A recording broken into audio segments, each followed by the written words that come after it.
Proper story's supposed to start at the beginning. Ain't so simple with this one. Now here's a kid whose whole world got all twisted, leaving him stranded on a rock in the sky.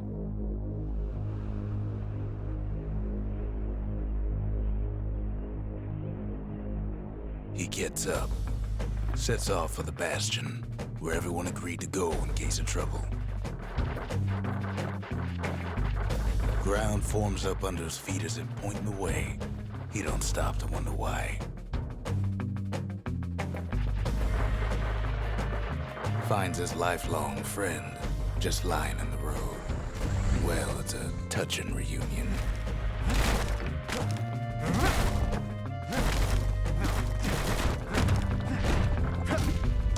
He sees what's left of the rippling walls, years of work undone in an instant. In the calamity.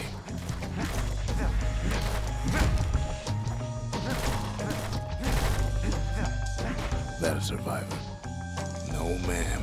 It's a gas fella, forced out from underground. Kid pops him good. Fella got a piece of him, though.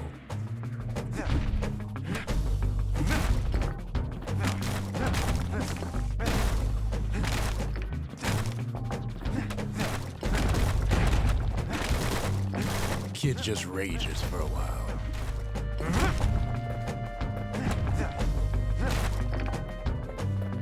An old repeater falls out of the sky. Ain't a gift from the gods, but it'll have to do.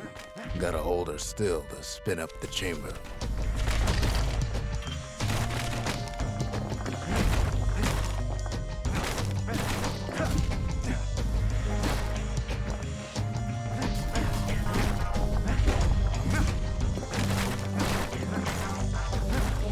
Kid's worked up quite a thirst by now, so that fountain looks real inviting.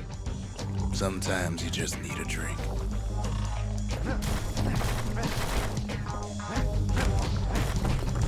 A school of squirts tunnels up around him. Must have fled here from the mines.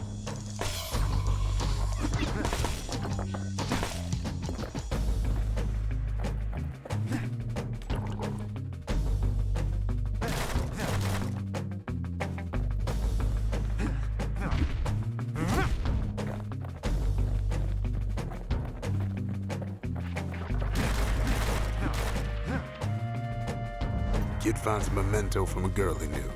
Always used to fancy her.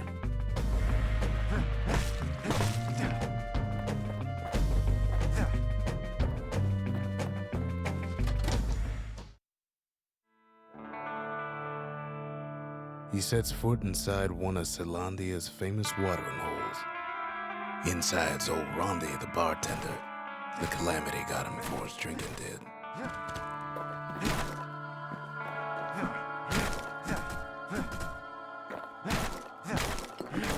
Then Kid finds his trusty shield.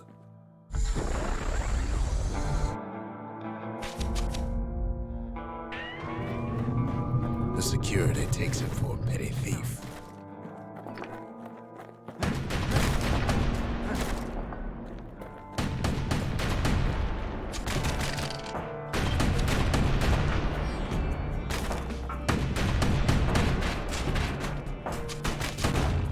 Clang. Shield saves his hide.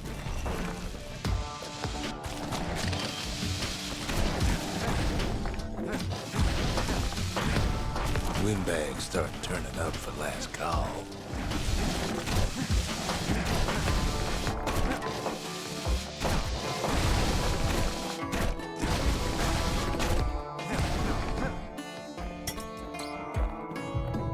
More squirts start coming out of the woodwork. A big old fella pops out in front of the kid.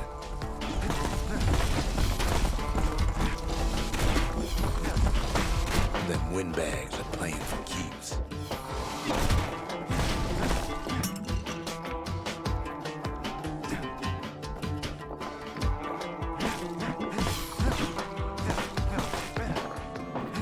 Kid sees the way to the Bastion out the window. It's a bit of a drop.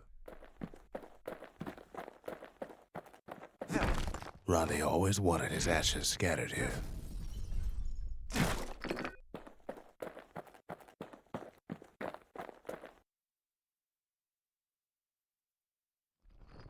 He gets a good look at things on his way down. He lands on top of a breaker's bow, and it ain't broke.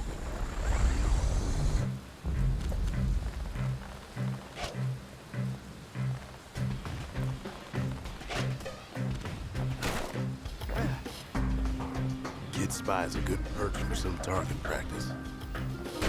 He knows he should draw the string all the way back.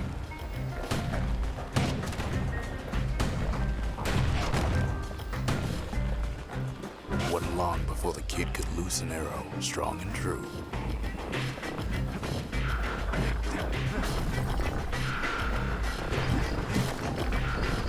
Good news is the emergency defenses still work. Bad news is they're aiming for the kid. Right back at you.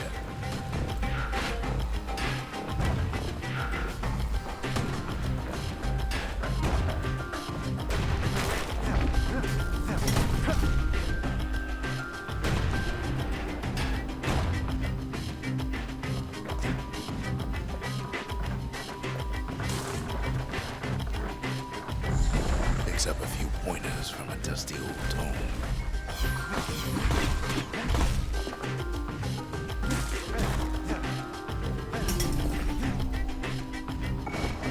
He's a mighty fast learner.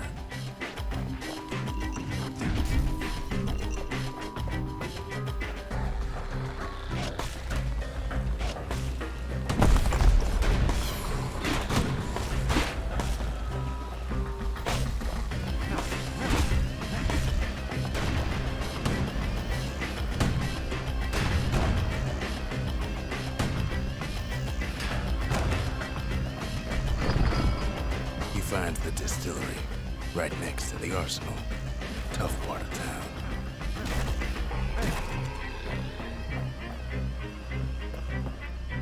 The arsenal's where the kid can pick the best tools for the job.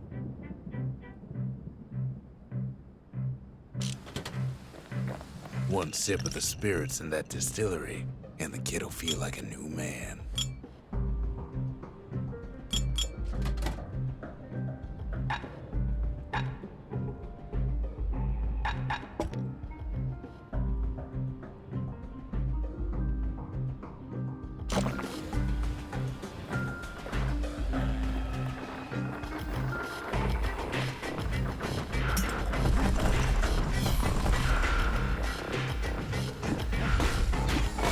And then he falls to his death.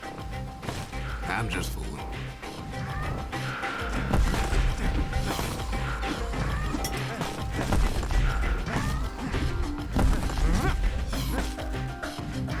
Some of them squirts birthing like crazy in a couple of corn bins.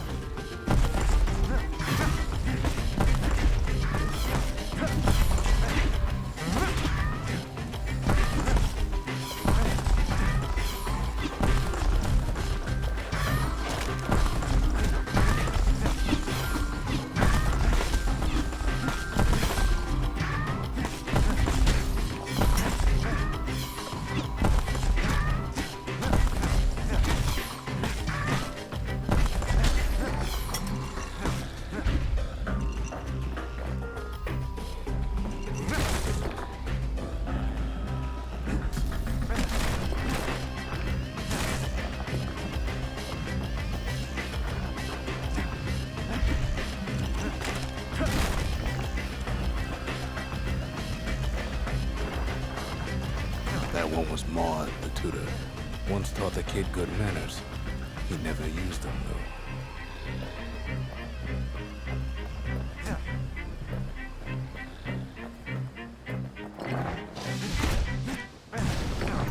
Kid better watch his step.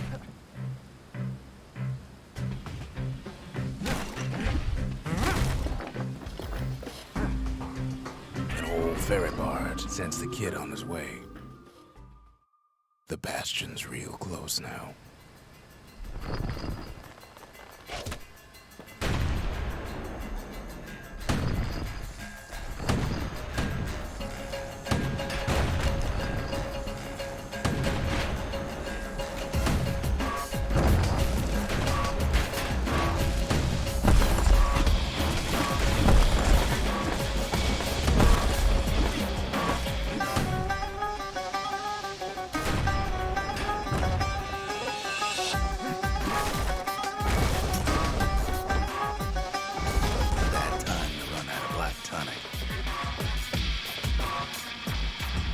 takes a chunk of alloy. Smell of barley and spoiled blueberries fills the air. Scumbags. Kid maybe shouldn't have done what he just did.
Robs a scumbag of his last meal. Kid puts him out of his misery.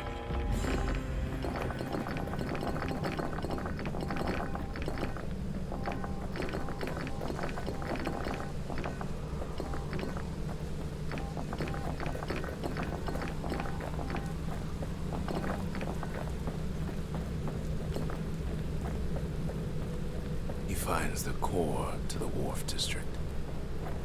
He steals the city's heart. Might as well.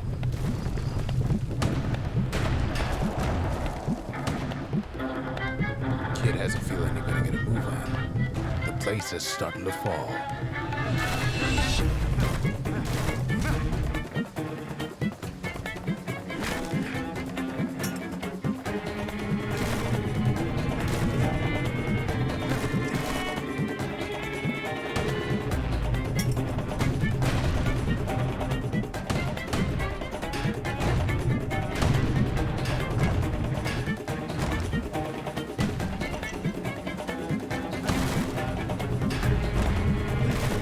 See, that core Kid took was the only thing making this particular rock stay afloat.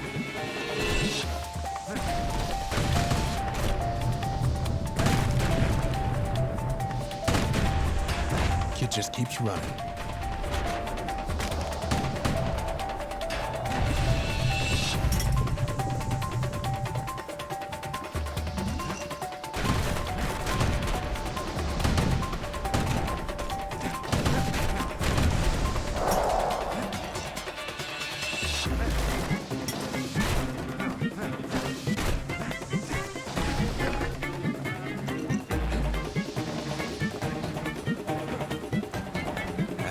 The Skyway's in sight.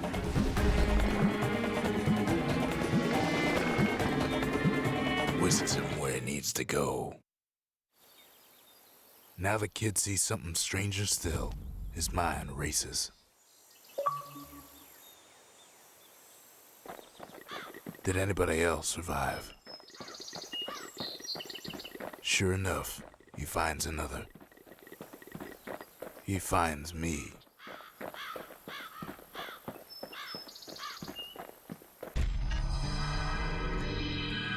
Just like that, the Bastion comes alive. Starts growing again, growing stronger. Kid's gotta put its power to good use. Now the Bastion can send him even farther into the wild unknown.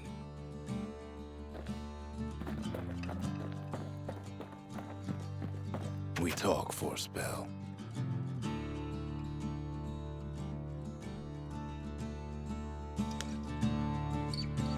There's a bit of the Bastion's power in that crest, enough to point the way to the cores.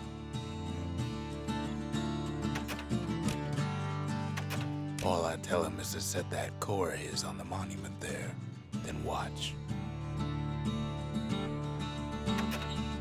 I try to let the kid down gently. This is the Bastion, all right.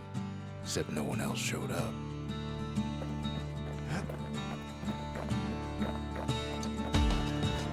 Kid ponders what to build.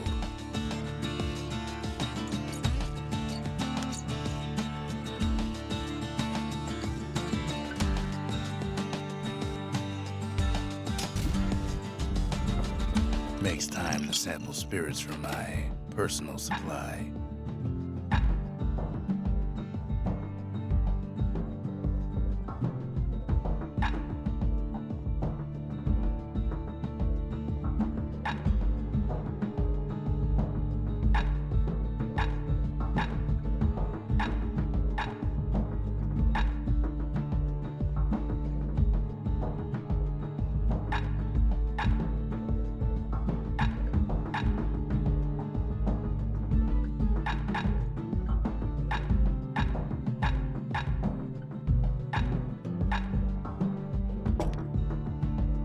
Cinder brick stout sure goes down smooth, then stays in your gut like a rock.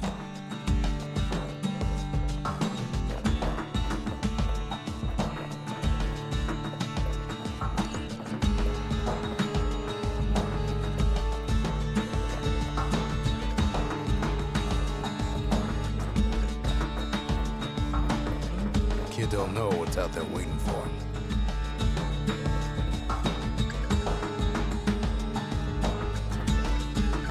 Skyway. Now the kid can ride the wind to distant lands.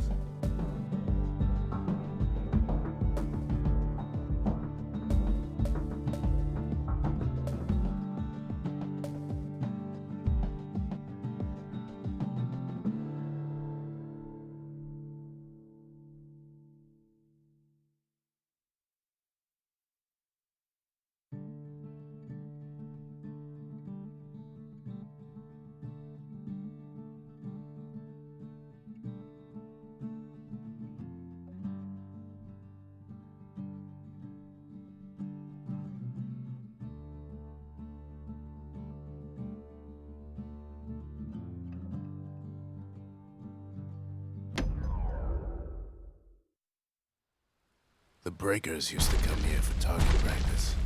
Used to play a little game. See who could bust the most targets and the fewest shots.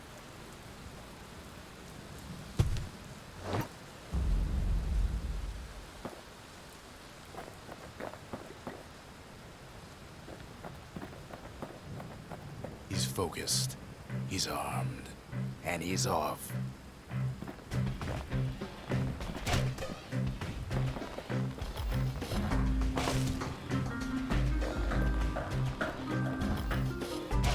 Shot just happens in a flash.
He returns with some of the materials we need.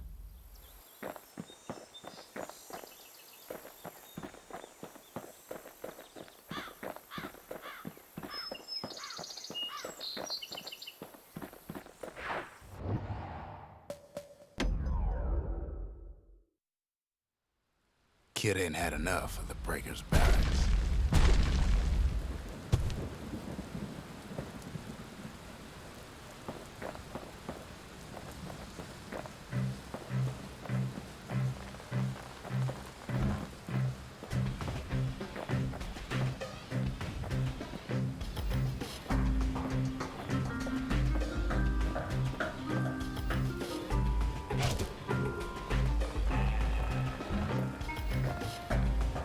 It takes practice, and a mighty strong bow helps too.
Solid performance.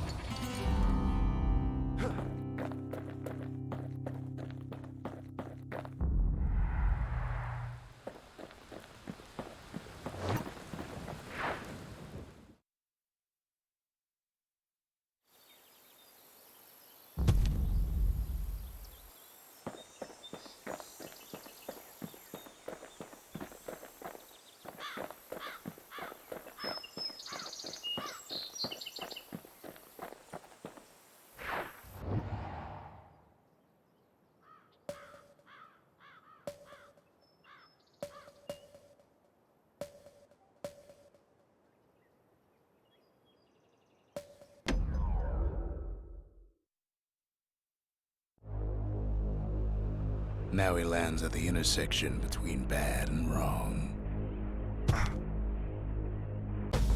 Ought to be a core down one of these twisted streets, but which one?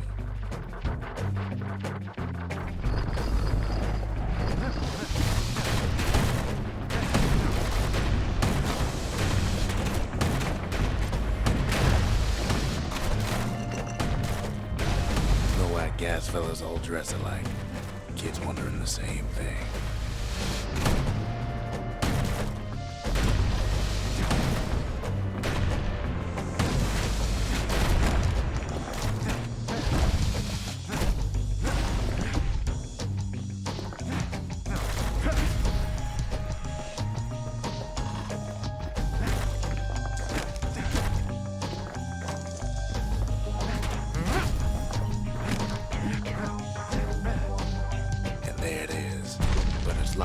tight in an alloy cage.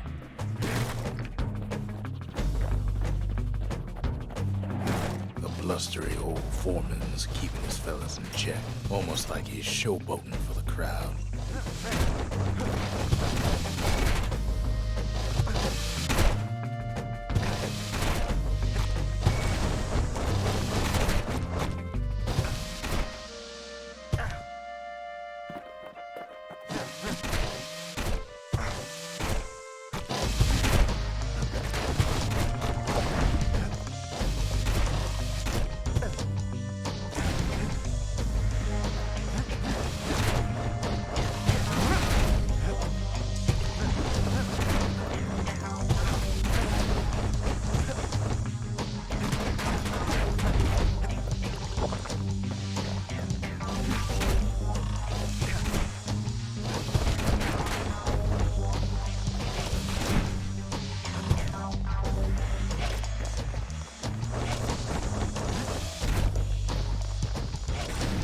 Now there's a new marshal in town.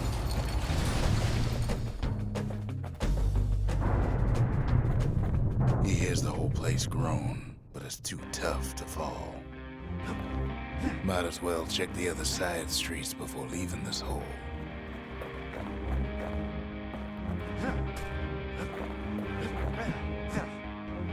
The rest of the path is gone for good, and his city crest won't bring it back.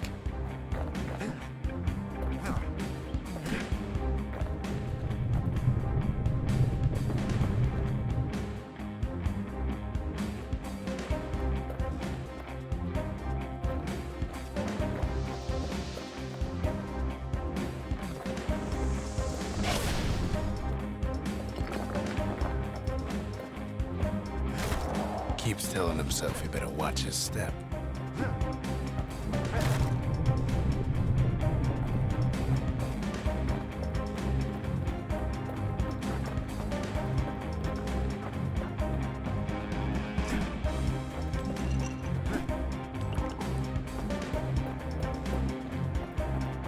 He heads for the biggest dump in town, Scumbag Alley. Some scumbag still feeding off the city's own trash.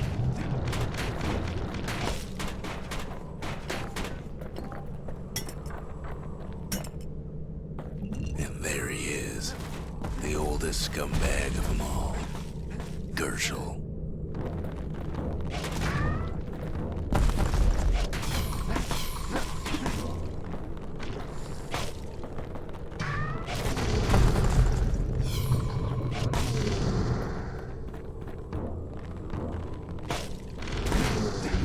The calamity ain't done much for Gershel's sunny disposition. They always said old Gershel wouldn't go without a fight.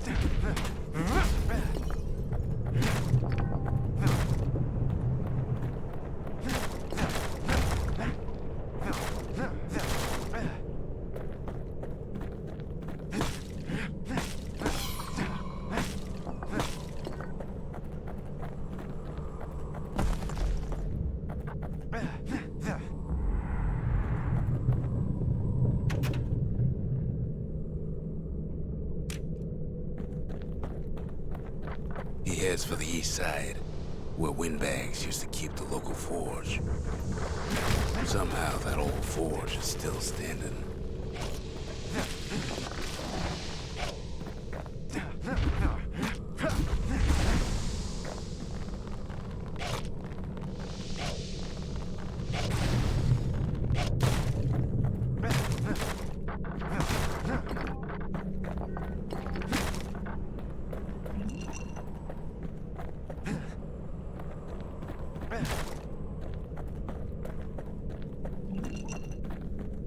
Inside the forge, Key can fine-tune those instruments of his.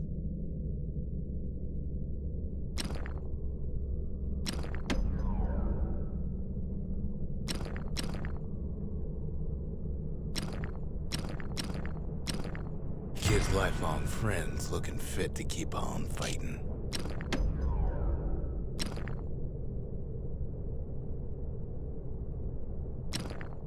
With a good length of miscut, that bow's like new again.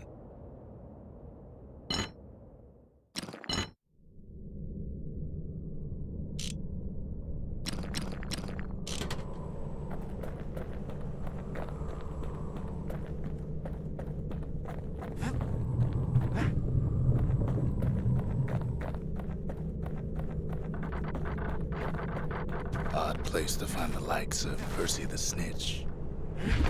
Never much cared for that big wide grin of his.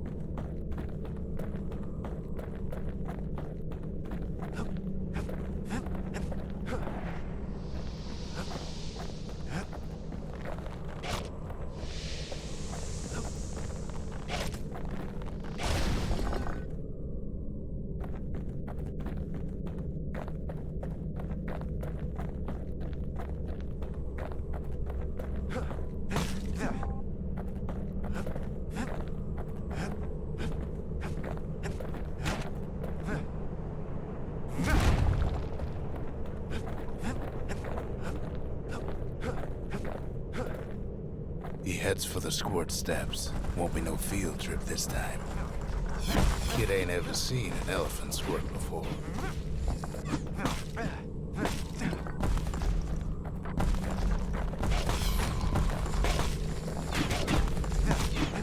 Hopes he'll never see one again.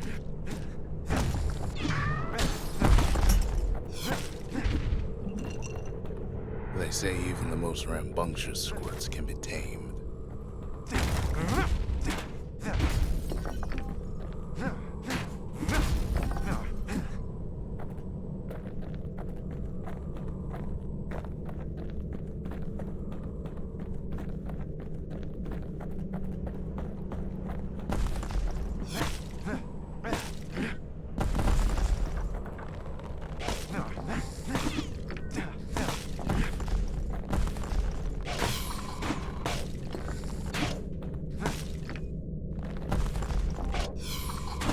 Scumbag can digest just about anything. Except for this. It's quick for slicing and light enough to throw. Kid's ready to go, and his ticket out's right where he started.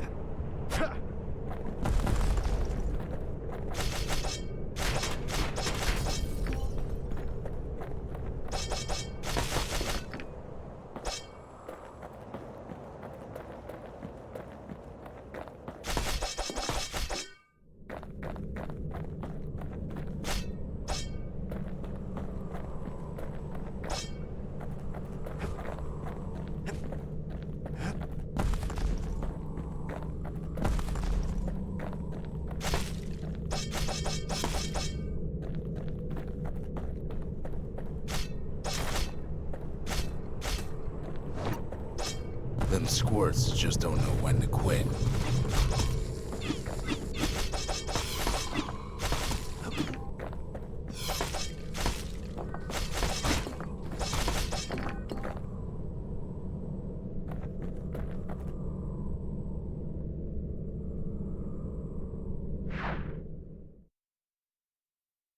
He comes back, just like I knew he would. The core hums in his pack. The monument's calling for it. The windbags used to be all right.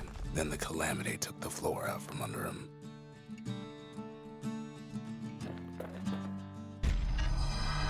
Kid does it again. Only fair he decides what we build next.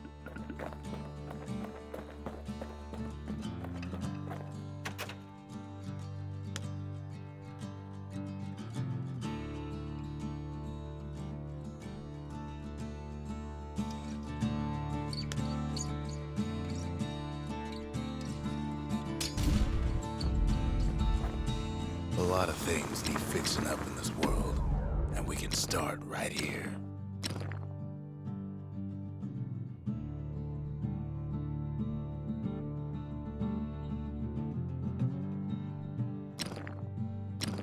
smells old wood oil and that blade shines like a light.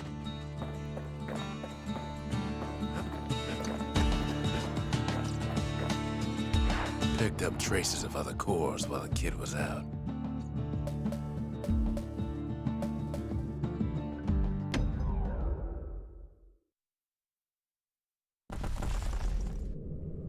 In better days, the melting pot was sealed tighter than the skin on a squirt. Of all the plans to survive the calamity, it had to be stab weeds.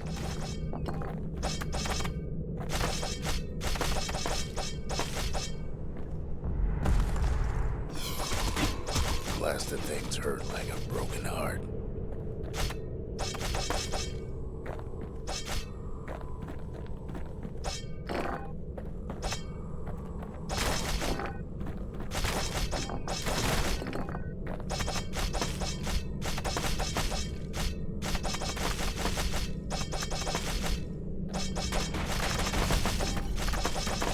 He cuts down every stab weed like there's gonna be a prize for it. If there's a core, he figures it ought to be deeper down. Core's stuck inside one of those fancy cages.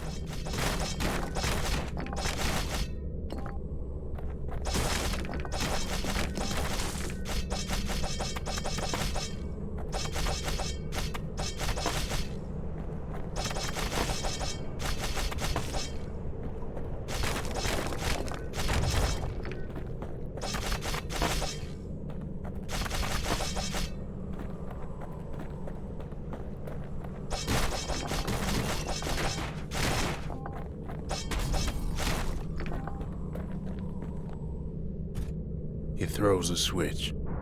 Now what could possibly go wrong? Quite a bit, as it turns out. The cage starts lifting from the core ever so slow. All Kid can do is wait. Shipments start falling in.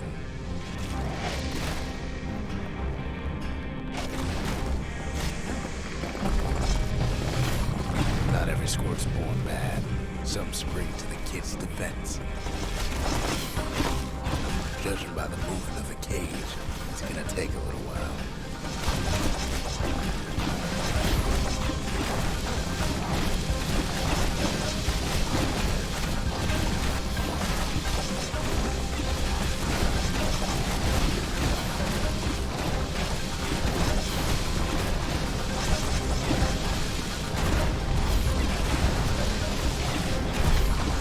Scumbags don't take kindly to interlopers.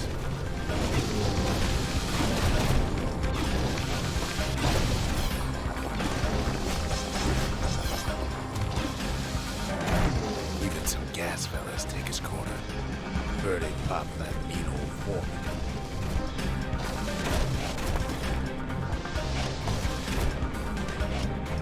At this rate, maybe 5 more minutes, maybe 30, hard to tell.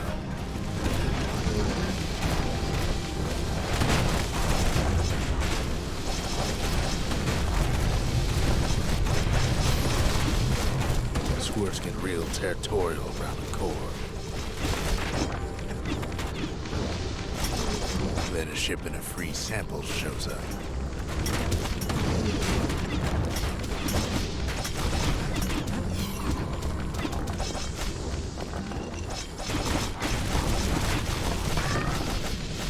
One thing's for sure, that cage is awful heavy.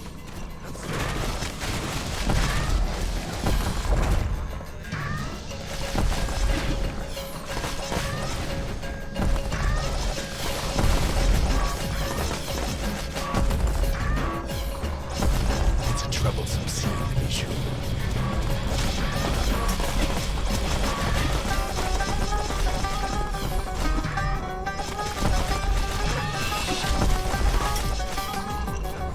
It ain't all bad, as the kid finds some spices from the motherland, tax-free.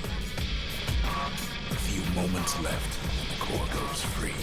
10, 9, 8, 7, give or take a few seconds. Finally, the core powers within reach. And done.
He's got it.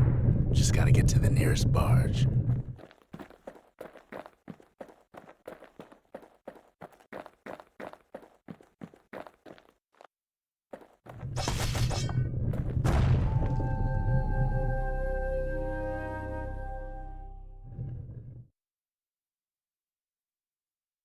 I still remember the look on his face after that one.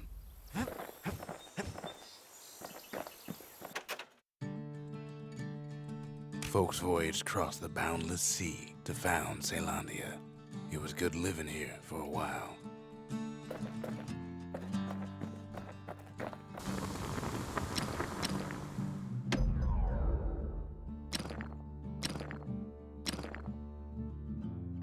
Turns out those old bones still have some spark in them.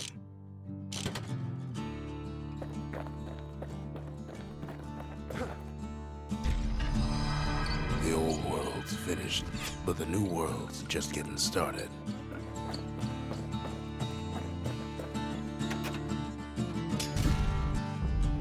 The Bastion's a place of peace, but we can hold our own if we have to.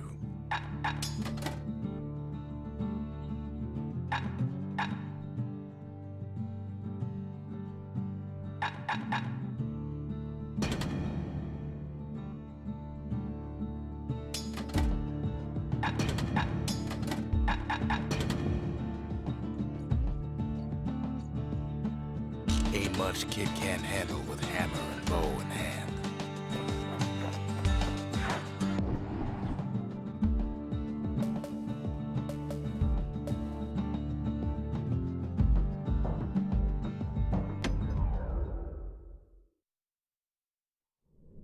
Windbag Ranch was built for gathering squirt extract in copious supply. Ain't nothing more healthful.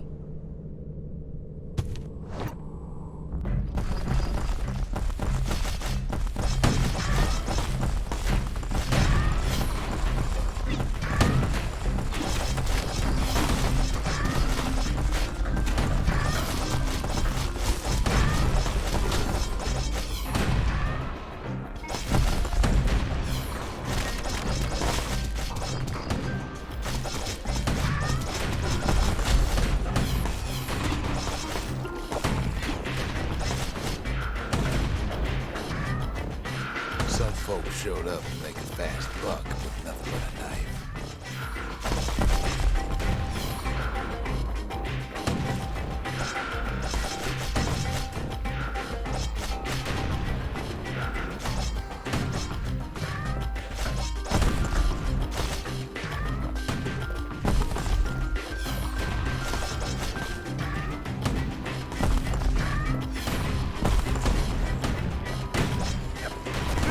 Came to train their throwing arms.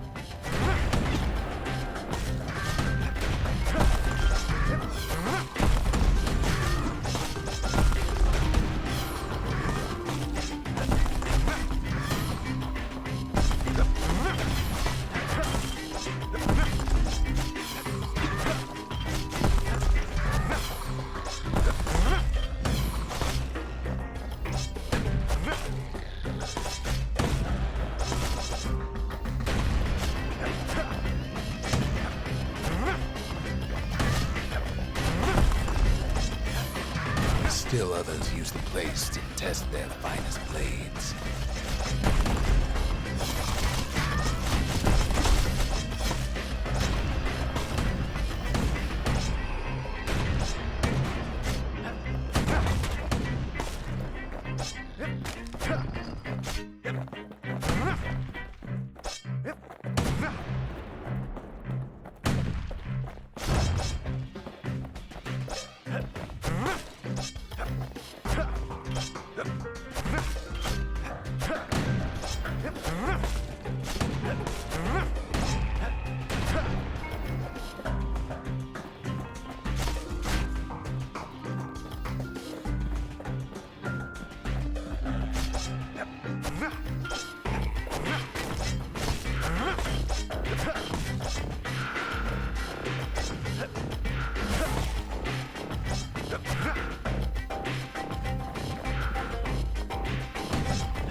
All of them down soon enough.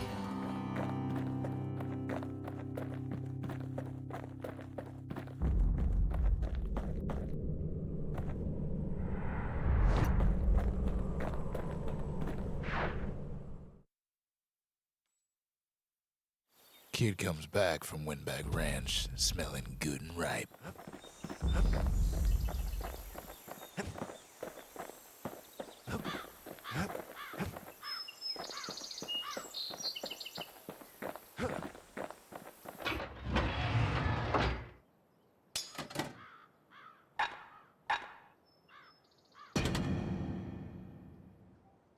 Kid's ready to slice him up and pound him to bits if they get in his way.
Couples used to walk the sundown path.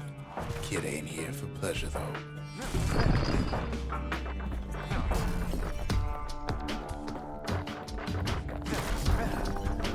But then, somebody gets to the core before the kid.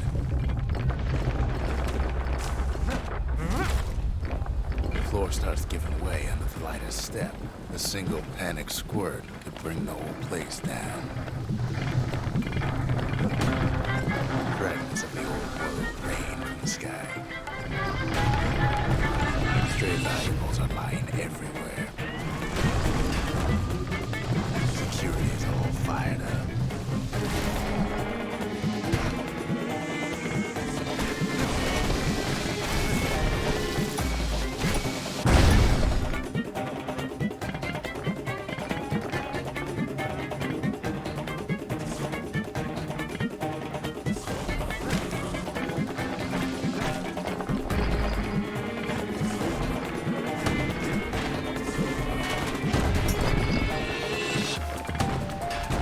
See, the path was intended for leisurely strolling and such. Not so much for noise and tomfoolery.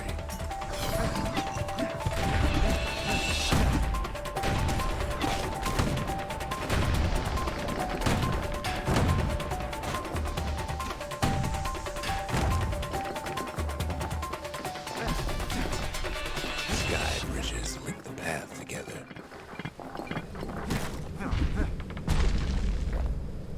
One of them bridges whips the kid along.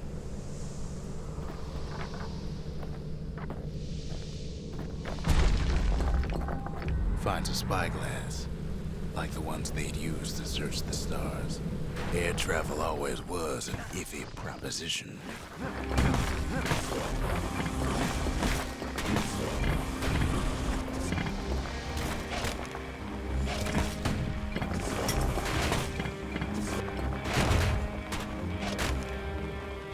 Quick and careful is the only way to go.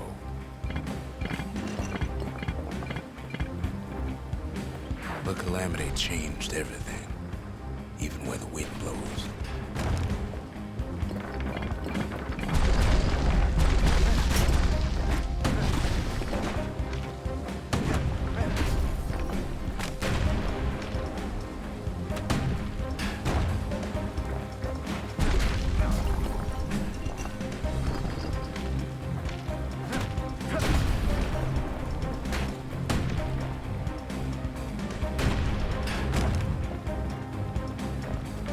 Well, if we mastered the winds in the old days, we can do it again.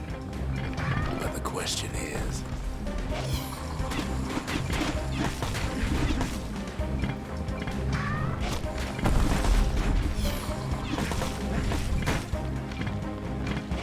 who else could have taken the core?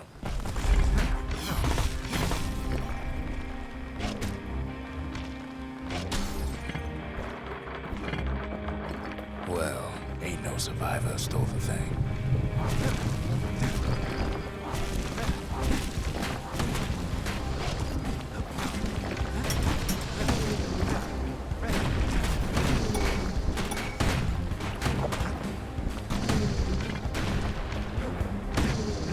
Scumbag ate it by mistake.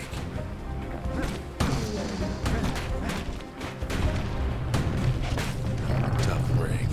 Unlike the kid, that core ain't coming back.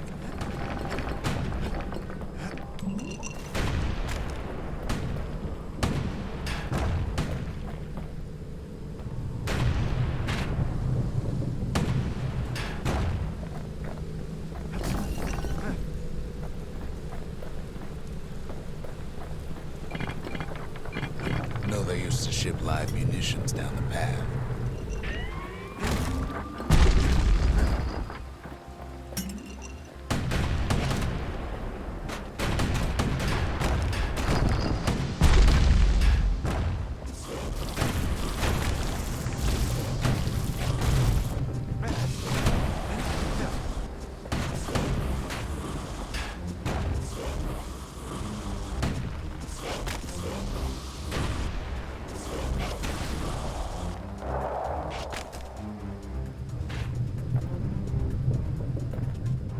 Even gas fellas need some shut-eye from time to time. They get real cranky when you wake them up.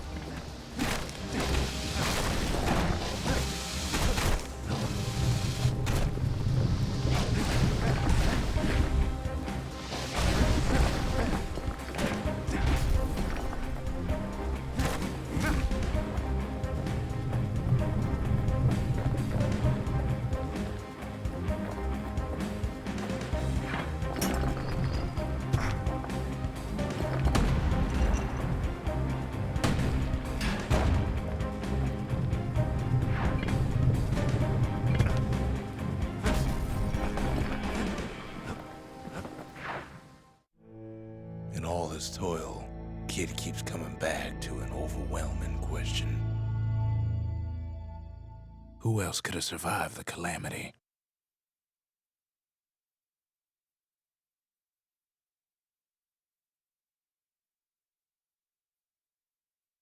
So he didn't find the core that time, but that ain't about to stop us.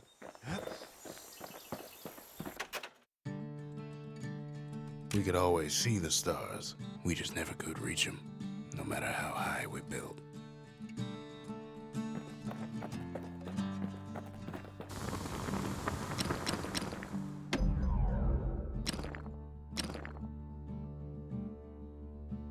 War machetes are so quick, you gotta keep a good grip on them.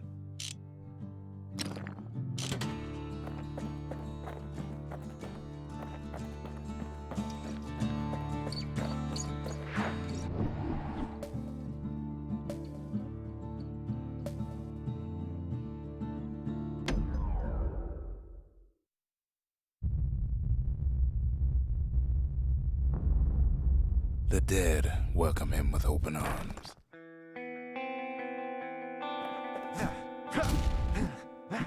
The calamity took everybody after all. Kid sees it plain, frozen faces all around. You don't much care to see him. Not like this.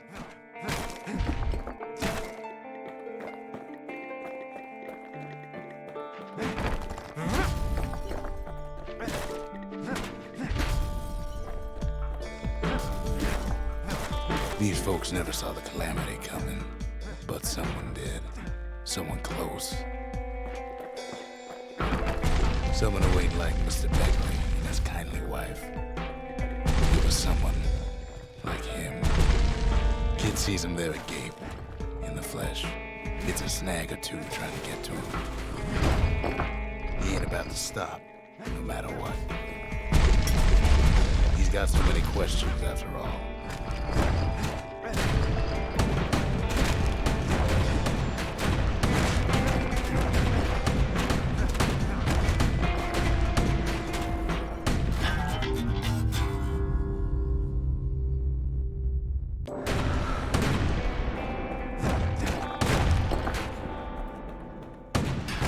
Just ain't got time for answers. The Thunder brothers didn't make it.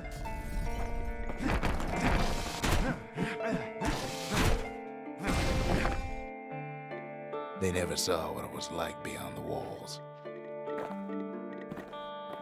Nor did the Bird Boy. Didn't make it.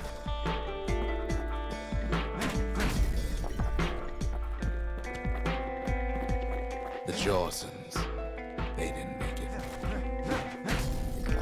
Grady Sr., Grady Jr., they didn't make it. But him, he survived. Kid finds proof enough that man ain't from around here.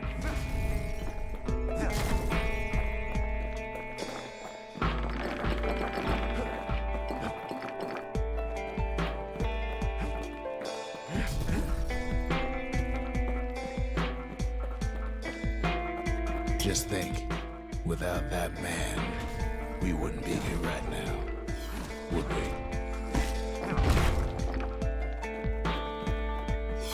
The core survives as well.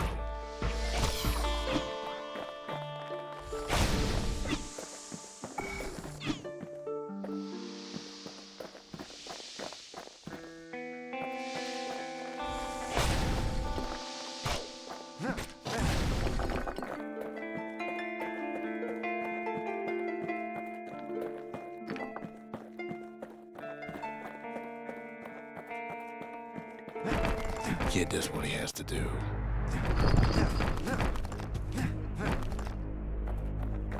What do you say to a man who's seen too much?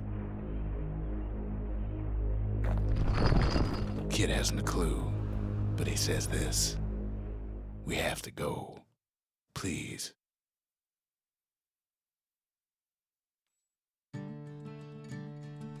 He's a proper gentleman, that man.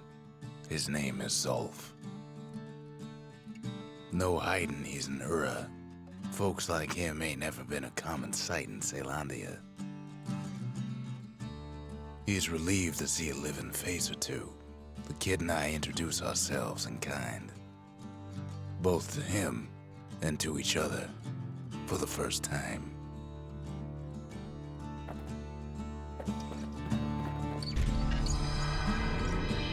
The cores, they remember. That's why this place is coming together. That's why things are gonna be all right.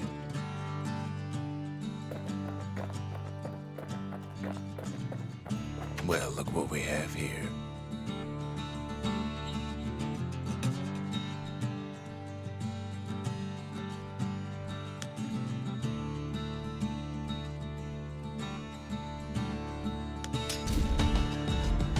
The lost and found. Here, kid takes fragments of the old world and makes them whole again.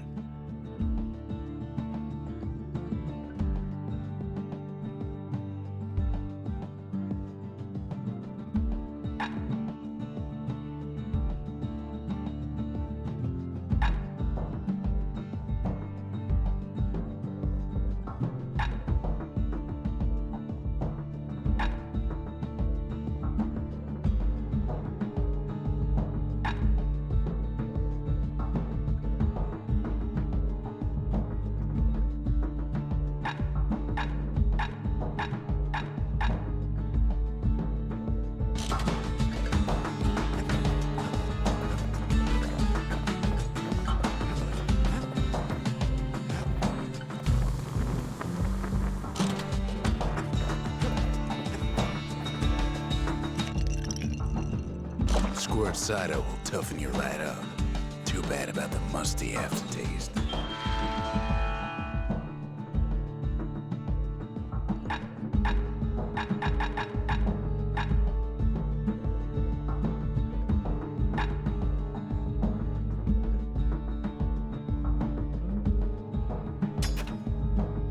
All it takes is some fragments, and the Bastion makes it good as new.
We tracked down a couple more cores near the edge of the city.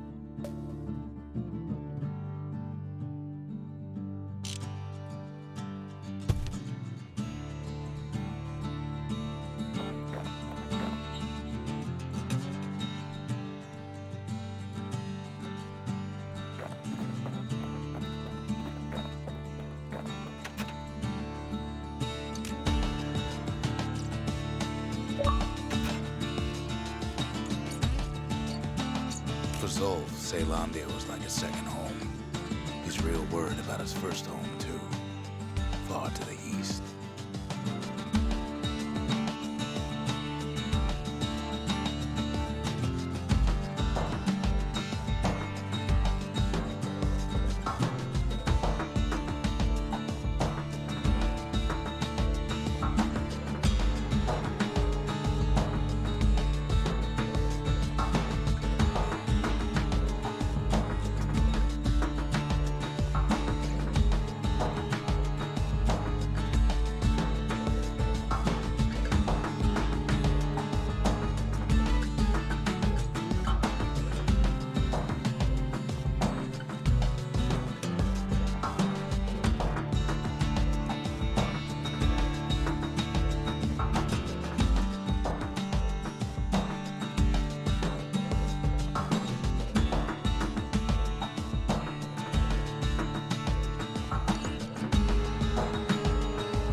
Zolf offers to help me plot the skyways for the kid. At least the calamity hasn't touched the stars, he says. He was born in the Tazzle terminals. The Ura sent him on a mission of peace to our city, and he's lived here ever since. We fought the Ura decades ago, but that was then. Things are different between us now.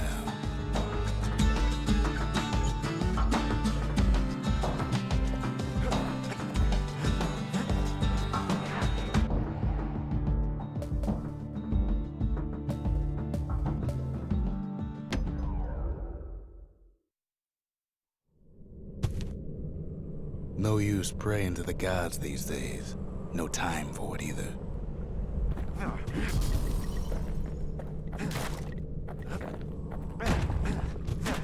Pith Orchard. Place is a dead end in more ways than one.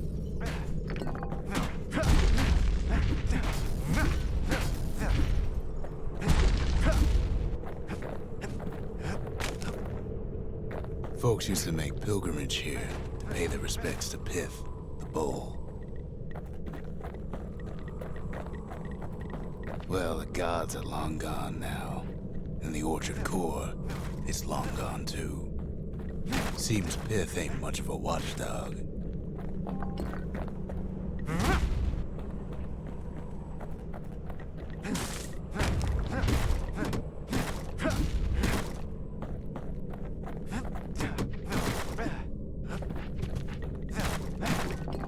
Pith stood for something once. Something real.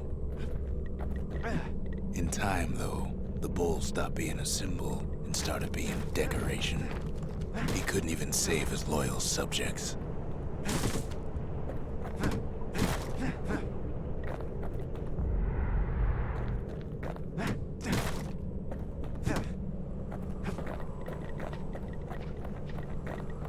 Pith makes a decent scarecrow, at least. Then Pith lights up like a rodeo.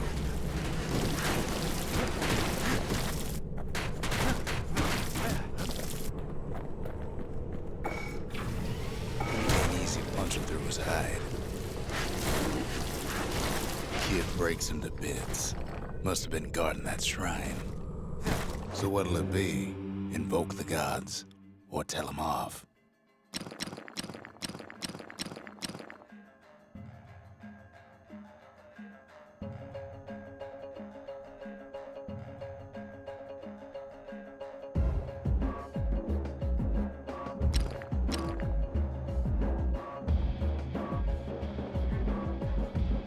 Kid don't need favors from the likes of Pith.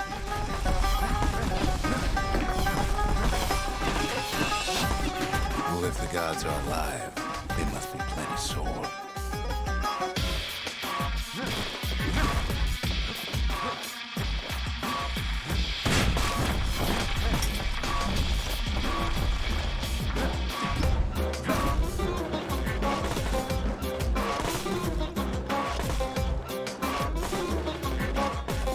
Popping windbags is hard enough. No need to get the gods involved.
Things might have gone worse if Kid tampered with that shrine.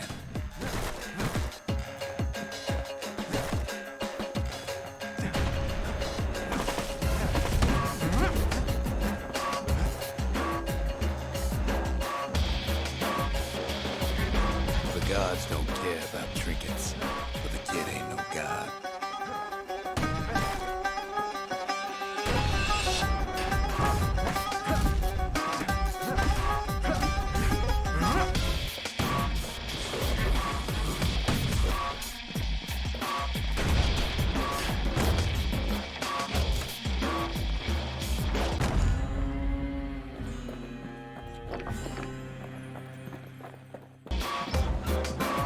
Kid ain't found the core, at least he found Zolf's precious shrine.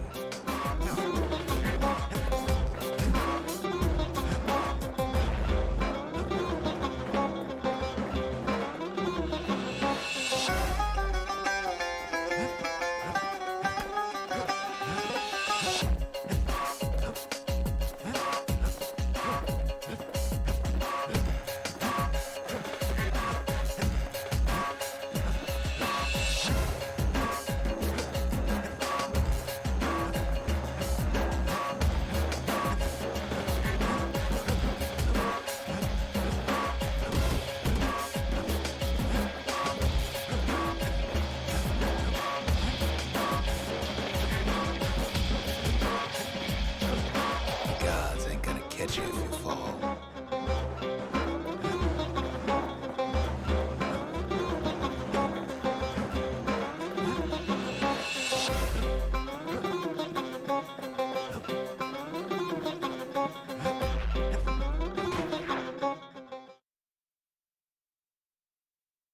Now we can build a shrine of our own, though I got some alternatives in mind. Zolf doesn't touch the thing. Says the god of commotion is no children's toy. The Ura feared the gods. We turned them into toys, put their faces on our walls.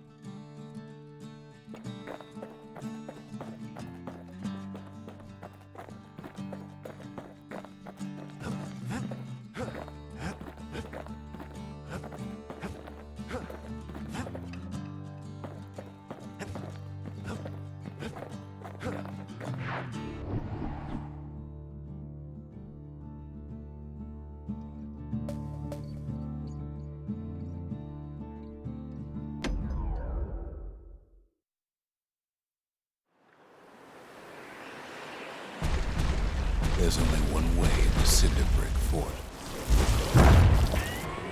The hard way.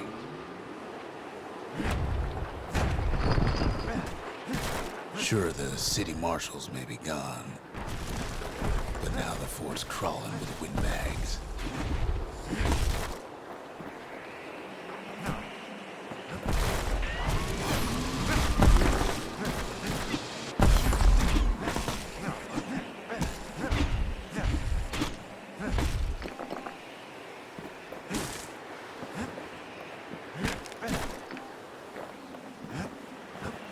The calamity was mercy for normal folks.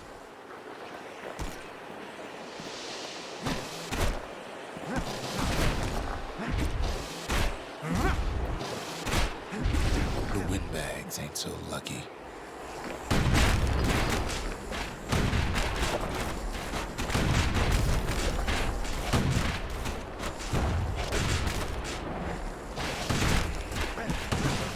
They've been left to freeze or starve or face the kid.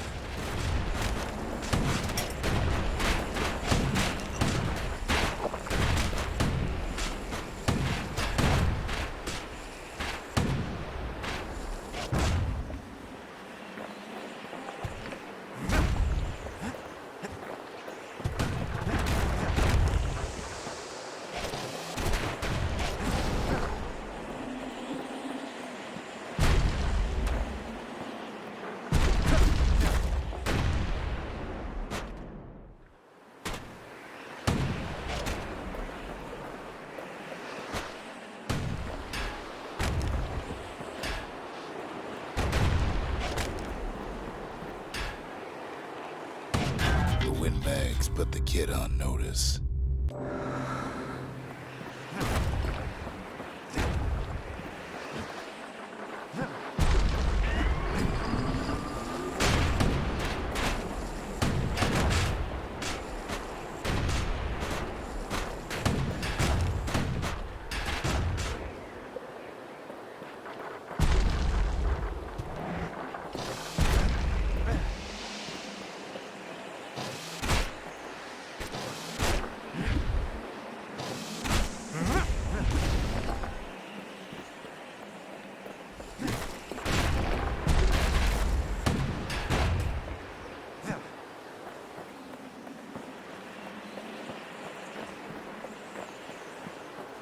windbags, young and old, keep fighting for the fort.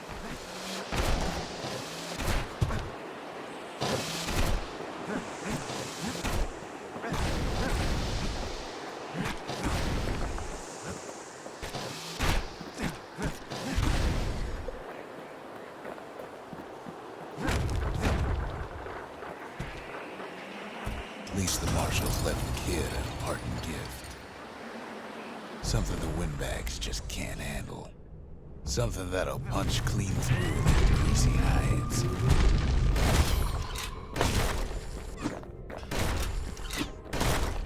Windbags ain't much different from normal folks.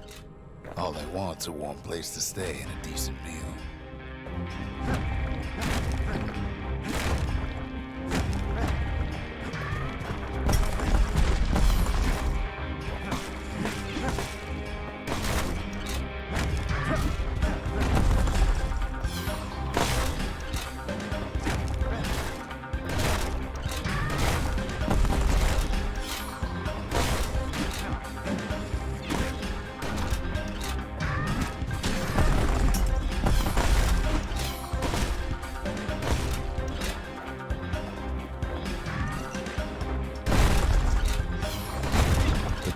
Drove the windbags topside. A lot of them wound up here in this very fort.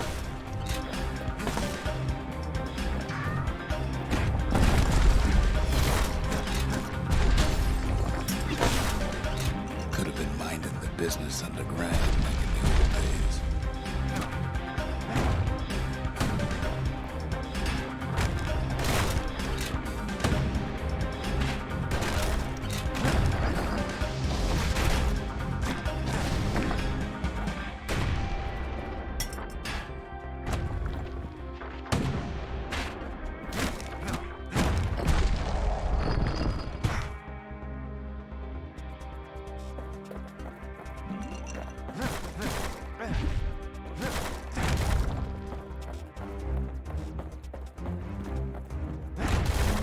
Cinder brick gave him enough heat and metal to munch on for a while. Well, the fort ain't theirs by right. Can't blame them for wanting it, though.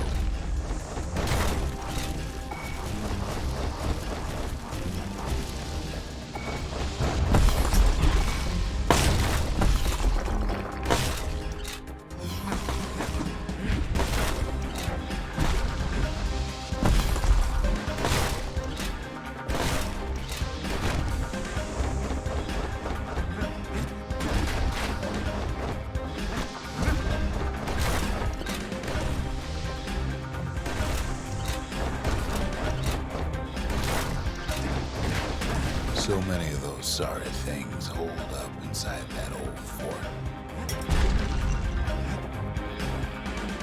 Not a scratch on him as he presses on to higher ground.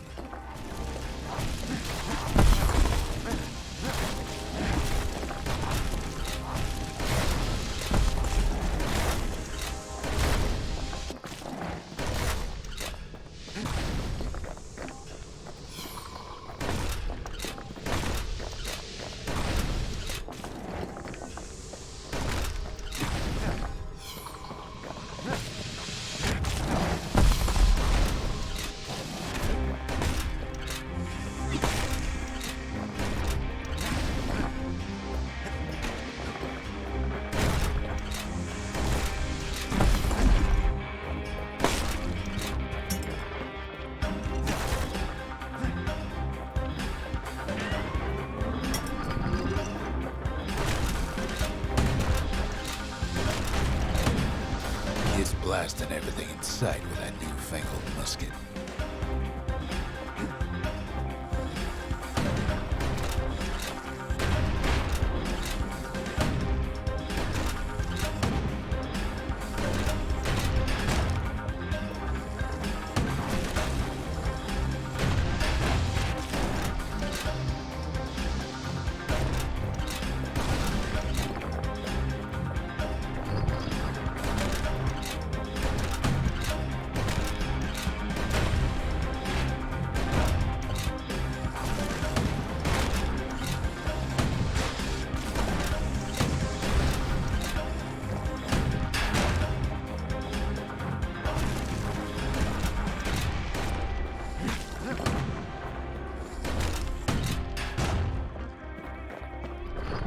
stash of grenades is there for him if things get even worse.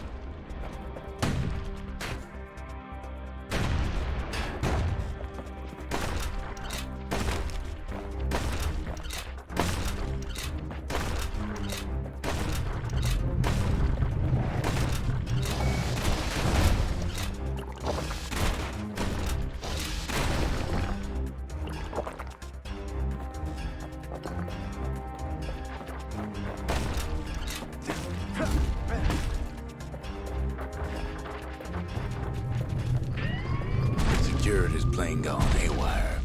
Windbags gummed up the works.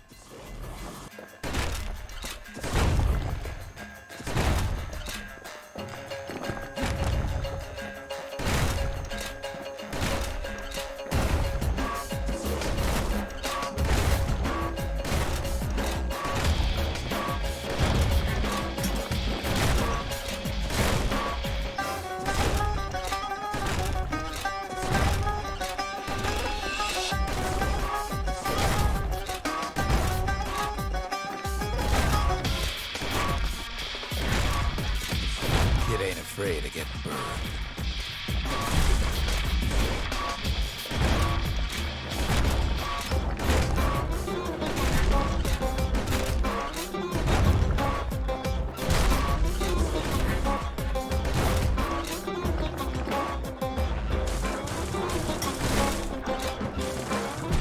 They trapped the kid in the middle of the forced parade grounds.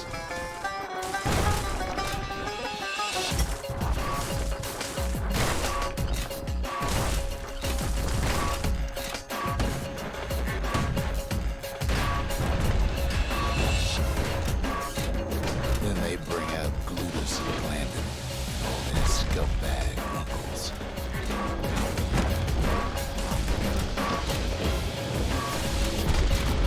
They got something to gain, and only their sorry hides to lose.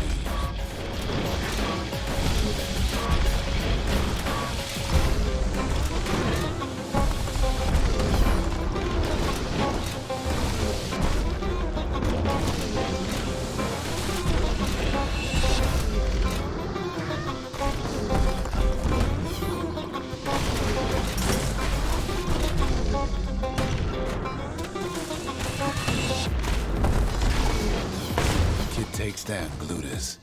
Or maybe it was Glandon.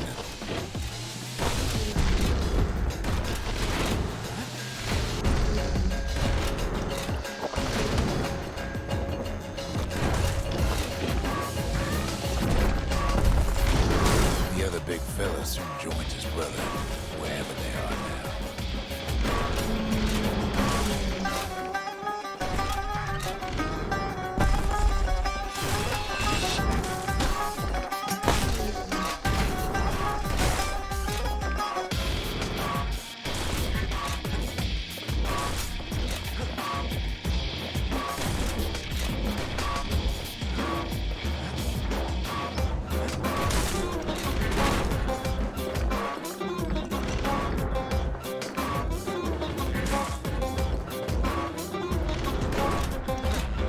The windbags finally get the message.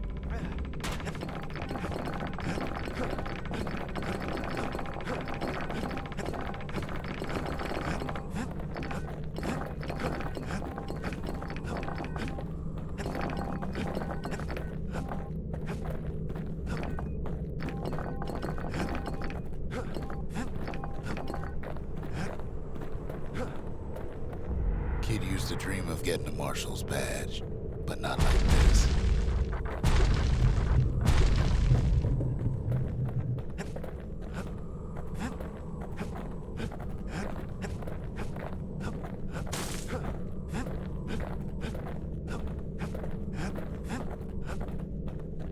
And now ain't nothing left for nobody down at Cinderbrick Fort. Kid shows up just as Zolf's telling me about his own journey to the city. Zolf's travels ain't much compared to what the kids had to go through for all this.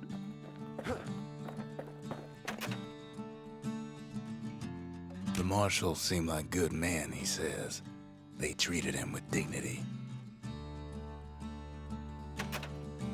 Zolf brought his antique smoking pipe all the way from the terminals.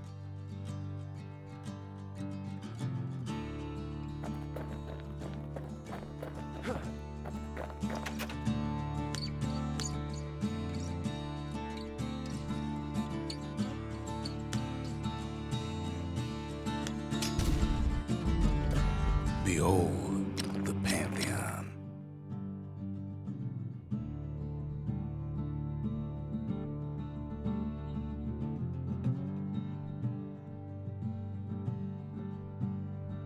A Kobe.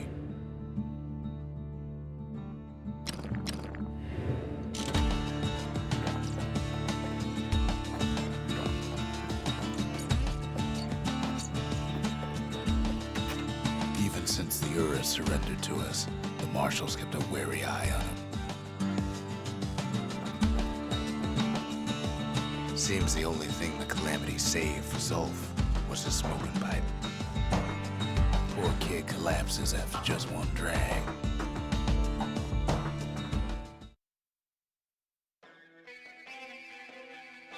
The past. Only good thing ever come out of the past is history.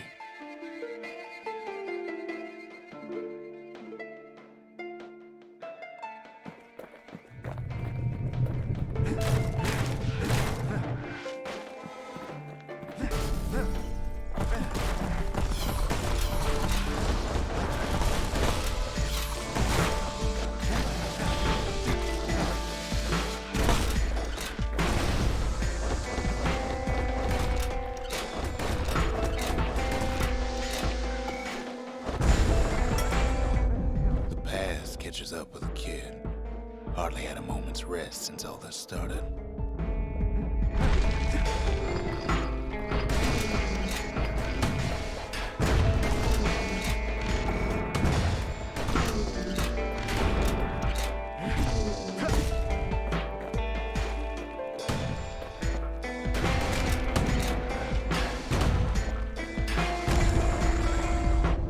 Fair to say he's led a hard life. Supposing what he says in his sleep ain't no lie.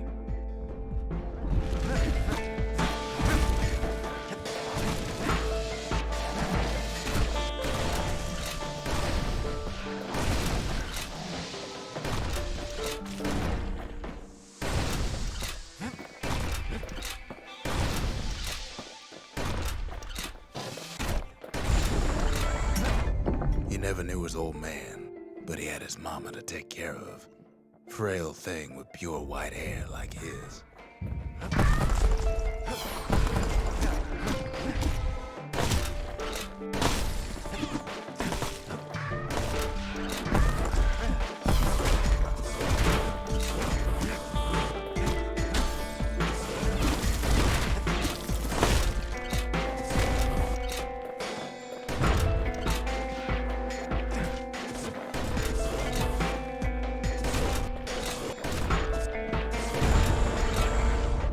Having his mama's hair did the kid no favors while he was growing up, but he learned to hold his own out there.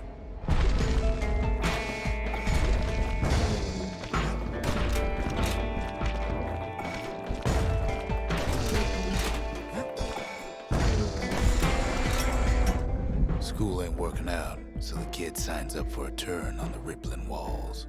Make his mama some money.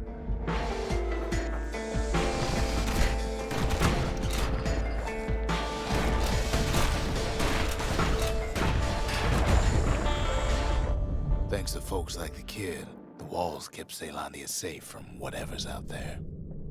The elements, the Ura, you name it.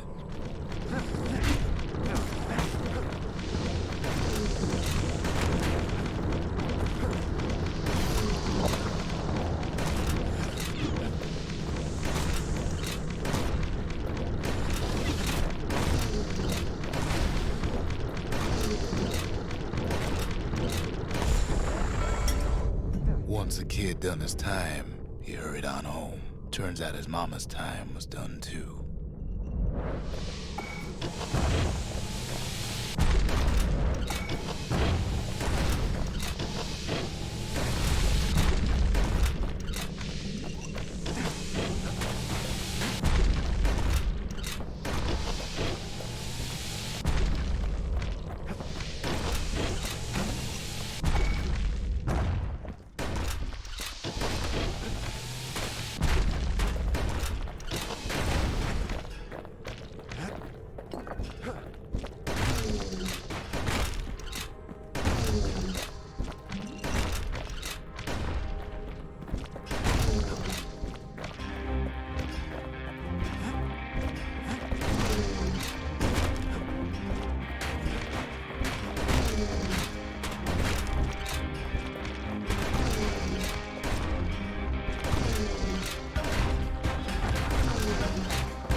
city had nothing for him.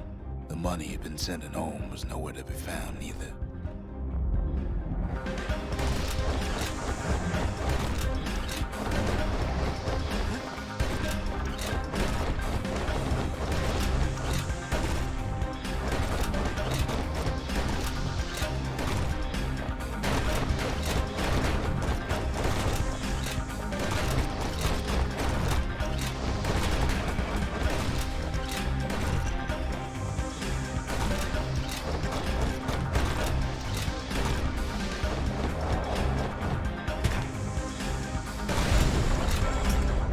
So what'd the kid do?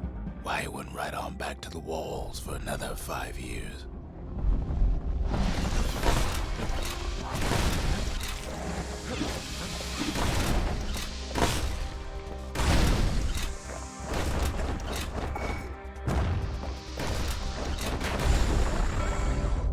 In the history of Caelondia, nobody's ever volunteered for a second shift on the walls.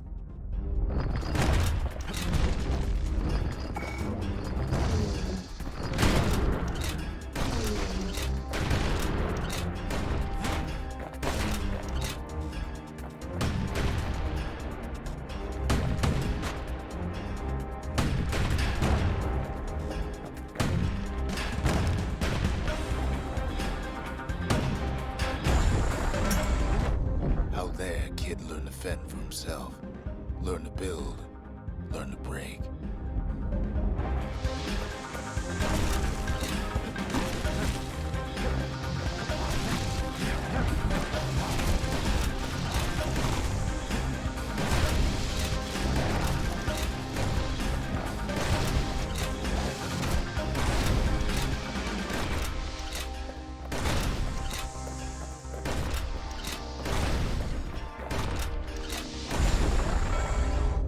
In time, the kid earned good standing with the marshals. They trusted him to scout out farther than anybody.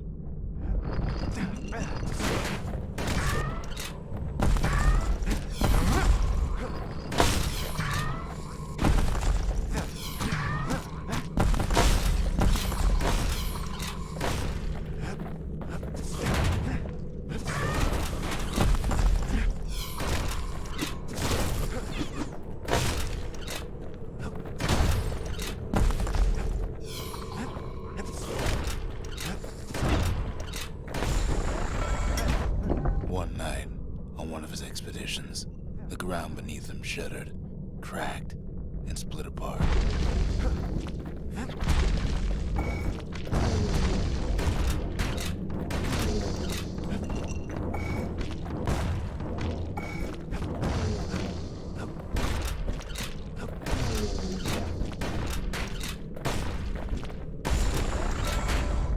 He saw nothing where the world used to be. The calamity happened just like that.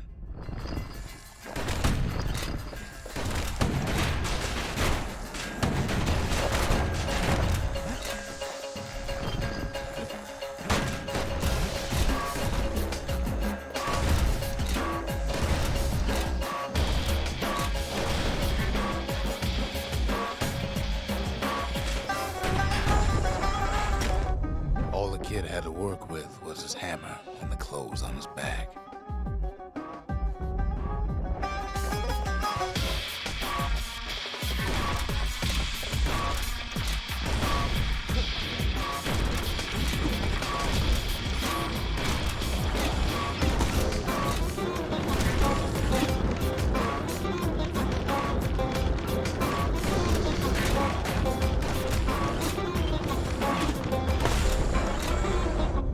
Through twisted streets, he ran with nothing but the city crest and an old stranger's voice to guide him.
arrived at Zealandia's vaulted safe haven. He and no one else.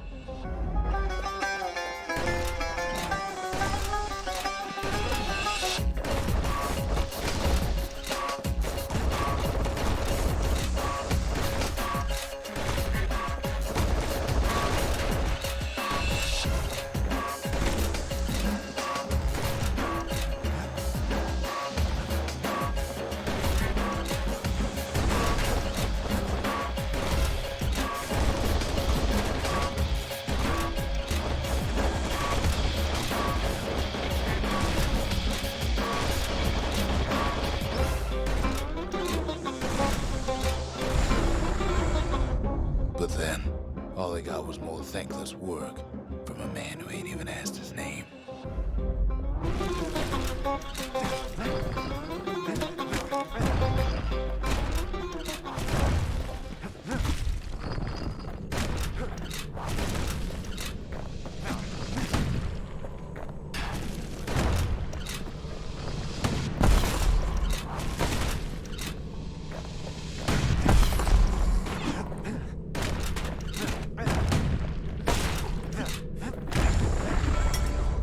Sure, I may be the one who dreamt up the walls and the Bastion, but the kid made them real, not me.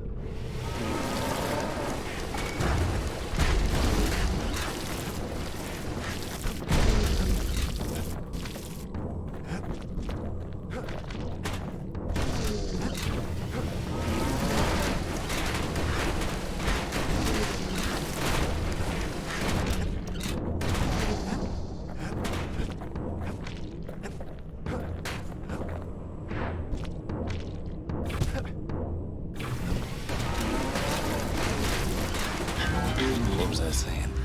Anyway.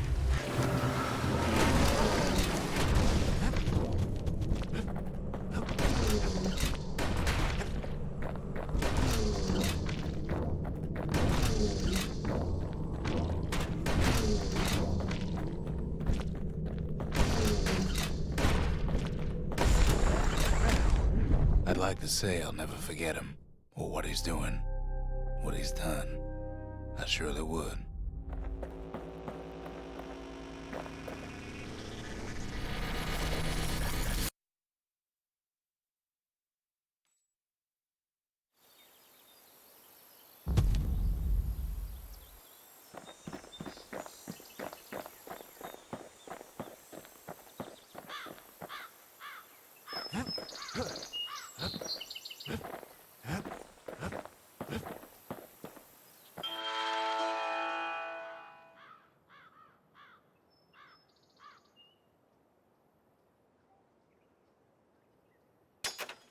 Finders keepers.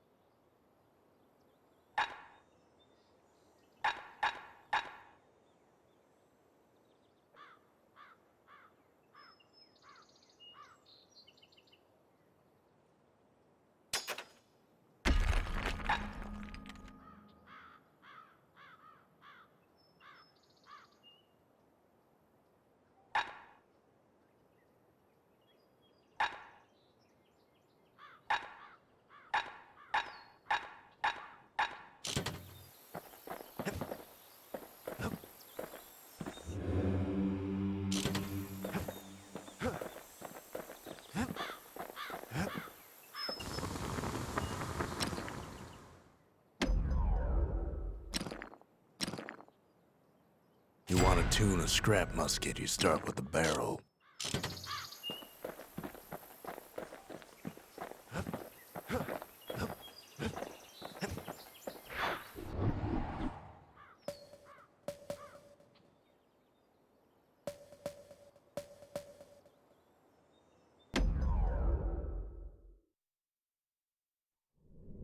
The accused always got a fair shake in Zealandia. Some used to take the bullhead trial. Survive the trial without taking a scratch, you'd walk away a free man.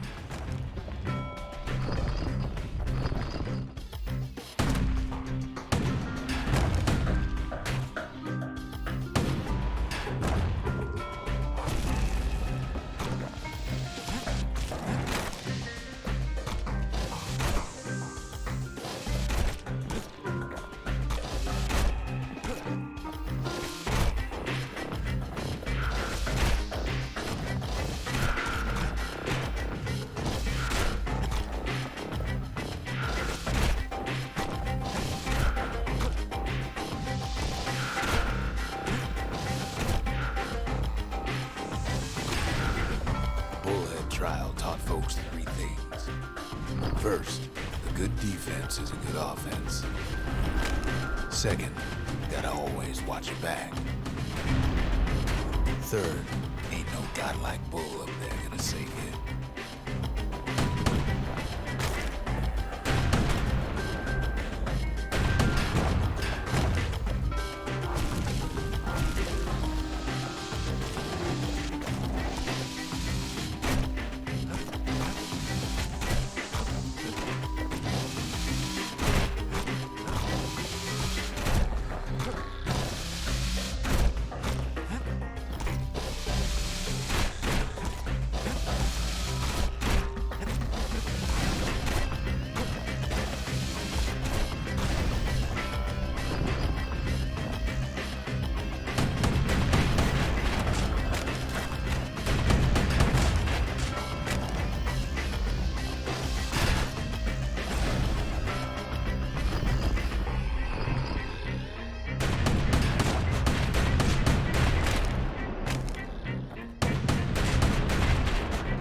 Just step aside and let things go.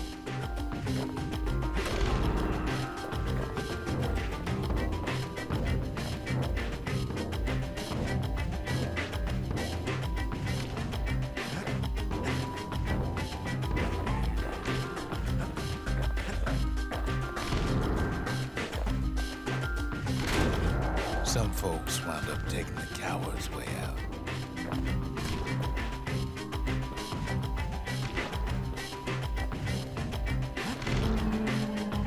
The kid pulls through in fine form.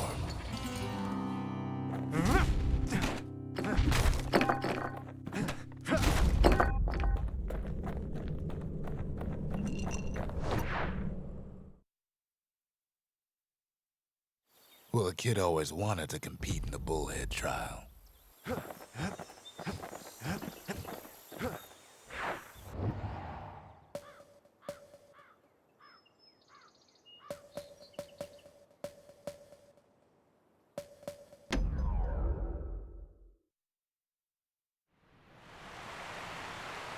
The Langston River flowed free and wild till the calamity drank it all up. Maybe all that water just grew wings and flew off.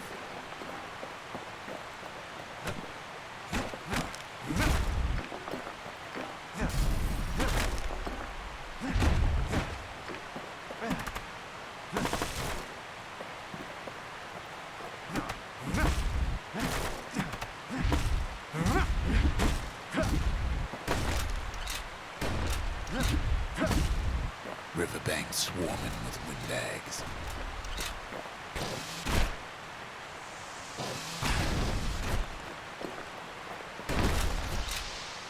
They're so bent on finding the core, they hardly notice the kid. Lucky for him, a certain famous ferry barge is still afloat. Weepin' Nellie. She'll send some squirts crying home as she leaves port.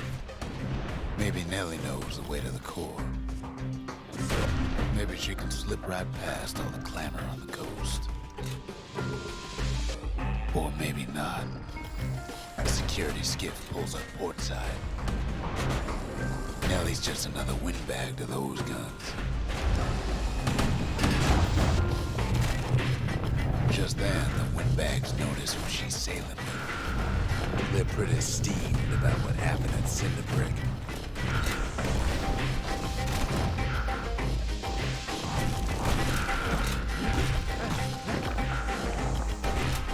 try to cut her off.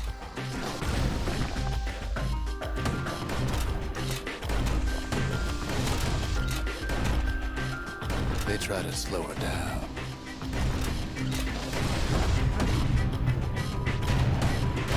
They try to knock her out.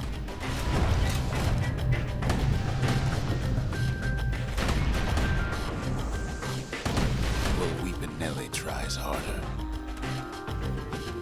Try as she might, though, she hits a snag. Kid's gotta help her get untangled. Favors for favors.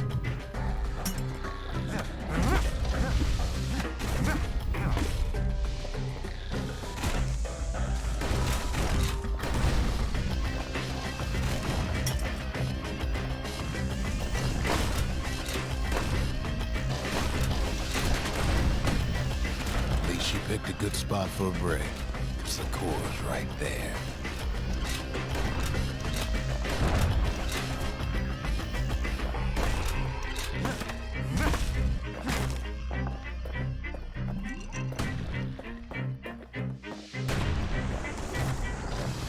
Then the kid hears an unusual sound, like 100 flapping wings.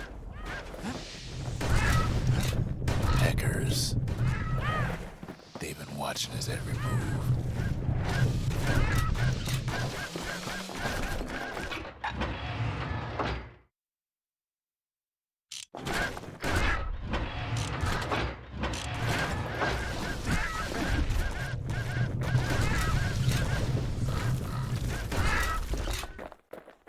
They had their own eyes on the core, but why? Well, kid ain't got time to think it over just yet. He finds Weepin' Nellie raring to go.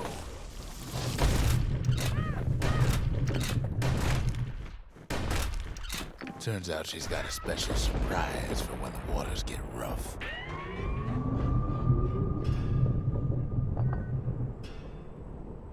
She's gonna need a little help with all them peckers.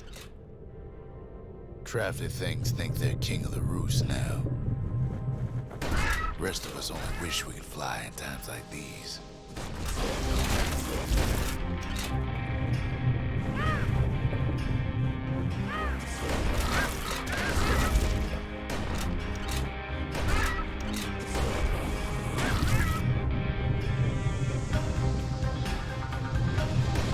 Security skiffs keep on coming starboard side. Don't seem to care what they shoot, as long as they hit something.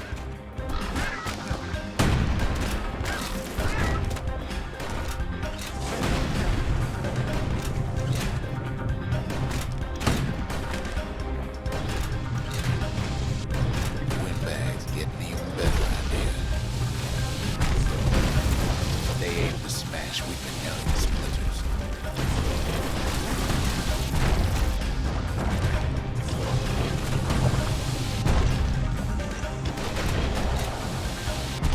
One of them skiffs like some kind of Saint-Londine privateer. It almost falls again. Well, it all proves too much for poor Nellie.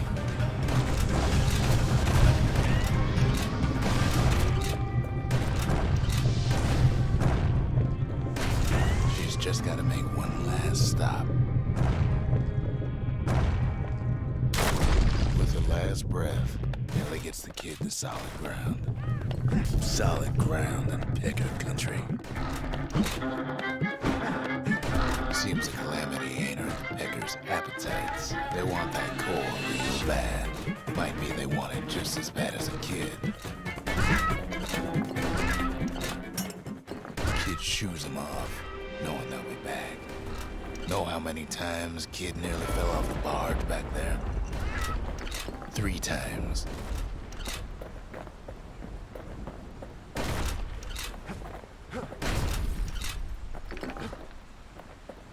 Now, listen close. You should remember this next part. Why go to Prosper Bluff?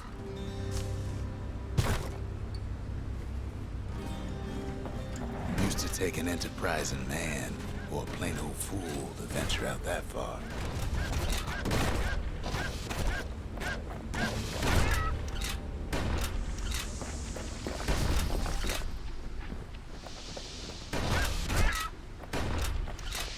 city was the most beautiful place in the world. We all knew that. But on the other hand, some folks just yearn to see the things they're told they can't. And that's why you go to Prosper Bluff, ain't it?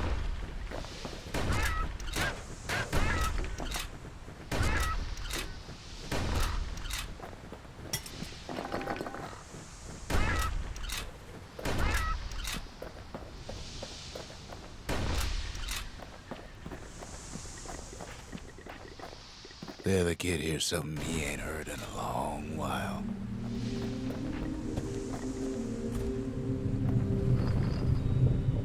How's it go again?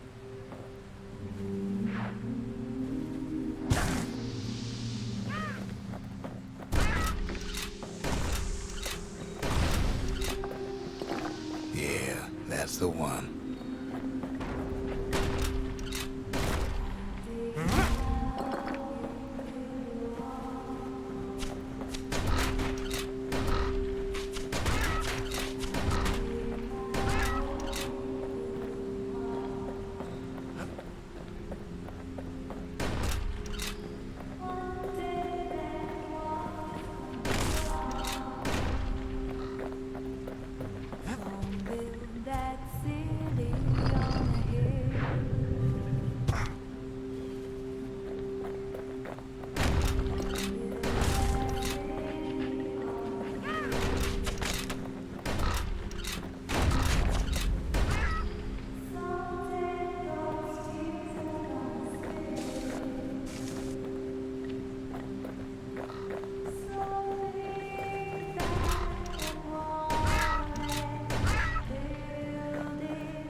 Well, no point explaining what happens next, right?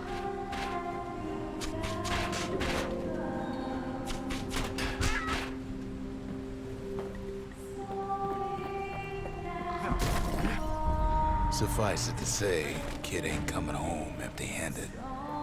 And besides, it's like the song goes.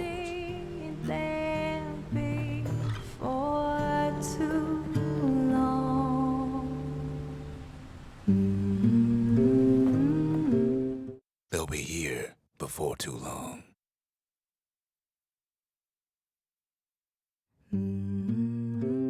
We darn near celebrated when the kid got back, didn't we? Zolf never thought he'd see a fellow or again.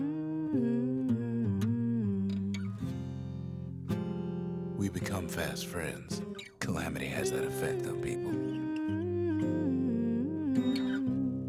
But there was more to be done. There was one last core to find. Kid's surprised when I tell him there's only one core left. I shouldn't have believed it either.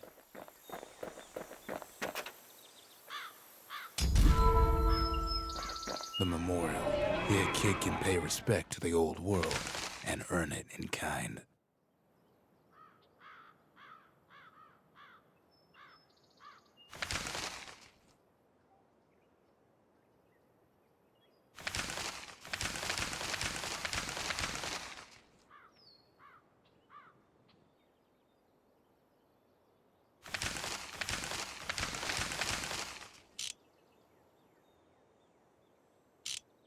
The valediction. Just another one of my sketches. Nothing more. Words can't express what happened, but they're all I got. If only I'd known half the secrets of the Calamity were tucked away in that book, I'd have worked to translate it right away. A scientific journal written in Zolf's native tongue. He learned so much from it. Too much.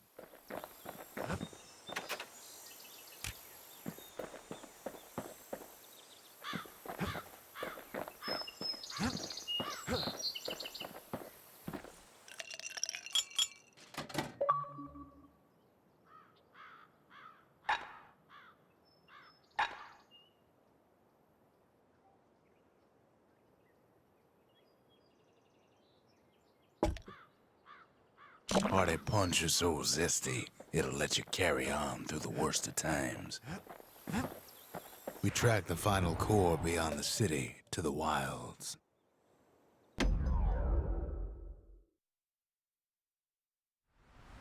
The wild unknown. Place can eat a man alive. Place is so raw, even the Calamity couldn't cook it. Not all of it.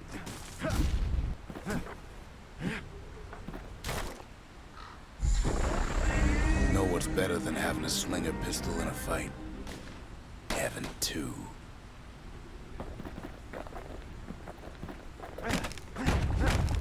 Savage things lurking at every turn.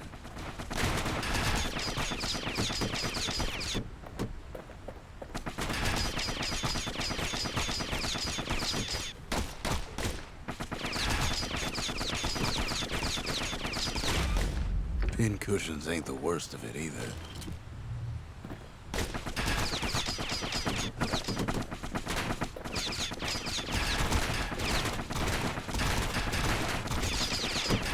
Good thing pincushions can't see where they're shooting.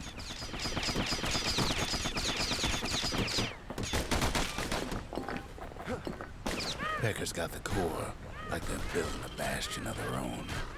The welcoming committee scrambles to attention. Didn't expect the kid so soon.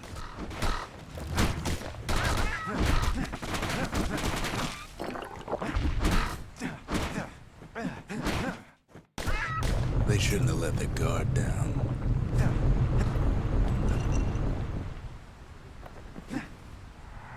Getting that core was one thing. Getting out's gonna be another. He digs his way out of the clearing, but the wilds won't let him go without a fight.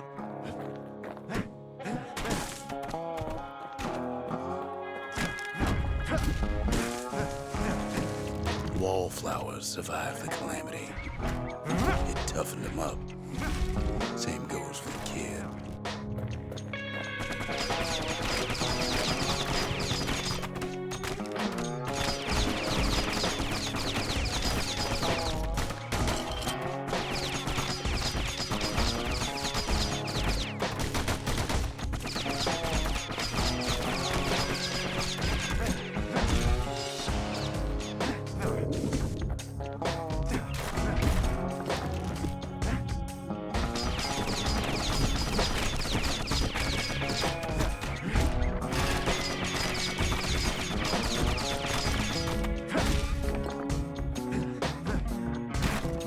Slinger Johnson's old outpost is all that's left of him.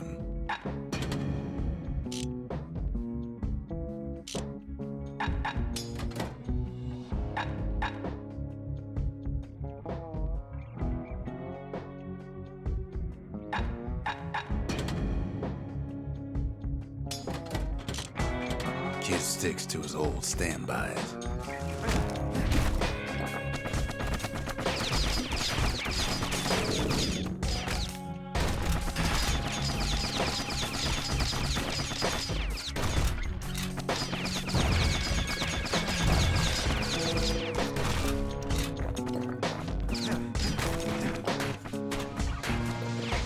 A handful of windbag shipments made it out this far.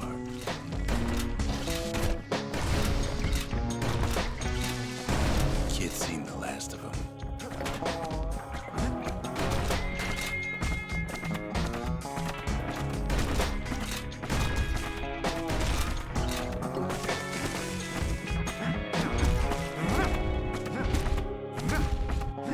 Don't ever turn your back on a pincushion. Kid's roused up half the wilds by now.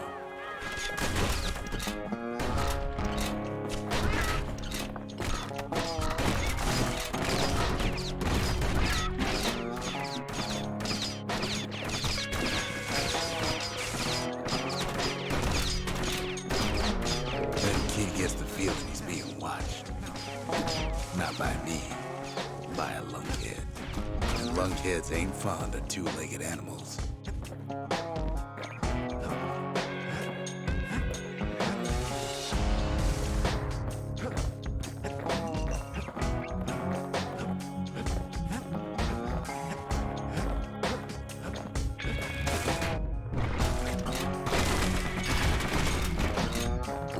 Leave it to the kid to make time for stomping swamp weeds.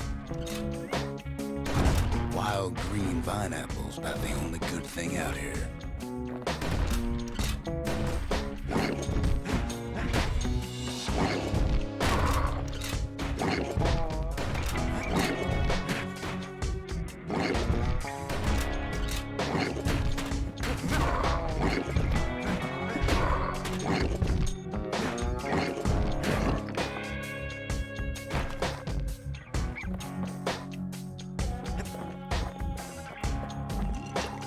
The wild's already reclaimed this place.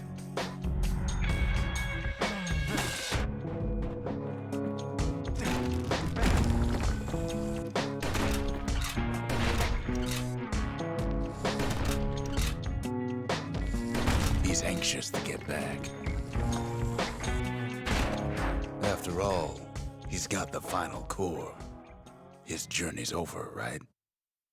Well, no, it ain't. Not by a long shot. Kid knows something's up when we ain't there to give a warm welcome. See, Zolf and I were just wrapping up a heated discussion.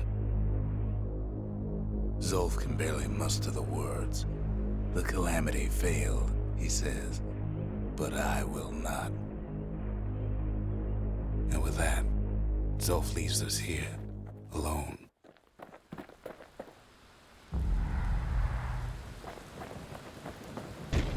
Zolf banged up the monument pretty bad. But there's a way to put her back together. The shards. Zolf cursed the city, cursed the Bastion, cursed me, said he was going home. When Zolf got through reading that journal, He just snapped. Started smashing up the monument till I tried to stop him. Most of the Ura never got a taste of Ceylondia's fine goods, unless they were born and raised in the city like Zia here. Sure, the world's all gone to pieces farther than the eye can see, but leave it to this gal to point out the amazing view. Girl tried to run away from home one time, but the marshals stopped that, didn't they? So many secrets in there, she can't even read it. Her father's own journal.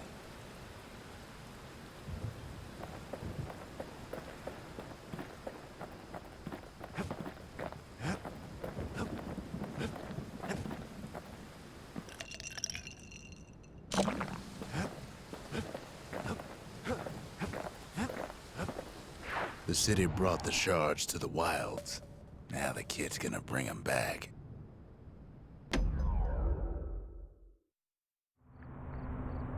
After Zolf's little episode, kid sets off in search of shards.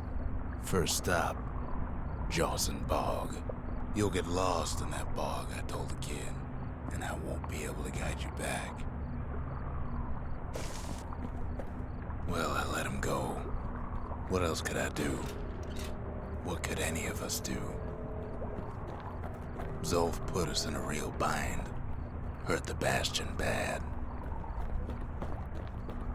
But the shards can make it better. They're like smaller doses of the Core's medicine.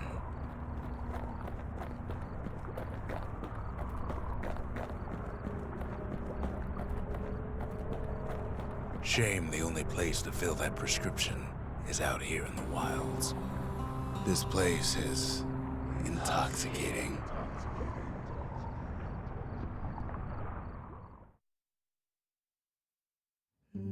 Don't know where he's gone. Might be gone for good for all I know.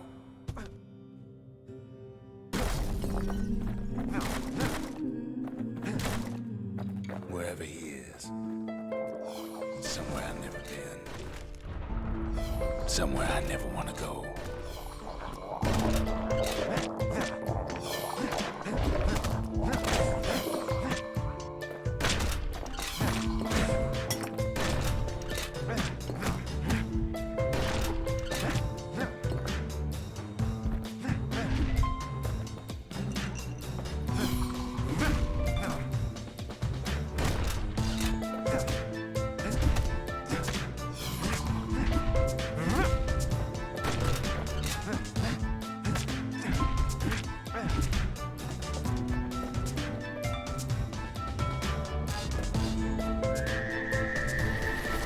There, welcome him with open arms.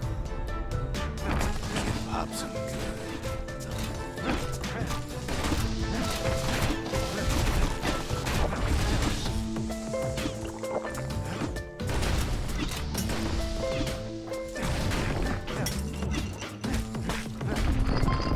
That a survivor? No, ma'am. It's a lonesome ghost of a gas fella.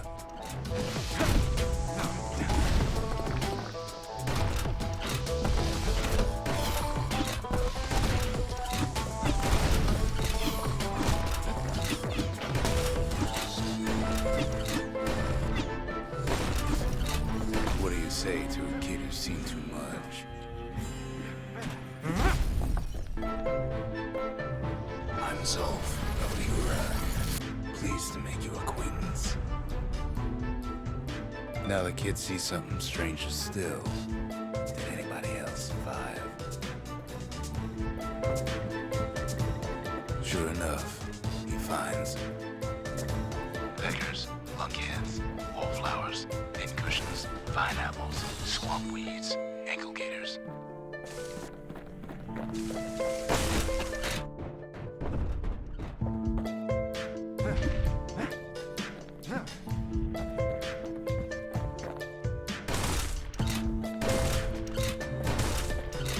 Now the Bastion can send him even farther, into the wild unknown. The kid sets foot inside one of Ceylondia's famous watering holes.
what he did to poor old Rondi the bartender. Proper story's supposed to start at the beginning. It's so simple with this one. Now here's a kid whose whole world's alright, snoozing there on a rock in the sky. He wakes up. I'm just fooling. He sees what's left of the rippling walls. Years of work undone in an instant. He sees what's left of Pith, the bull. The gods, they're all undone. He sees what's left of his lifelong friend. His friend, he's come undone too.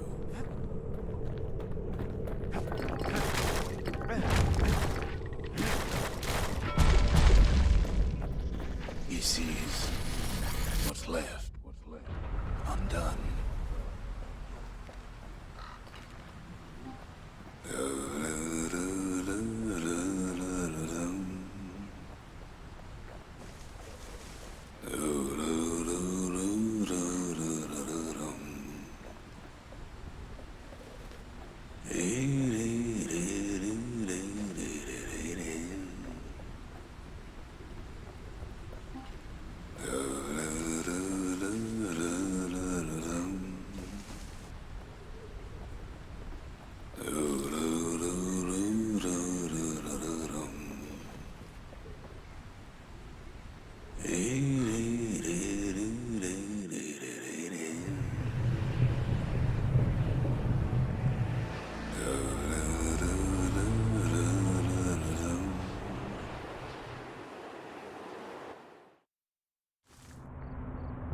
Thought we'd lost him, but he finally comes to.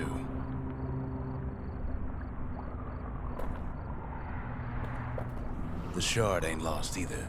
Not anymore. Now to find a ticket out of this hole.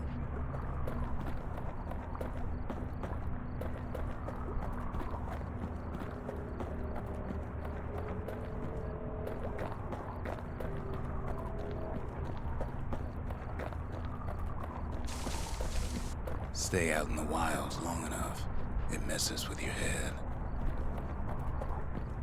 Best not to stick around too long in a place like this.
Bootlickers dig their nasty thorns into his heels.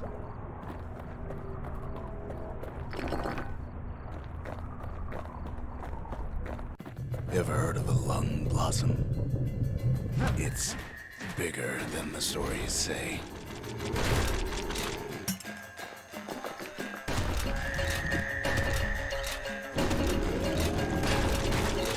The breath on that thing, like a scumbag sprung a leak.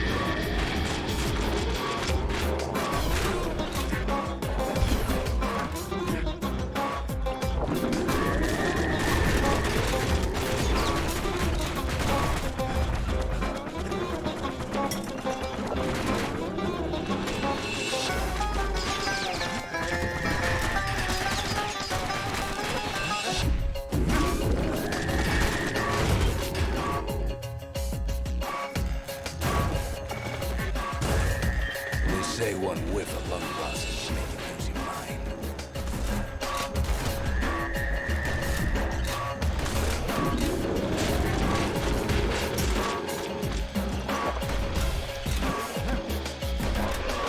Well, the kid prunes it down to size somehow. Hard to get a sure footing in the bog.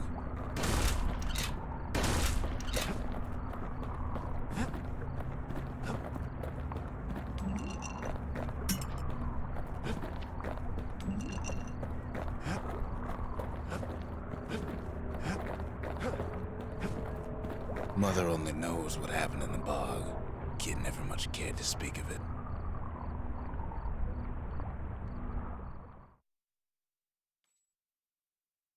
A shard is like a poor man's core, but beggars can't be choosers.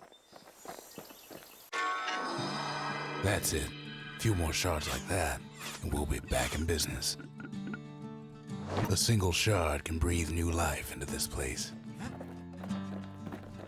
The shard's got enough juice to spruce up any of these places.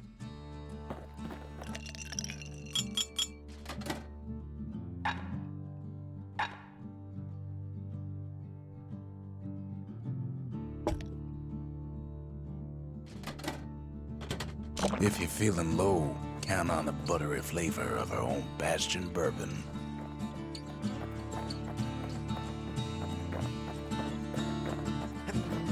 The city tried to use the shards to stake out the wilds. So much for that plan.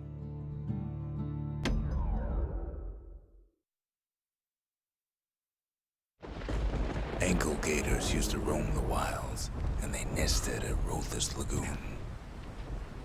Many a tale folks used to scare their children straight originated here.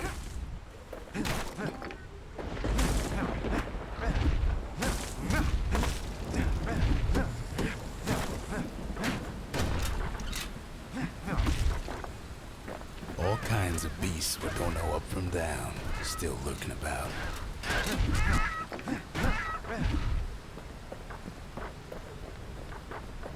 These beasts, they don't like company.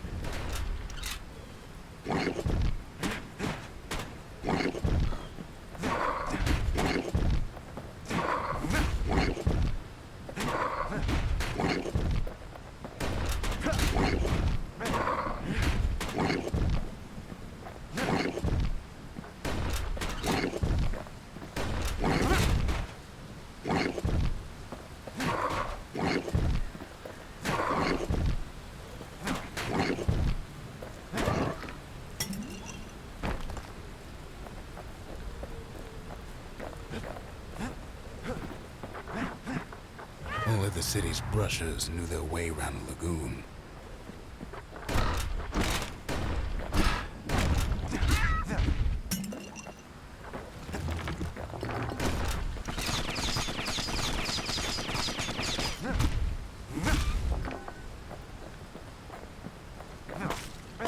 Even the brushers learned to fear this place.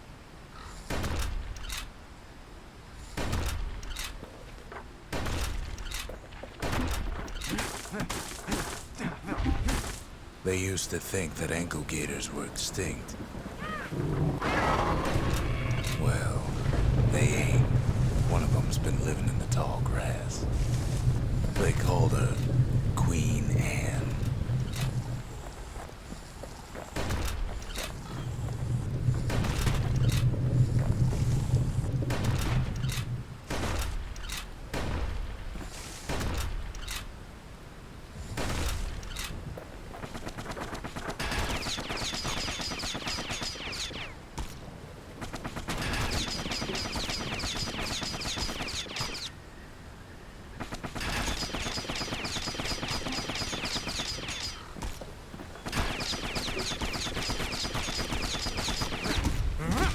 The lagoon's got plenty of other dangers, of course. Turns out Queen Anne got a hold of a shard. Ankle gators love shiny things.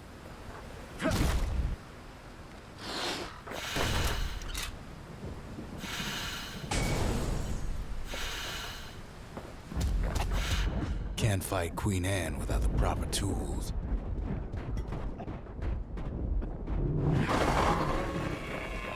The brushers use their pikes to keep their distance around here. Now the kid can do the same.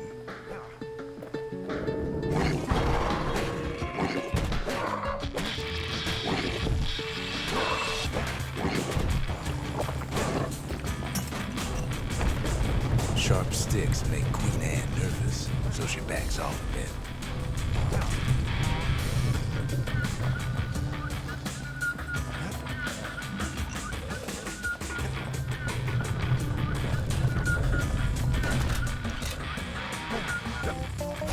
Kid's got a mean throwing arm.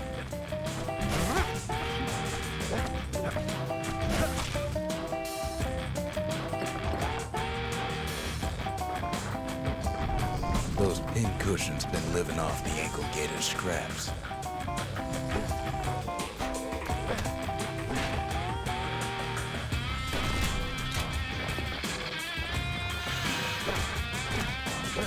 Queen Anne can't fit down some of these narrow paths.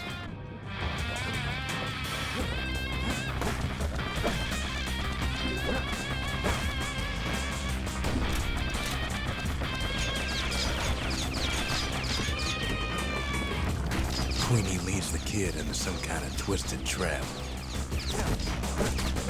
One bad step in that tall grass and he's Queen Anne's lunch. He holds his ground. Seems the Queen's running out of options.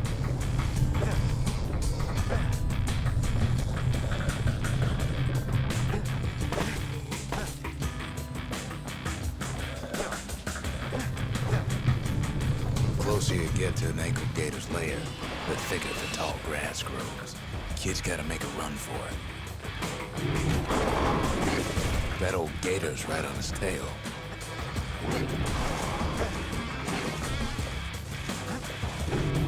Bad idea to walk in gator grass. Can't get hasty in a place like this.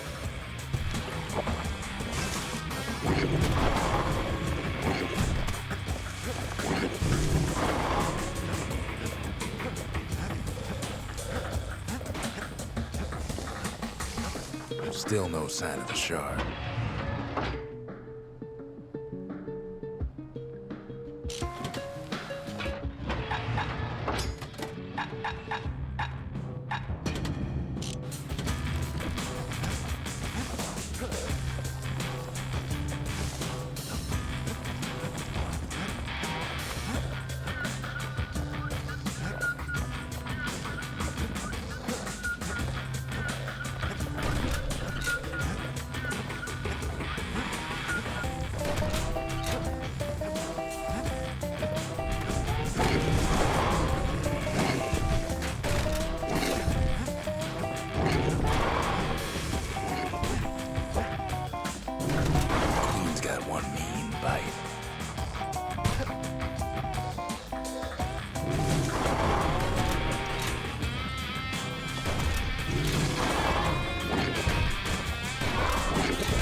Not to feed the local wildlife.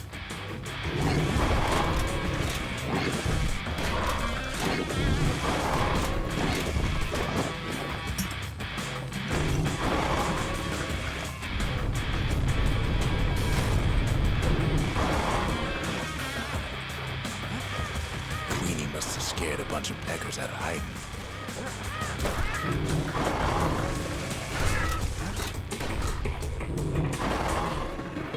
Seems even stinkweeds know to stay away from the queen.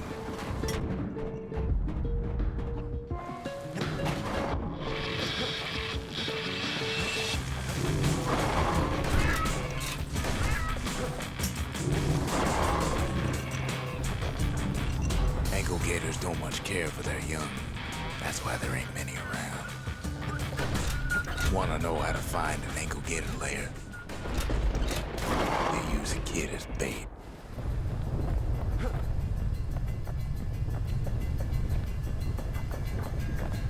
Now she's coming for him. She's got nowhere else to go. The shard's sitting in plain view. They say if you run across an ankle gator, you better keep running.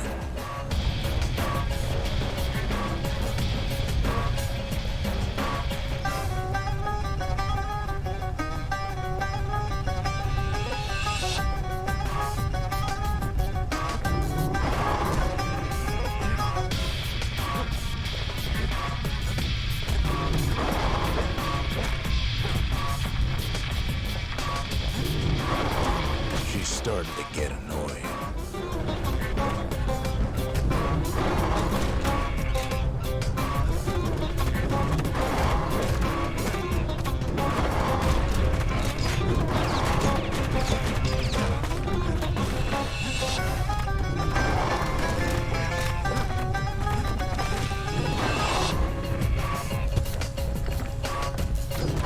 And now he's made her mad.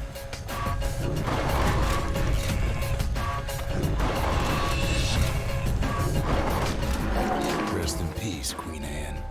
That was for the brushers.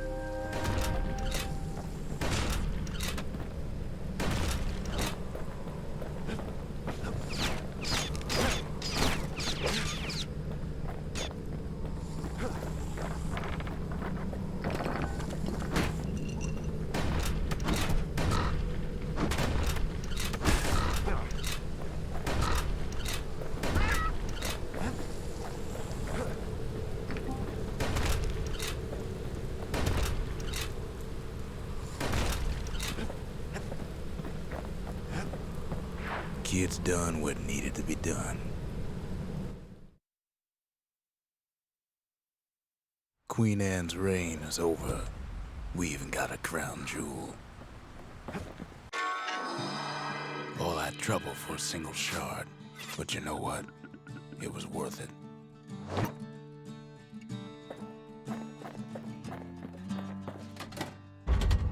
Ain't saying much, but that's the greatest forge in all the city.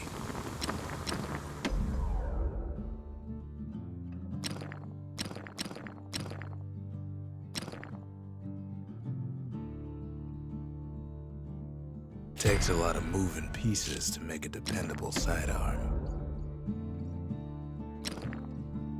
To fix a brusher's pike, you just need a good length of knife bark.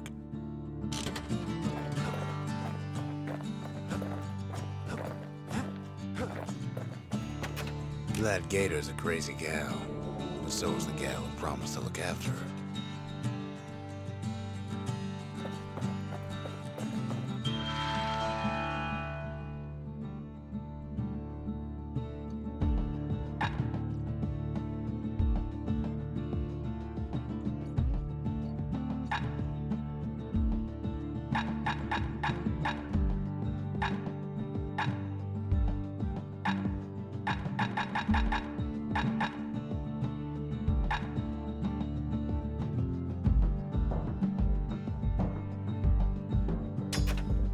It wasn't fixed, it was unbroken.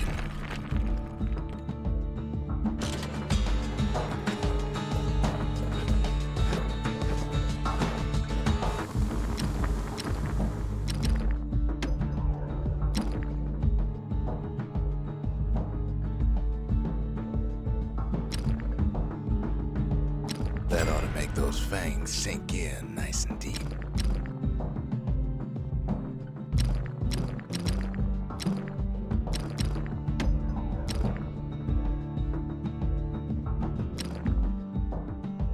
The marshals learned to pack those shells full of fire.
Ain't never letting go of his old friend with a sturdy grip like that.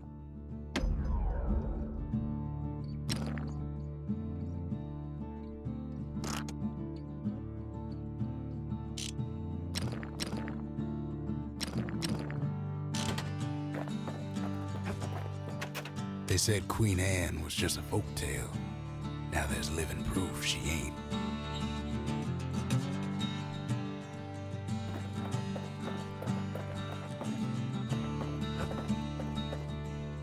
The next shard should be farther out there in the wilds.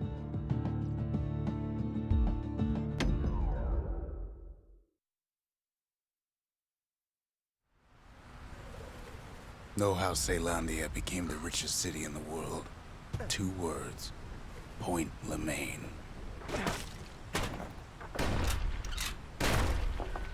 If the wilds could ever be tamed, it was gonna happen right here.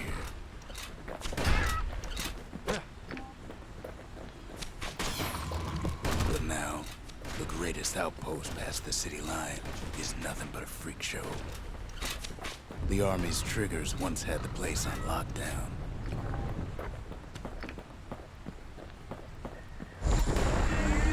Kid might as well pick up where they left off. Blam! Just like my fighting days. Gun like that can even put the wilds in check.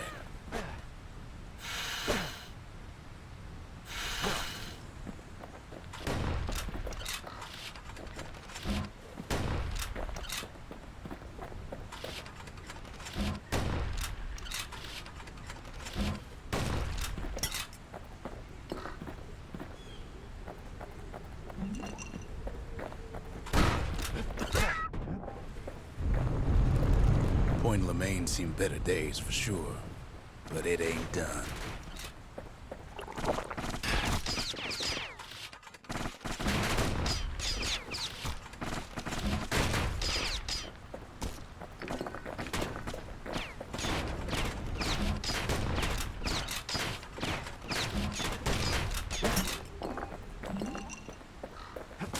Whole place shudders in a fit. The Grand Rail of Point Lemaine. Not only is it still there, it still works. Of course, it's no longer shipping hides and alloys and spices, but it can give the kid a lift. Just as long as he can stay clear of the trouble on the tracks.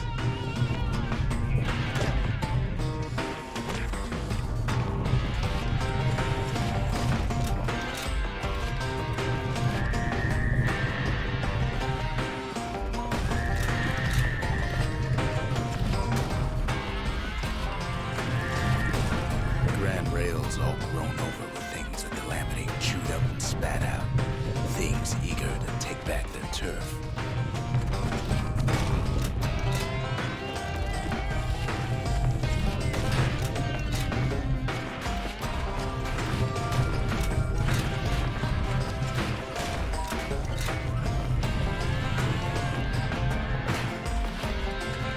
Kid don't let so much as one of those things slip by.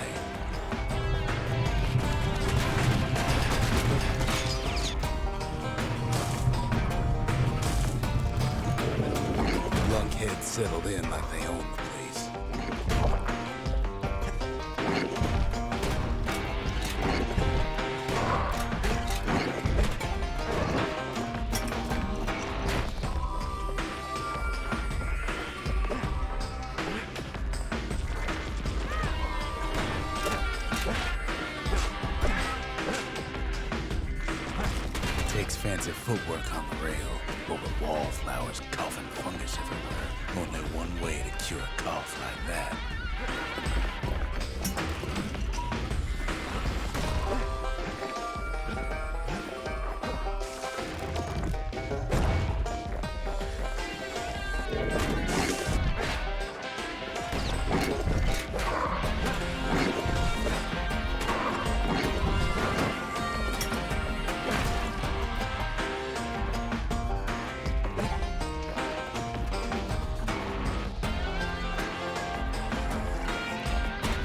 Of course, the Grand Rails seen much more fighting in bygone times.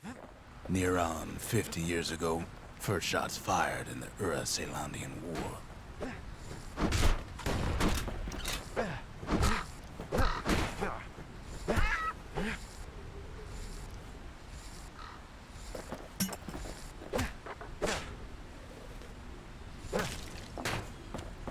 Place used to be closed off, but now it's split open like a rotten pineapple.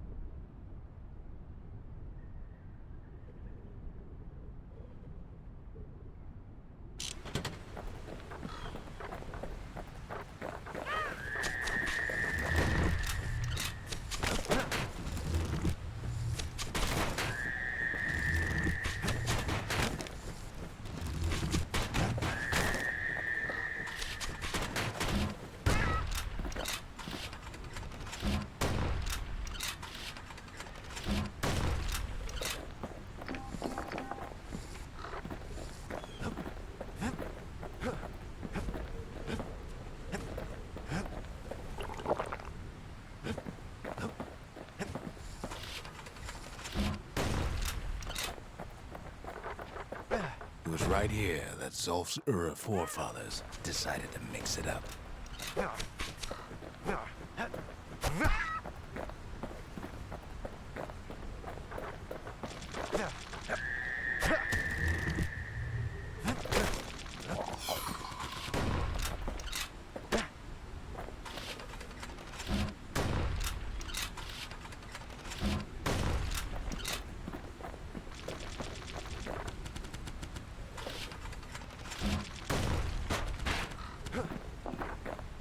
Okay, so maybe we didn't get their sign-off on the whole Grand Rail thing.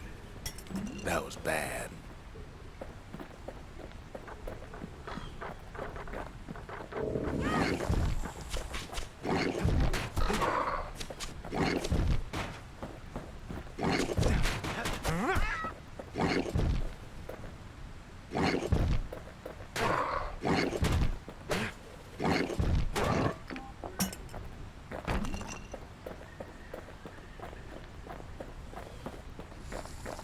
The rail must have shook the Ura to the bone down in those dens of theirs. Well, the rail won't last much longer now that the kid took the shard. It's still got one good run in store for it. All the rotten wood there on the rails turned it into swamp weed central.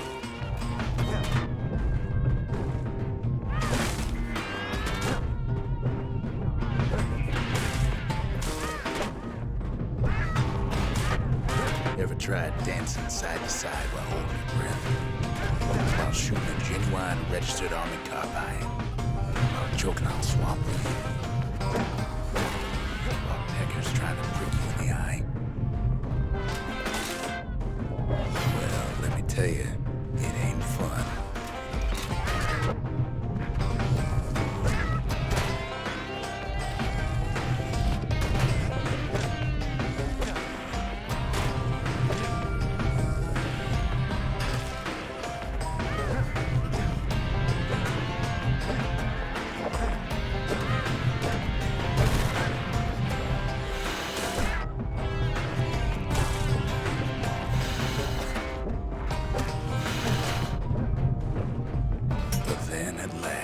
It's the end of the line. He'll be picking swamp weed out of those boots for days. Turns out he's got company up at the rail station, waiting for him.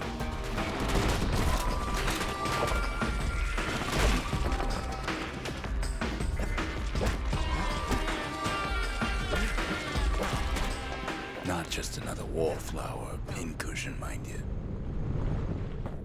At first, he thinks it's Zulf. Turns out he's wrong. This is for you, says the man. Then wham! When the kid comes to, the man's long gone, but something else is there.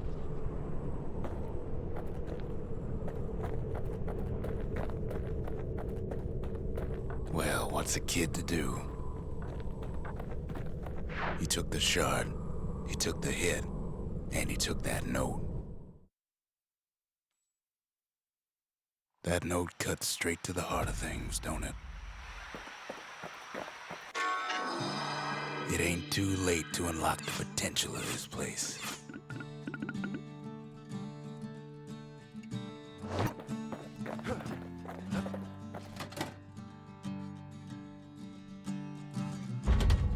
We need an awful big lost and found under the circumstances.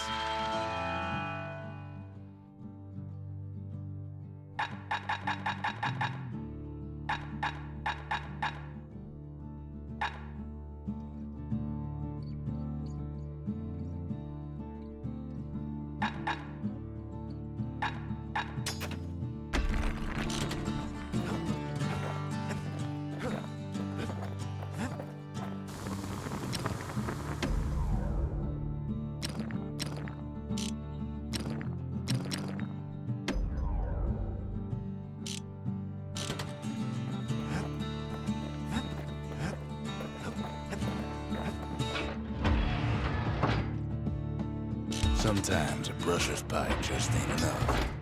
That's what the carbine's for. The shards are getting harder to find.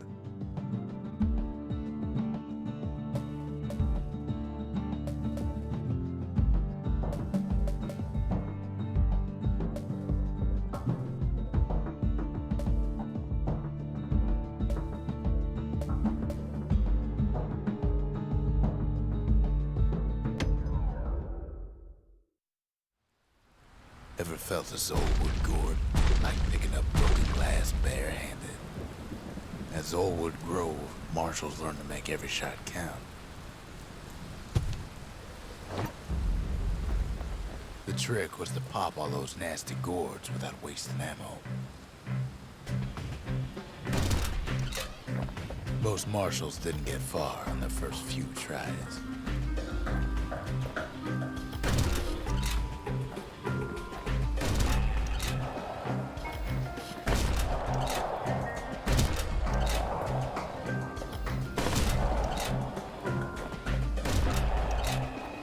Catch a bunch of those gourds in a single shot.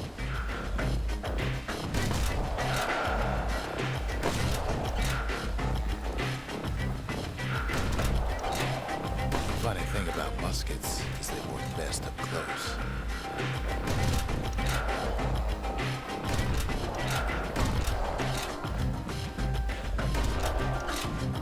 It took a keen eye, not an itchy trigger finger.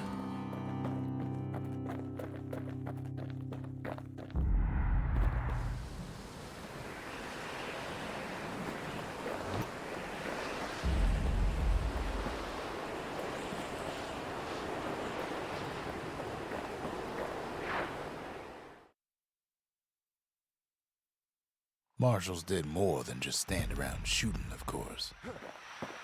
Kid arrives just in time to sample Zia's famous cooking. He wolfs down too much too fast, and it all goes to his head. I've said a lot about the kid, but he ain't the only one wrapped up in all this.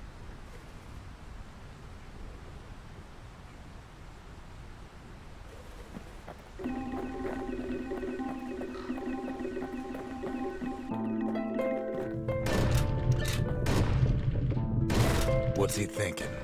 Well, let me see if I got this straight. I only heard it once.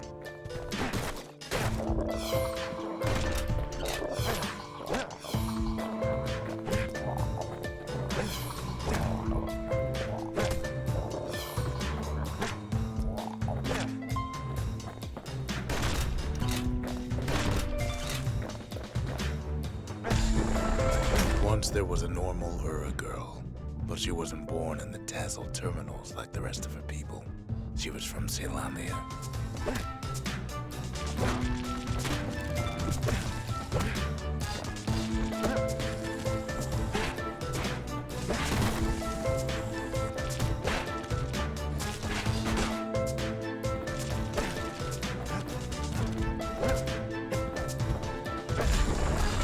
Her folks were orphaned in the war, taken in and raised inside the city, on condition they would never return to the terminals.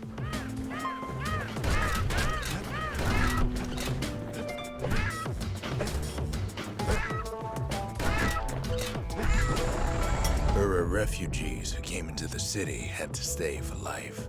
It was a way to reduce the risk of city secrets leaking out.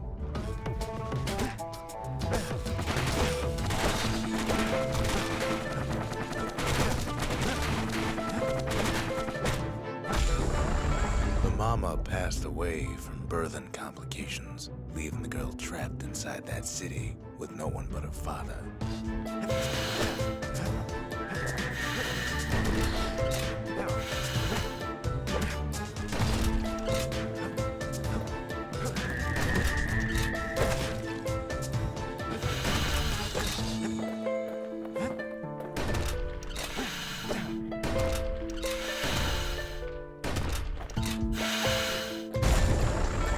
Father was sharper than a brusher's pike, so he got a job working for the city's mancers.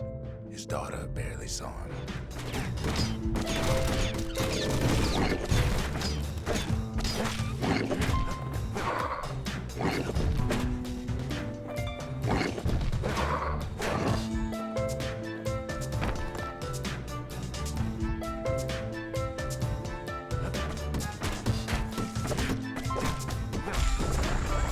Father told her nothing of her Ura heritage. He told her nothing of the Mansers. It's for your own good, he said.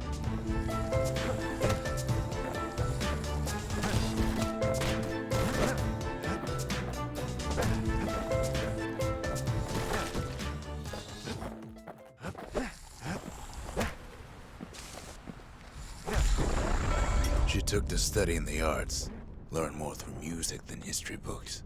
Gain a knack for strings and songs.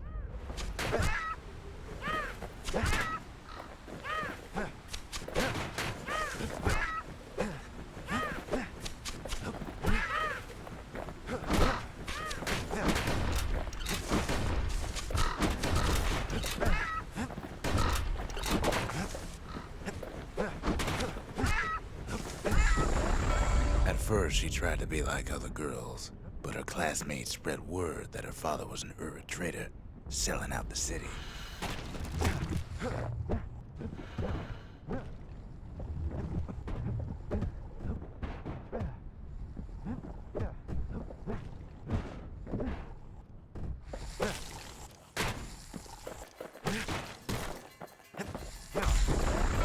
One young man stood up for her, or so he led her to believe. He knew much of her heritage, and she grew fond of him.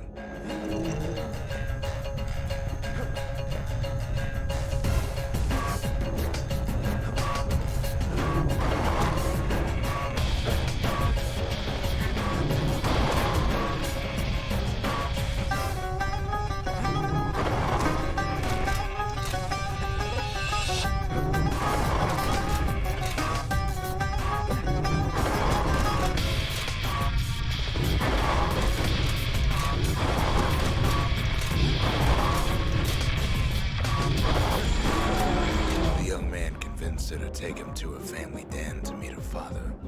Spoke of how he wanted to meet a man from the terminals.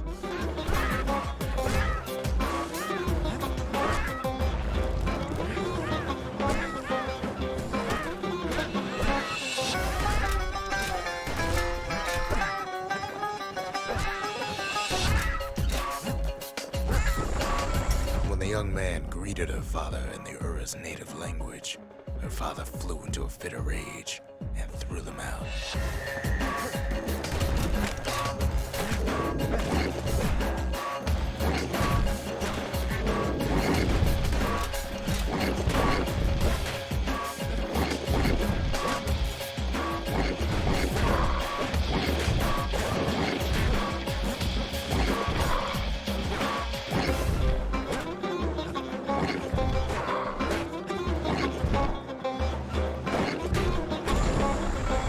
young man never told her that the Ura's native language is not to be used by foreigners.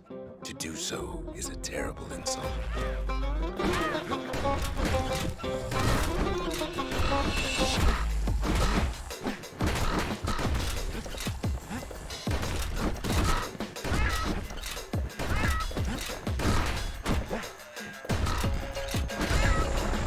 It was then that she decided to escape. The two of them could flee the city together and go to the Tassel terminals.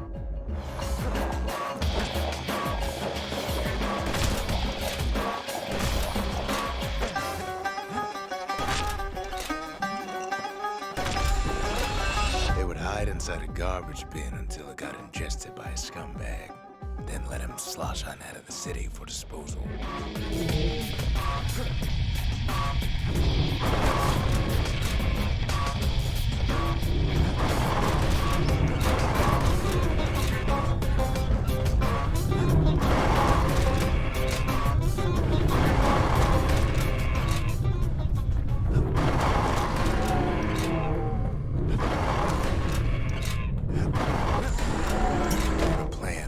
Succeeded, but the authorities were already there when that scumbag sidled up to the city walls.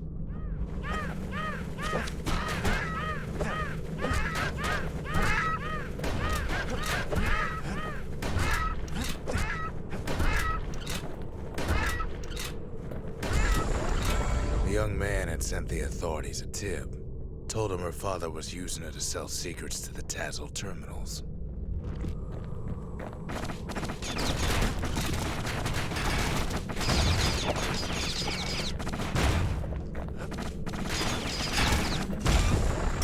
She and her father were arrested for treason, but her father got a deal. Returned to work for the Mansers, and she'd go free.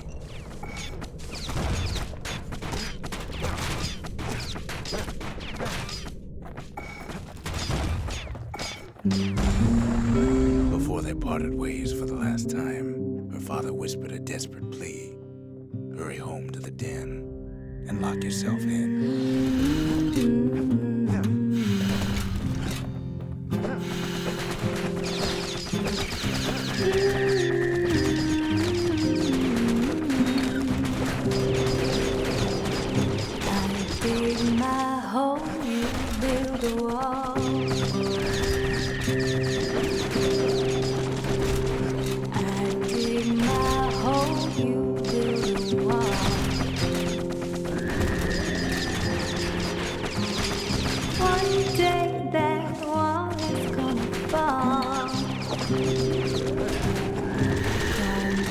That city on a hill.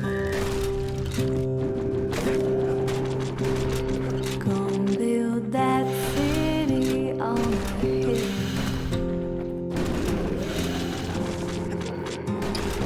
Someday those tears are gonna spill. So build that wall and build it strong, 'cause we'll be there before too long. Gonna build that wall up to the sky.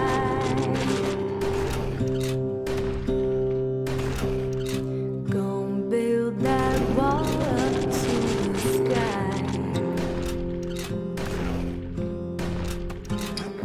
Someday your bird is gonna fly. She did as she was told, and deep down underground inside that den, she found a journal written in her father's hand. Gonna build that wall until it's done. But now you got nowhere to run. So build that wall and build it strong, 'cause we'll be there before. The next day, the door to the den turned to ash. The girl came up for air, and she saw the calamity. all around her.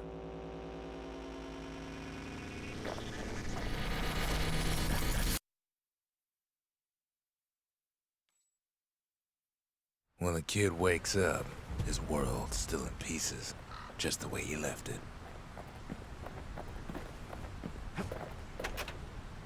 Finding gourmet ingredients ain't easy these days, but we'll take what we can get. The note says it plain.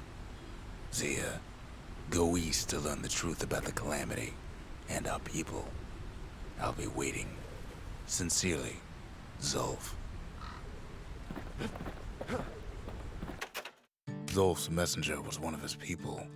Wondered just how many of them survived, and what exactly Zulf told him.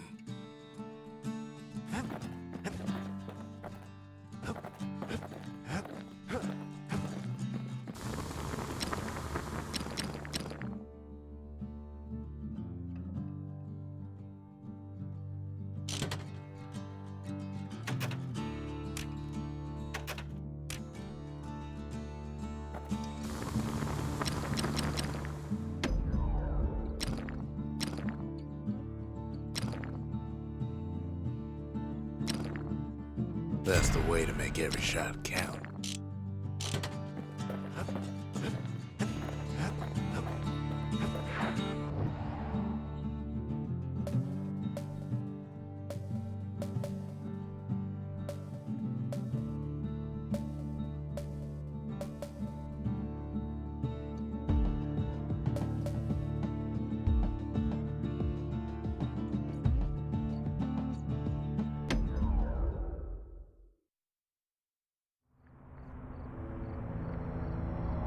Not everything blew up in the calamity. Why, Colford Cauldron here blew up way ahead of its time. The cauldron boiled over some 300 years ago. They say it filled the skies with ash and the lakes with molten rock.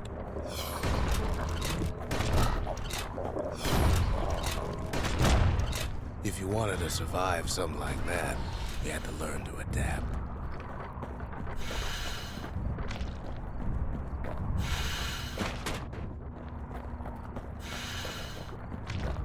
So in a way, the beasts of the wilds, they're all survivors too.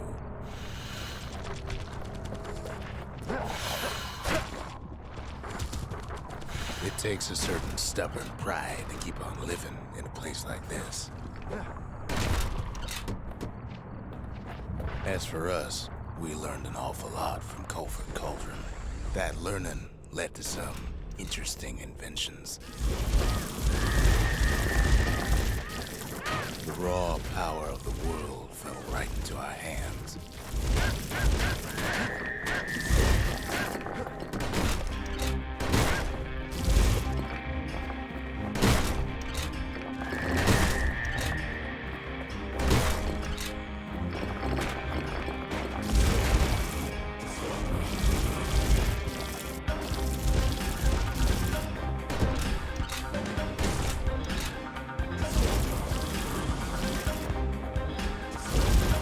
Playing with the cauldron's fires became an addiction.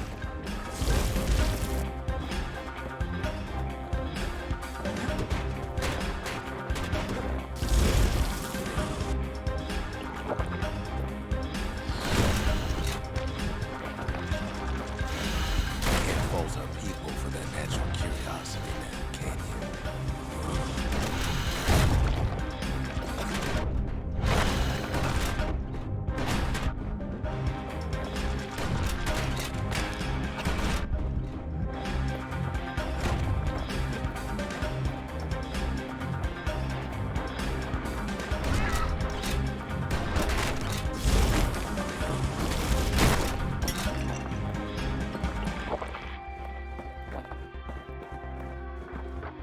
Sure, we dusted off a good many secrets out here.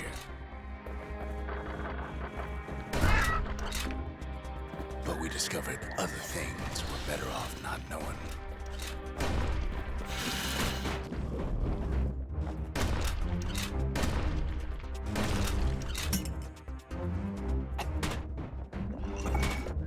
The unforgiving scent of sulfurous dirt.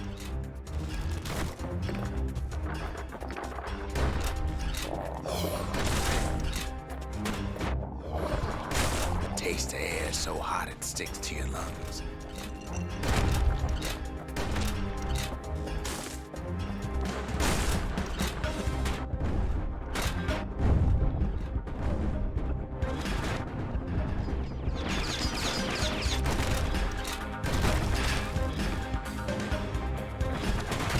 All sorts of awful things crawling underfoot.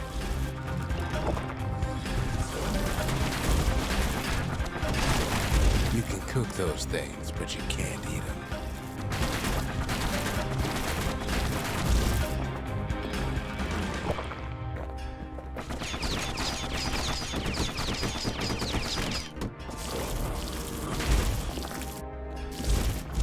Never thought we'd find so much life in all that ash.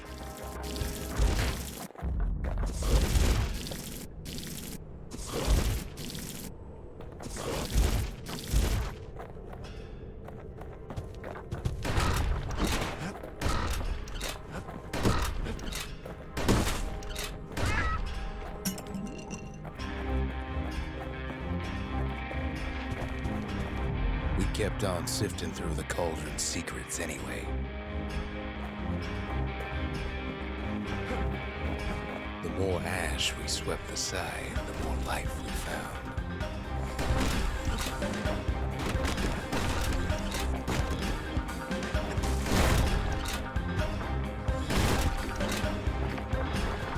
The place is inhospitable as they come.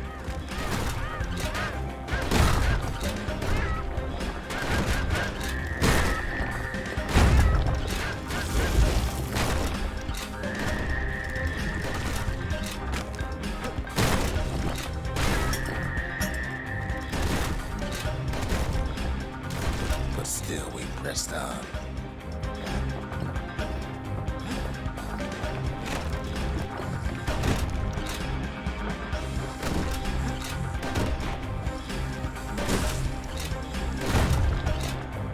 After all, when we looked down inside Colford Cauldron,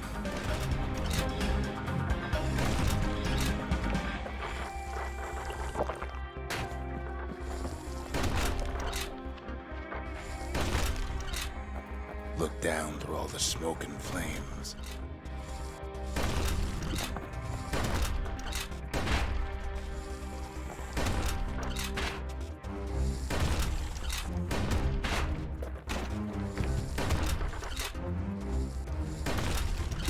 we saw in there the heart of the world, the heart now laid bare by the calamity.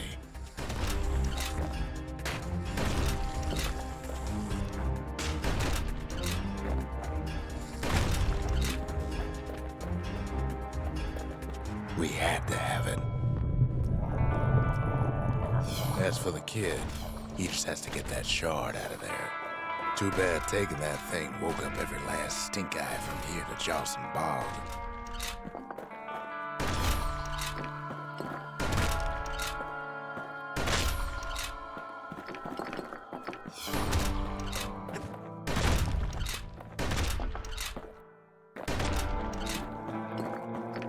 Kid's thinking he's got to trek all the way back around the cauldron. Luckily, the cauldron cooked up a little shortcut for him.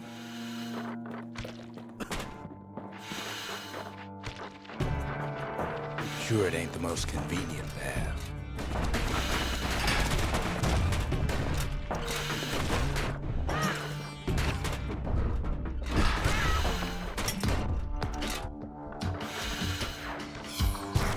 Biggest stink eye he's ever seen's waiting for him on the other side.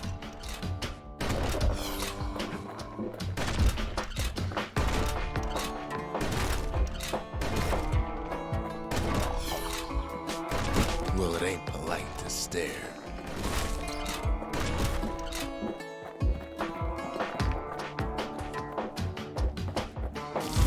And where there's one stink eye, there's always more.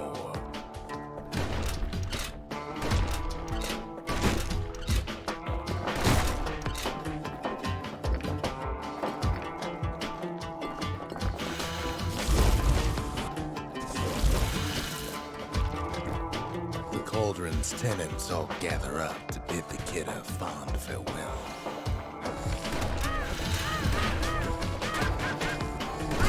Kid don't shed any tears for him, though.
With a good spyglass, you can still see the cauldron from the city, but all the fires died out.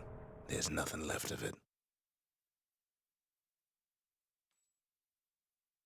It comes back looking like the inside of a chimney. The shard works like a charm. You can hear the monument's heartbeat again.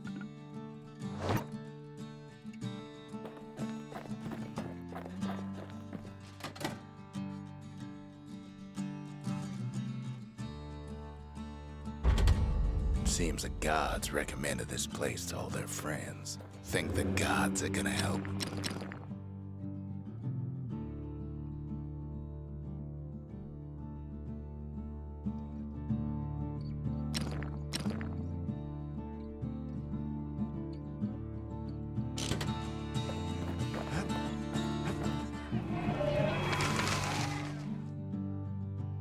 The culture.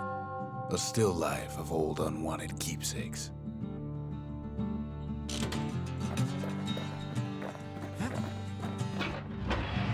Ever see a kid with a musket and a fire bellows? Bit of a disturbing sight.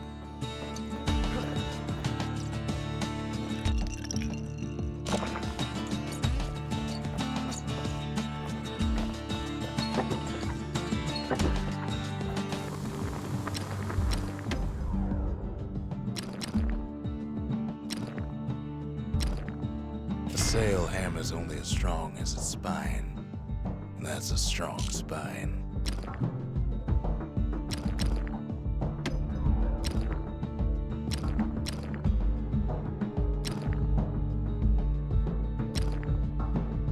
To master the musket, you gotta get rid of the recoil.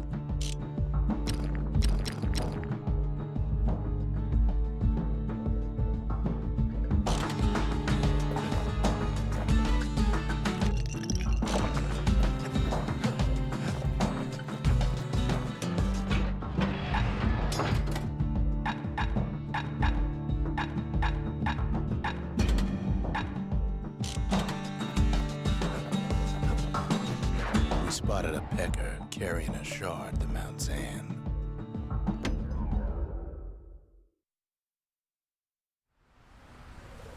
Can't rightly call Mount Zan a mountain anymore.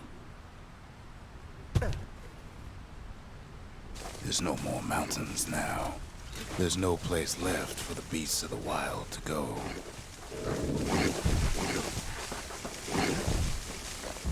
Good thing for those beasts the Calamity saved leftovers.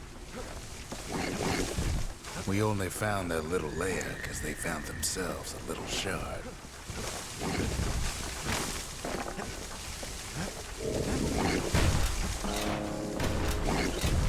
Creatures of the wild, they've been building a bastion of their own.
Best thing we can do for those beasts right now is put them down quick and clean. Besides, we have to take back what's ours.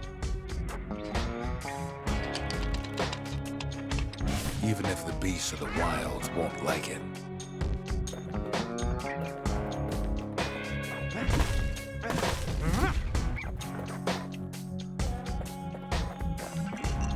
What the city left behind, those beasts took for themselves.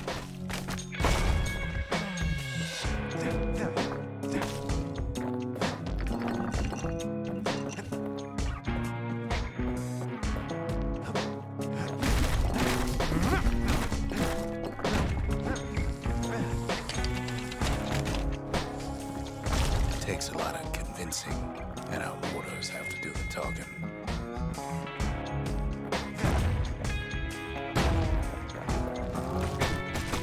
Look at it this way, it's either them or us.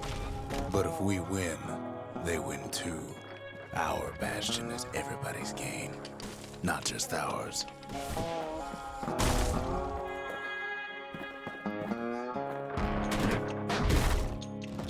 Unfortunately, there's no explaining that to a simple beast.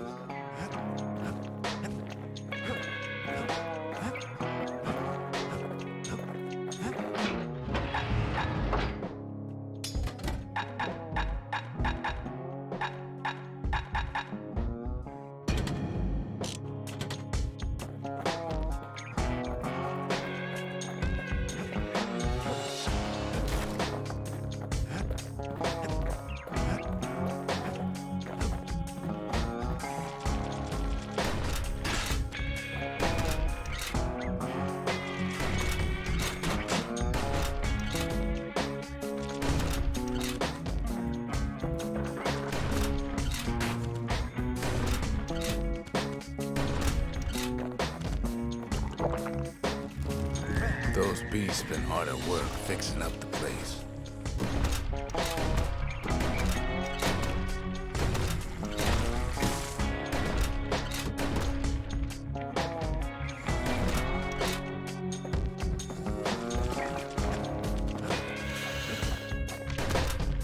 They've been searching for cores and shards, just like we have.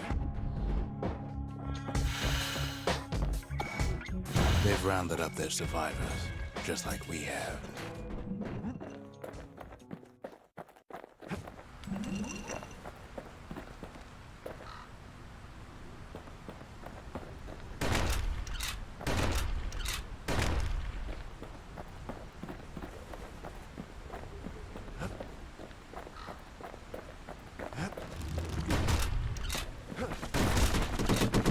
Maybe they've thought about turning back, just like we have. We just really need their shard. Kid got it fair and square.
He's done what's best for him, don't you worry. Don't you worry. We'll all be better off once the Bastion is complete. The monument's getting better. Zolf sure did a number on it, though.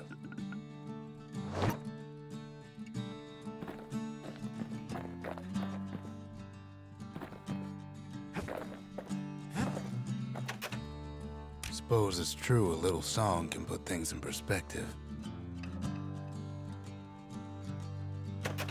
They said the wild could never be tamed, if only they could see us now.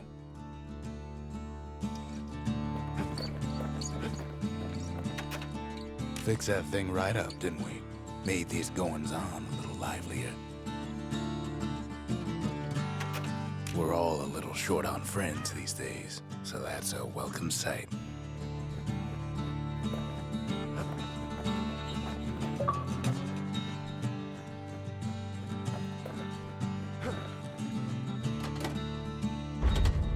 The arsenal's complete, in case we need protection.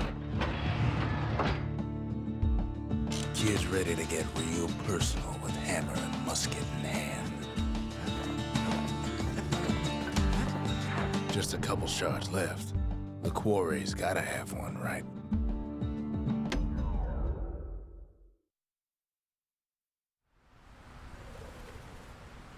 Imagine everything you'd need to build a city like Caelondia. It takes hard work and planning, and it also takes a burstone quarry.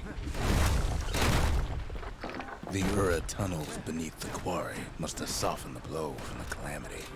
We bought the whole place from the Ura on the cheap. Same goes for its natives, rattletails.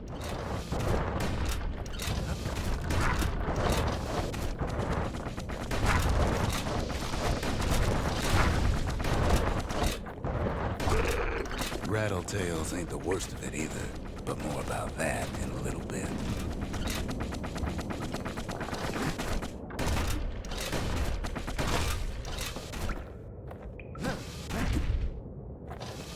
The quarry came with a lifetime supply of windbags. Windbags smaller than the naked eye can see are nested in those rocks.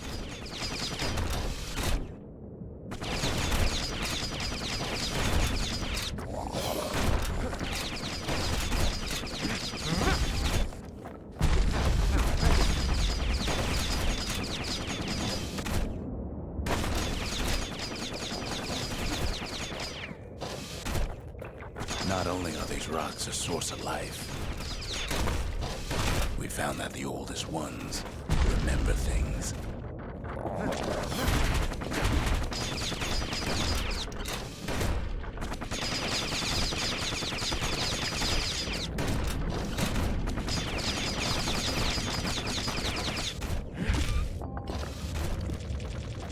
But there's even more to it than that.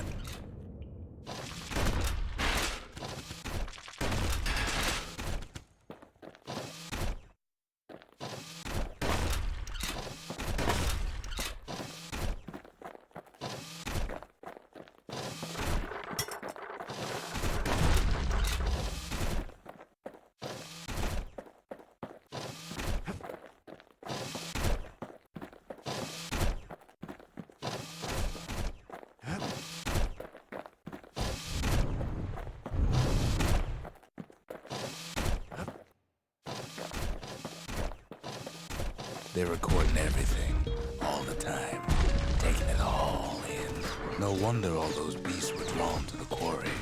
The rocks were calling them.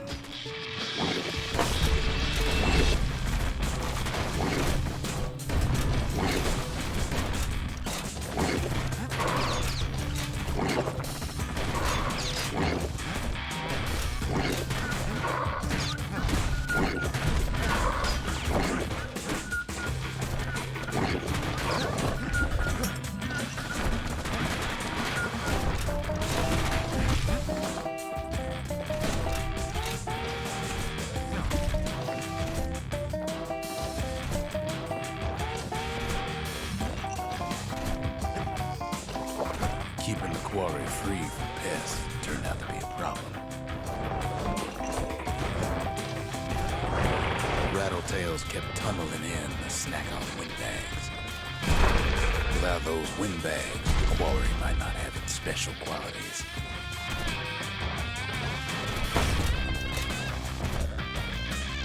Even stink eyes started taking root here.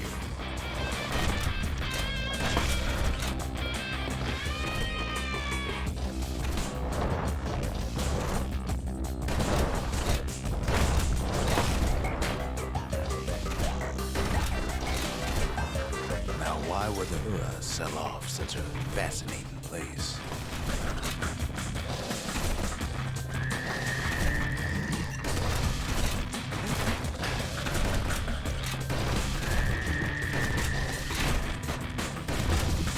The Ura always were a superstitious lot.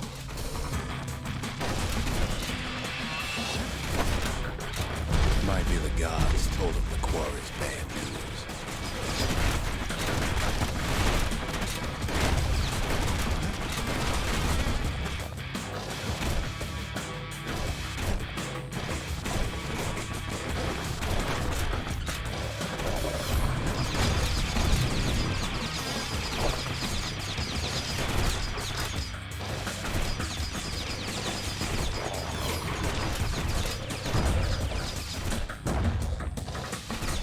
On top of that, you know the Ura hated anything above ground.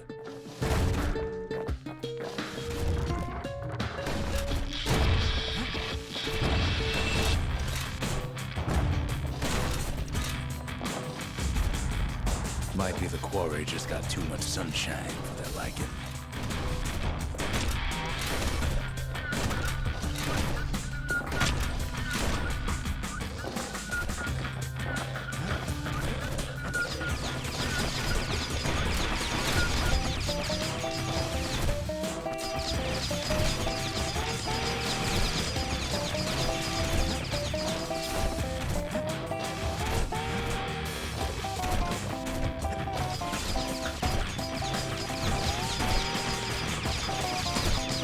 In any case, it's fair to say the quarry was a godsend.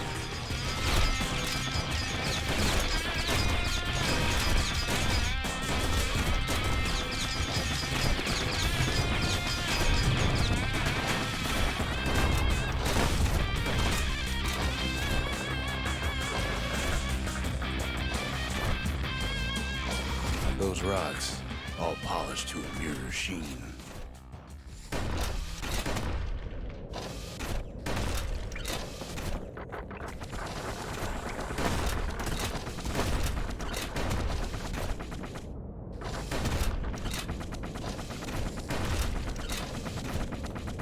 The largest ones, you know as cores.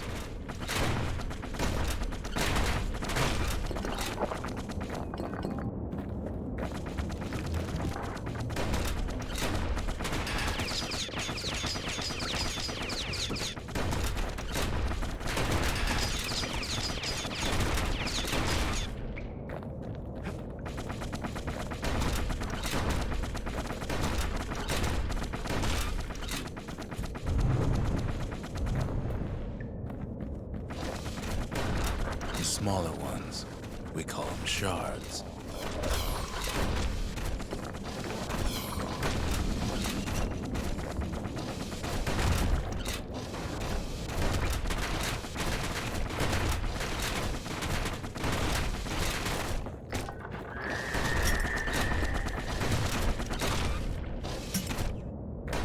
The shard's got a fraction of a core's power, enough to fuel a voyage to the motherland.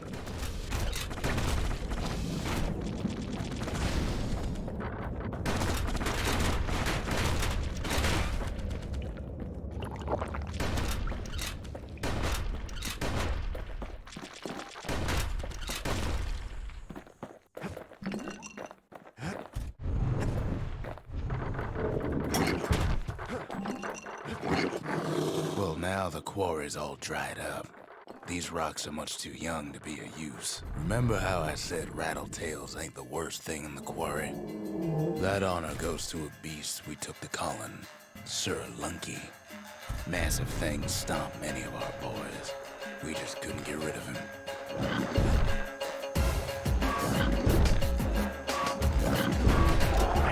The only thing harder than the rocks burst in the quarry is Sir Lucky's head. His big fat rum's plenty tough too. So is the kid. We never could get stubborn old Lunky to leave the quarry alone.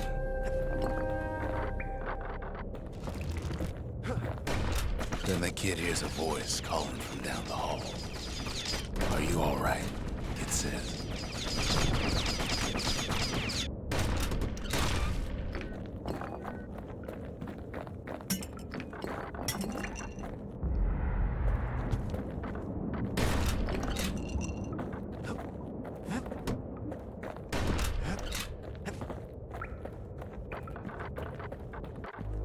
It's him.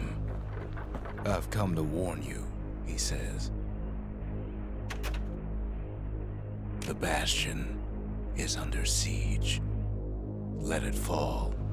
You should not go back."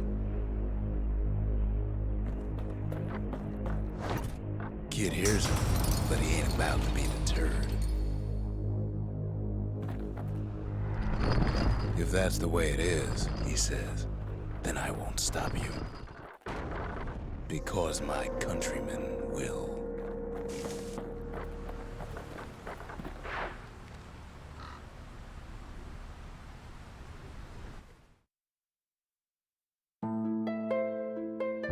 Say what you will about Zulf, but he's a man of his word. His countrymen don't much care for pleasantries, though. Too bad for that.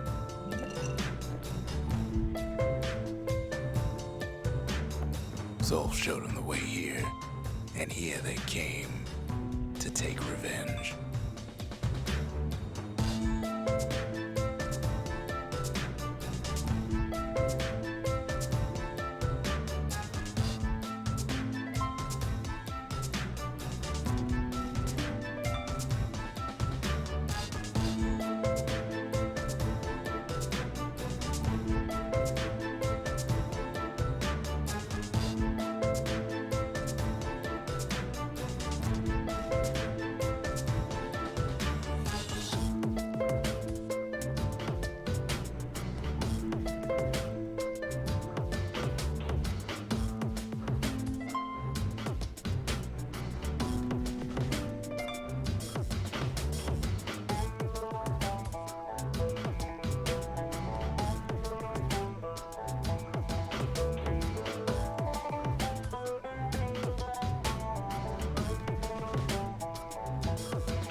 They got inside the Bastion and shut the door. Kid's gotta go in through the back.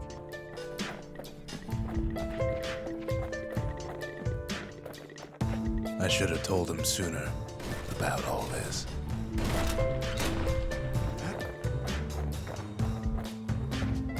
See, the Bastion's no mere safe haven. Big surprise, right? To make matters worse, seems the Ura took the girl. Unfortunately, they broke in, and they started digging their holes. Something wrong and sprung out of those holes, and it's eating away at this place. We tried to stop it, but we needed help.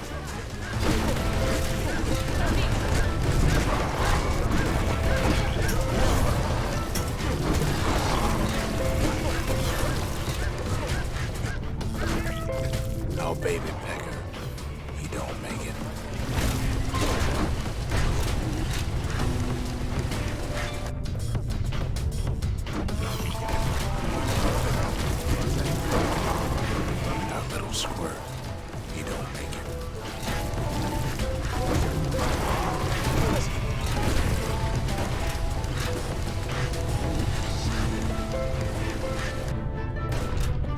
Somehow, some way, he sends those Ura packing. Problem is, it didn't matter.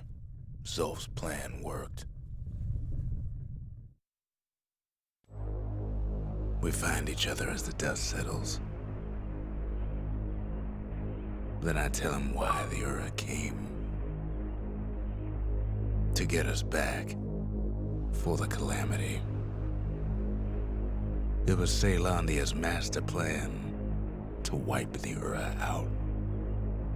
But part of that plan backfired, didn't it?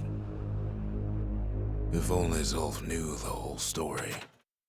What were we to think? They must have got her, taken her back to her rightful home.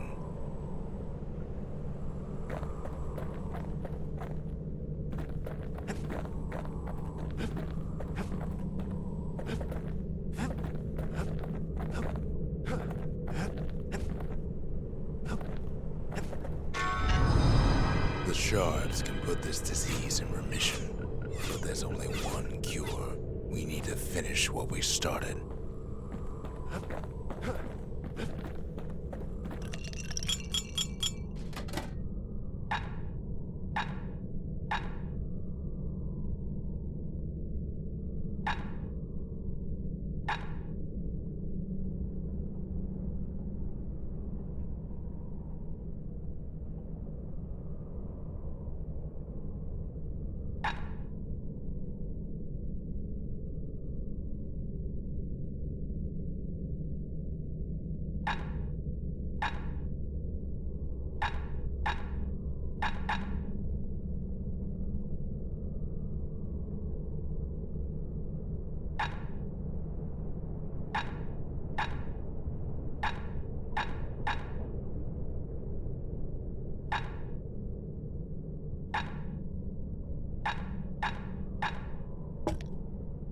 Fetching fizz is like a mouthful of nails, but the benefits are worth it. The memorial may be finished, but our part is far from over. The Mercy, the windbags ain't the only beast that drew a bad lot. The Sanctuary, if we can build, we can rebuild. The Conscience, we haven't lost everything, long as we have that. I've asked a lot of the kid, but this is something he's done on his own.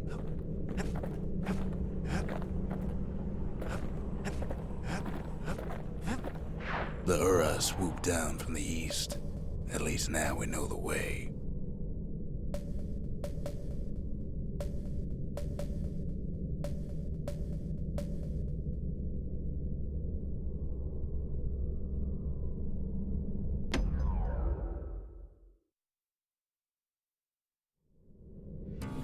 One last shard. It's all we need to put this mess behind us. And mother, what a mess it is. A mess like that could have only been made by hand. Zolf said the Calamity failed, and he's right. The Ura stand as living proof of that.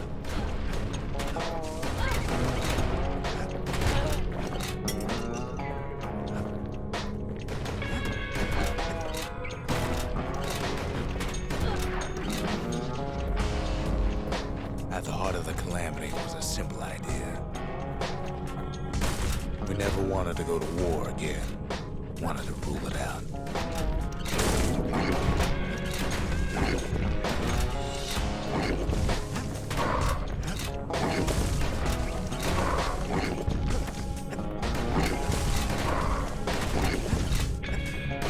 We put a lot of folks against that problem. Scientists, soldiers, spies, even me.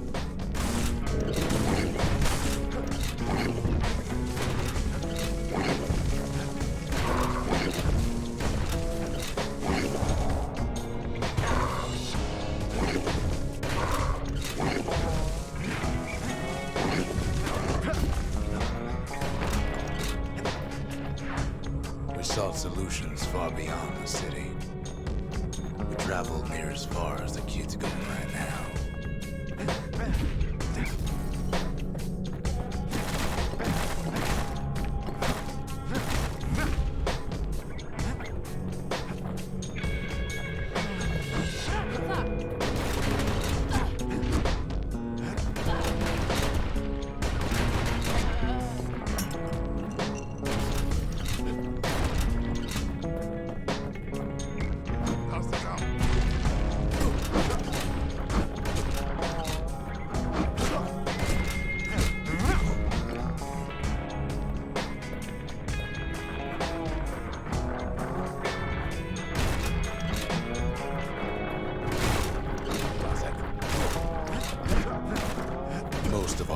efforts didn't bear fruit.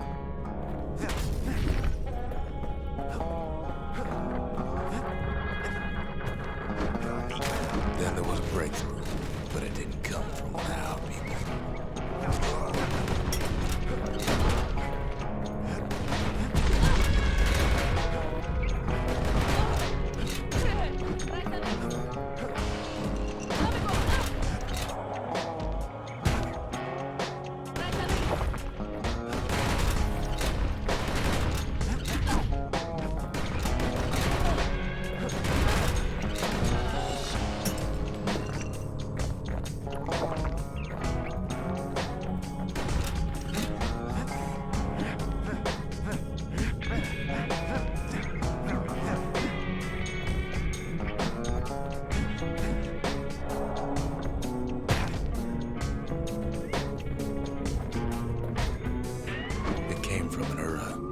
Brilliant young scientist named Ven.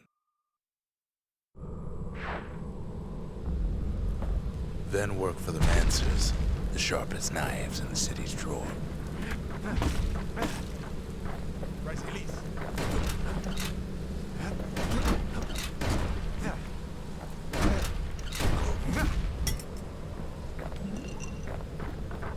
With his help, the Mancers devised a way to seal the Ura tunnels shut in a flash. Just like that, every last Ura living in the Tassel terminals will be gone.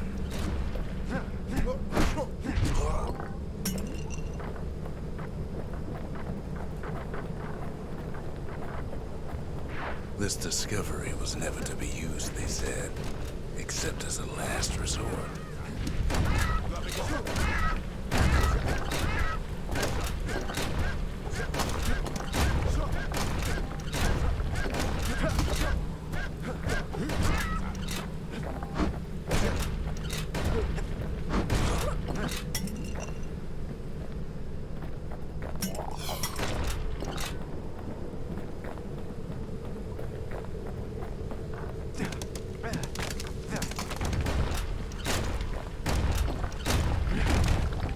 Ven didn't like being manipulated. He had plans of his own.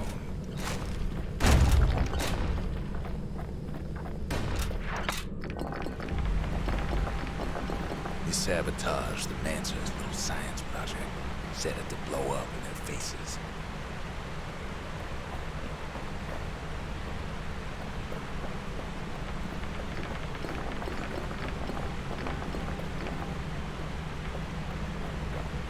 Imagine how Ven must have felt when they finally made him pull that trigger.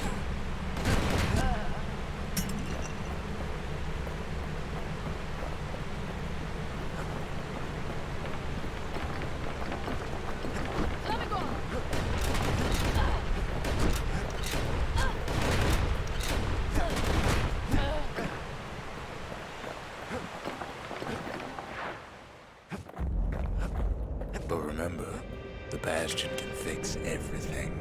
We just need that shard.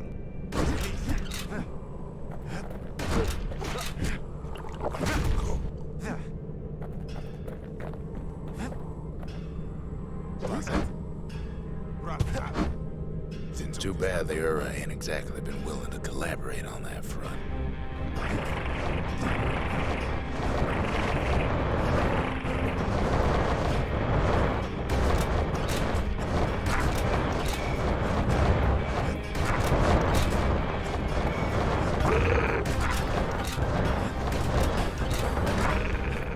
For now, Kid had little choice but to pick up where the Calamity left off.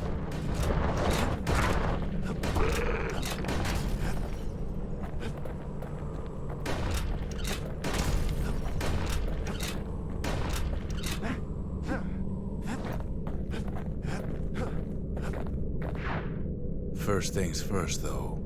There's someone we figured needed rescuing. See ya. The Ura fell back, no doubt planning the next move, but we knew ours already. There's something we had to do before going after that last shard.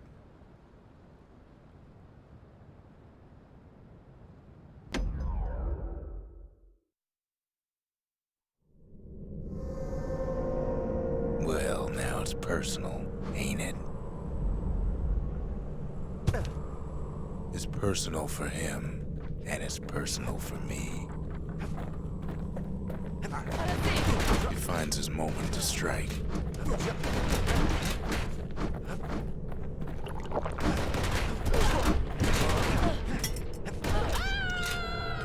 They never saw him coming. He gets his hands on the care package I sent him.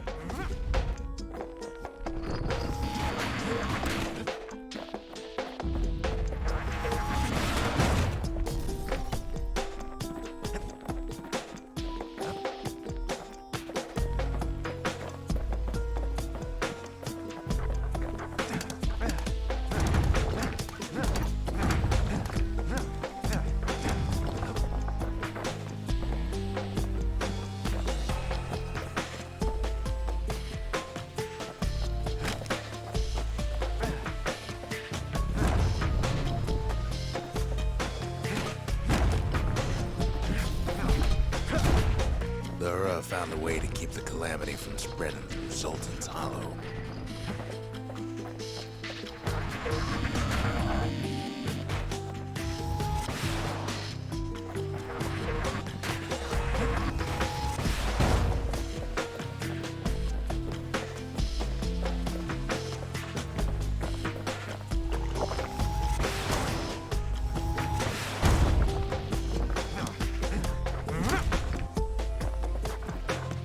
They got their own security and everything. Pretty fancy, even. Still, they ain't used to having visitors around.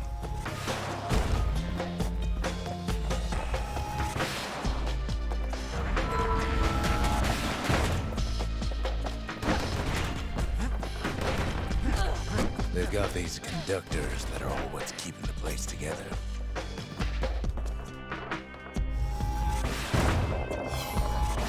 Break enough of those things and the calamity rocks slink back into the ground.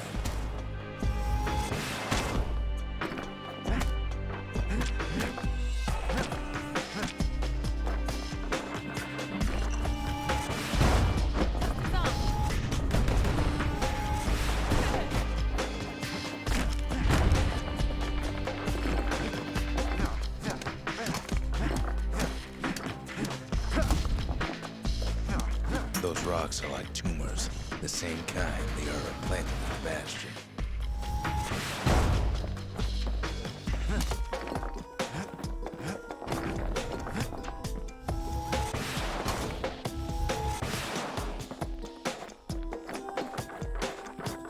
Well, the Ura must be in a panic right about now.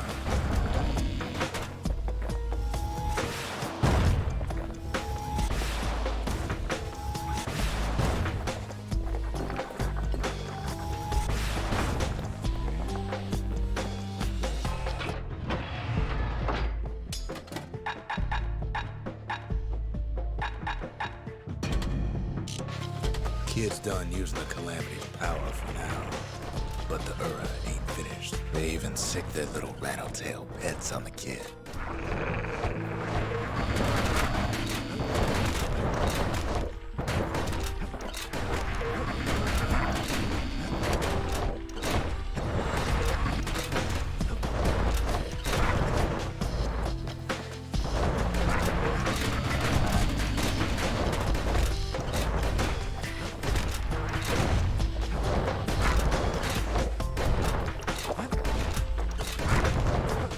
Those rodents are just a bump in the road.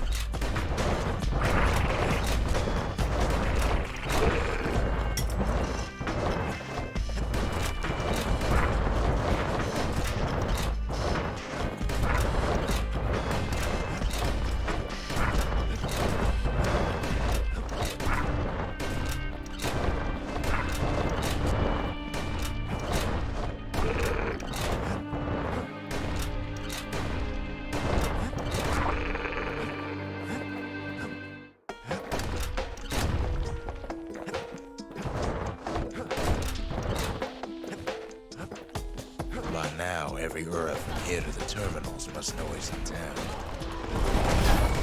Kid returns their greeting tenfold.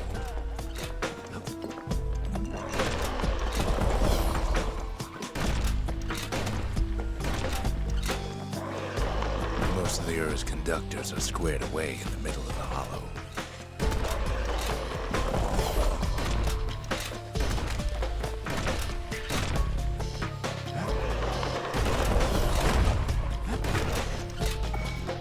They're easy targets.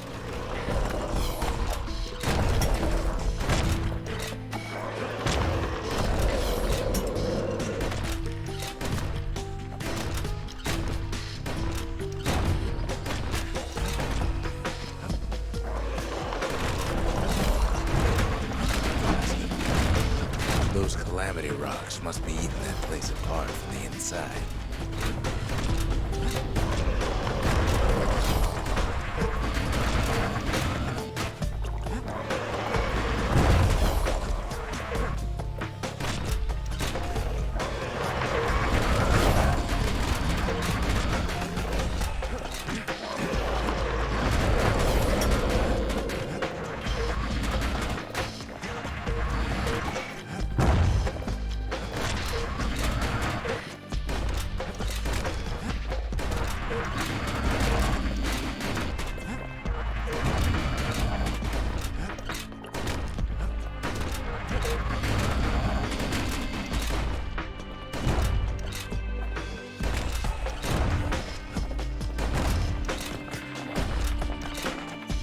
The Ura keep hanging on to their barricade. After all, their homeland's not much farther.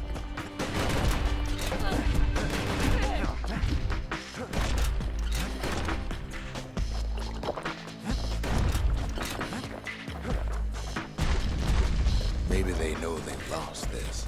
Lost to a kid.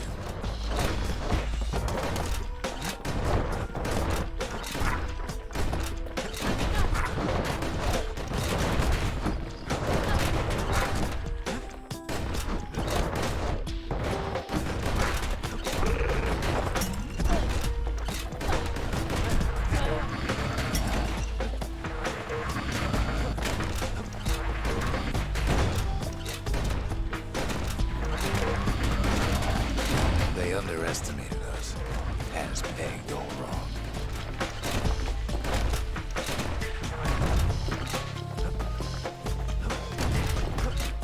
Yes, our people caused the calamity, but here we are trying to fix it.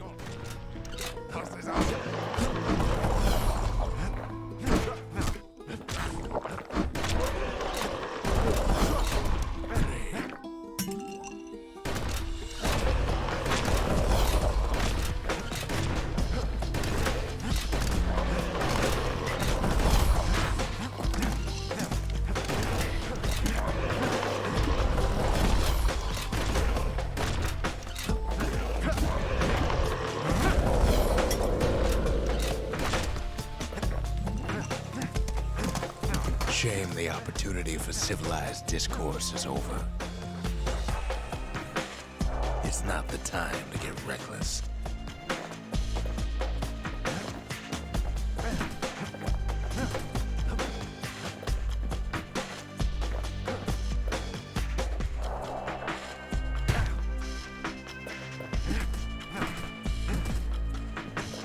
Did the Ura really think we just turn around and walk away?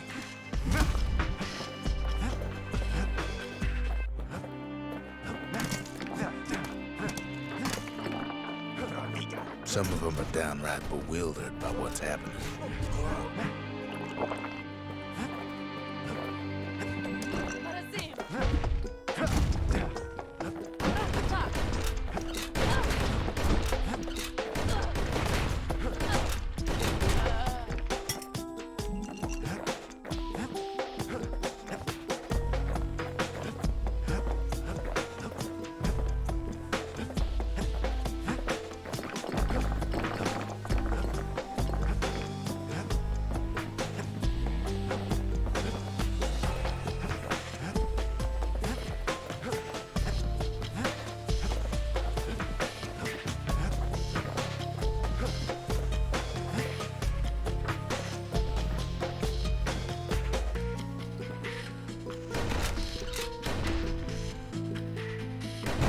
Those old Zolf should have got to know us better.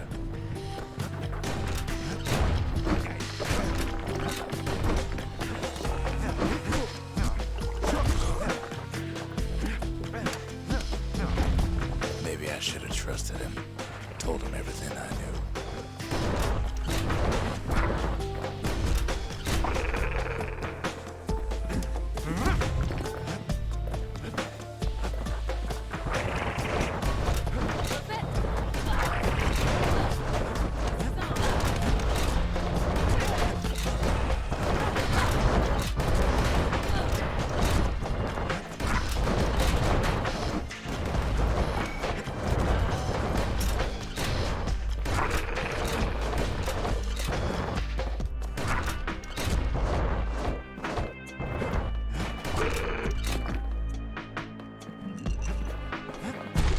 As the hour grows desperate, the Ura bring out their big guns.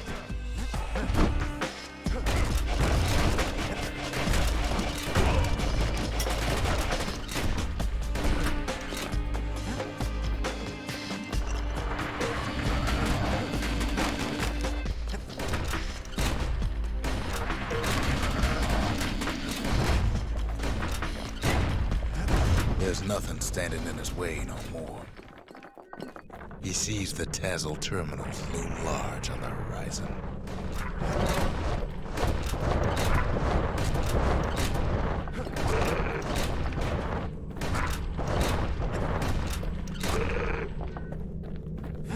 Way out there on the edge of the world, that's where he finally finds you.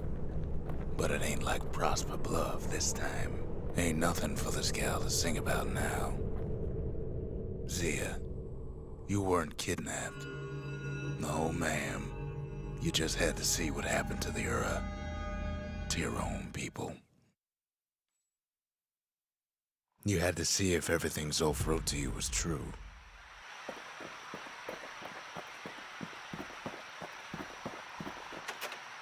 Sure you didn't drop that twangy thing on purpose? Just to see if he'd go after you. They lost everything, didn't they? But they just keep on fighting like that's gonna bring it all back. I don't need to see what happened to the Ura. I'm trying to undo it, remember?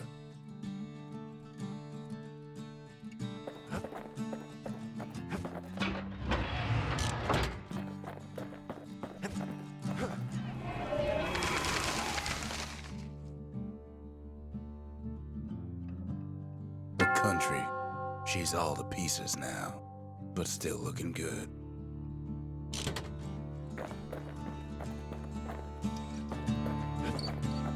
Once the kid gets that last shard from Zolf, it'll all be over.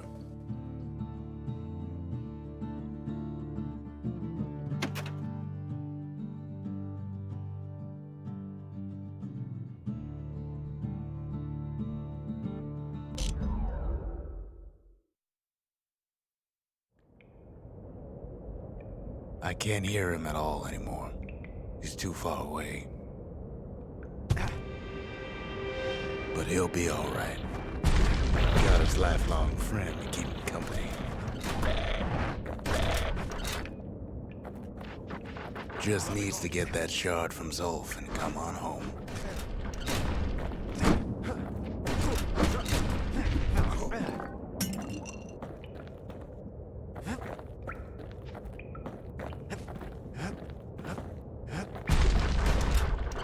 The calamity hit the Tazzle terminals hardest of all.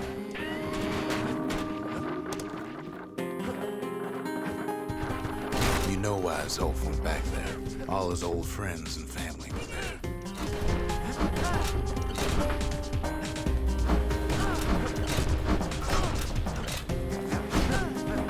Taken by the calamity.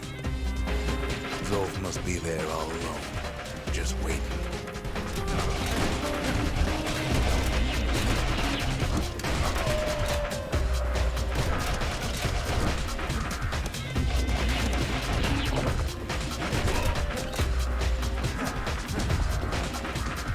You know what's funny?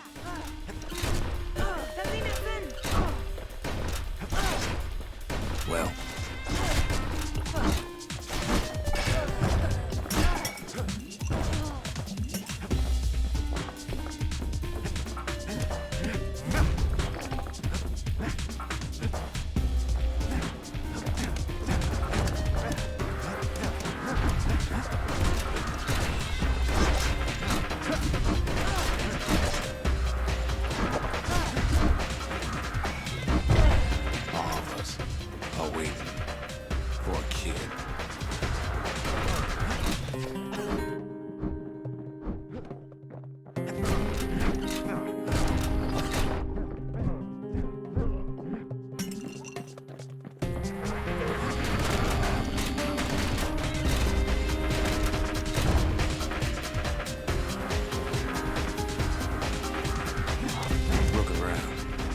There's not much left to do here in the Bastion, I'm afraid.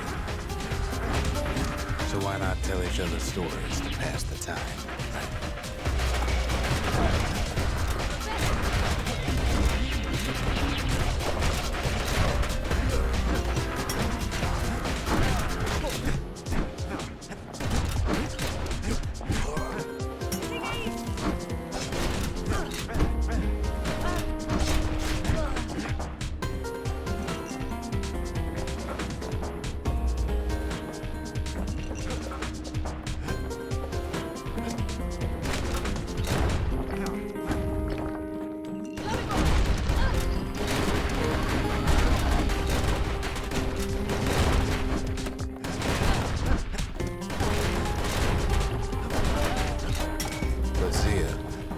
There's another reason I've been telling you all this.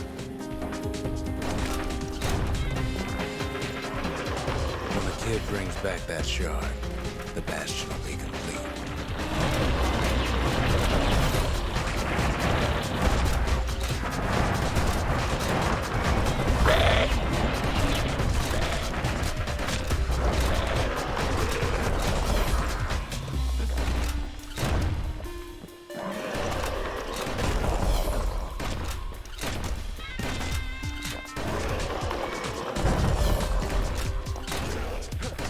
What happens to Zolf will no longer matter.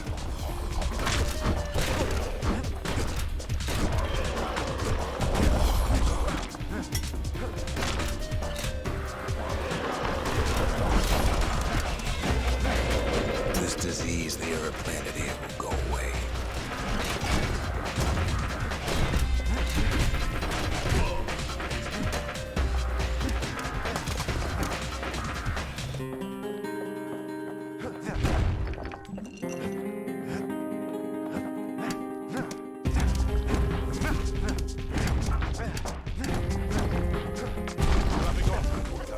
Zealandia will be whole again.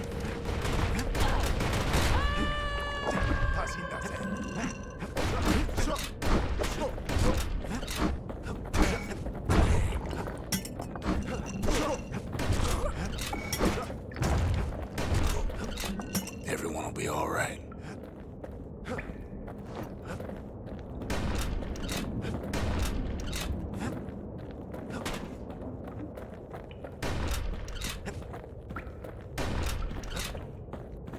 Problem is, we'll all be gone.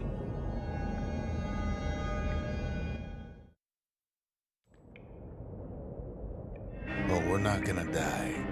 It's more like all of this will just stop.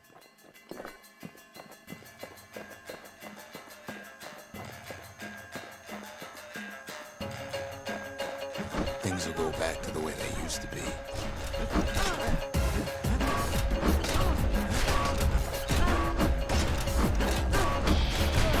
That's the power of the Bastion.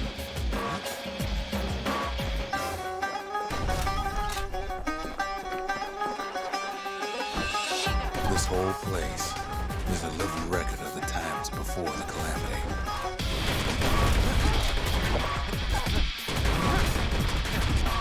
The way things were before this story.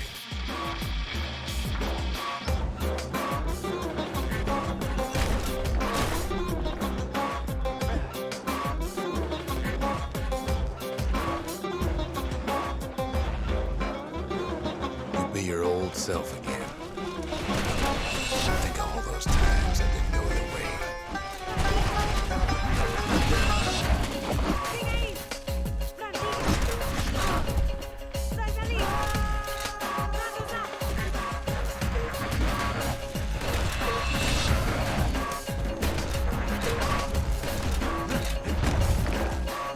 You follow me?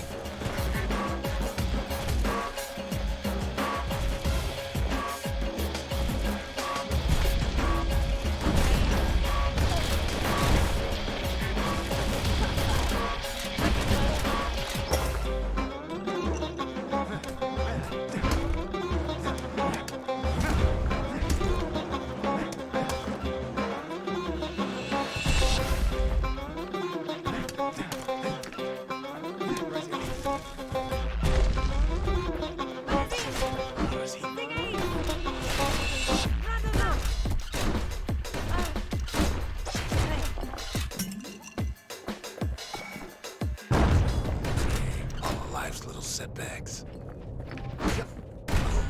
Imagine if you could have another go at him.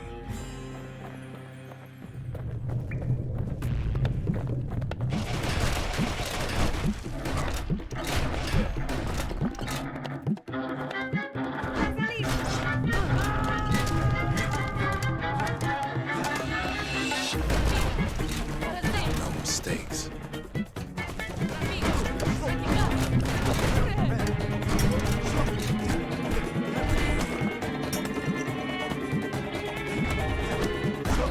Anyone you've ever heard.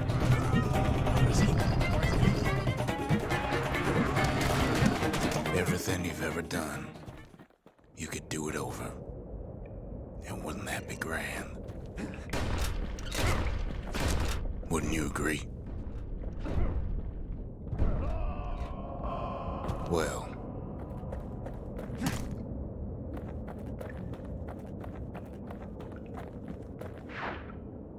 I guess there's nothing more to say.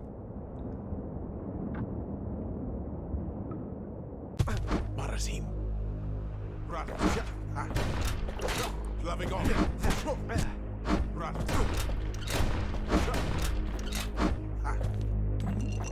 Set. Rajigas. Rajasa. Set. Shot. Release. Engage. Who am I kidding?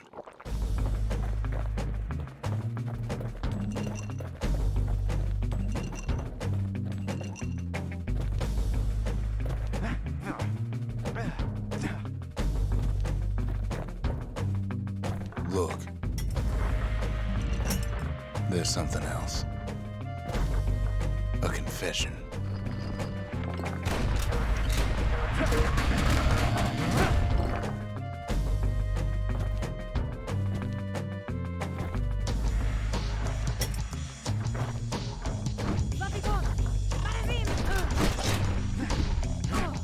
How come I know so much about the Bastion?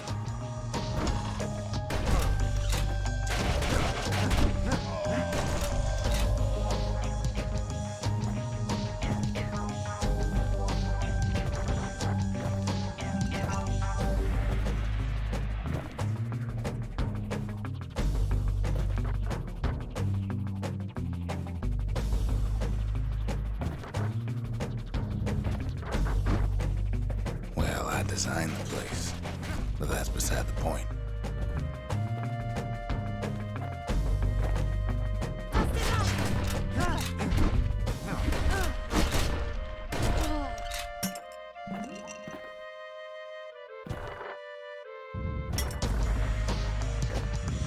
There's one problem with a place that sets things back to a bygone time. You can't test it.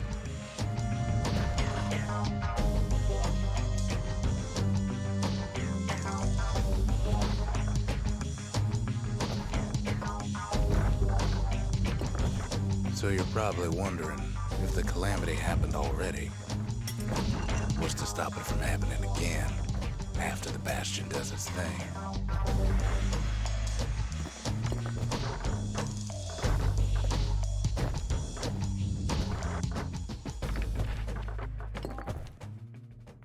The answer is... I don't know.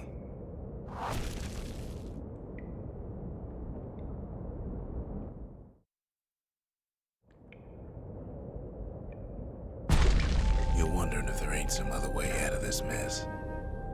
It's all right. I can tell. But why would you even want another way? Unless you wanted to stay here with us.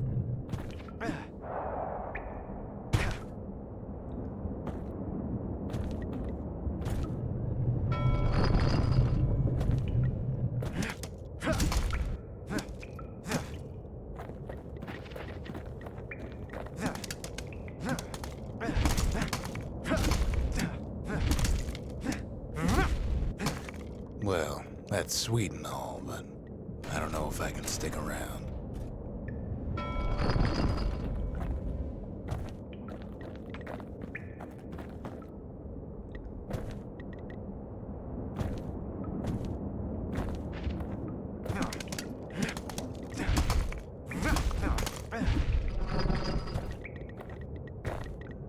weight of the calamity.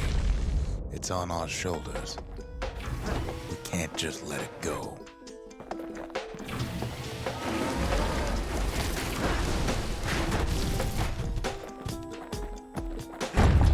Bastion does have another function, strictly speaking.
If ever the monument blew out and we couldn't repair it, we could still evacuate. First, we'd round up as many folks as we could carry. Next, we'd detonate the cores, and we'd take off away from here.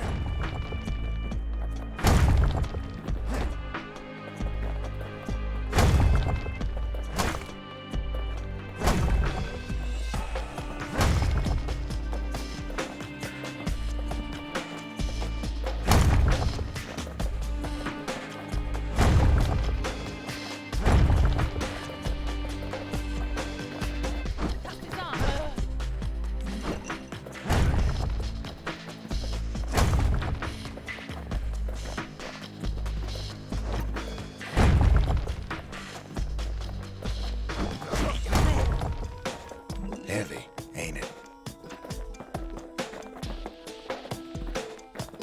Of course, that would mean no going back. Ever. But then again, that way all of us could leave the city. Together.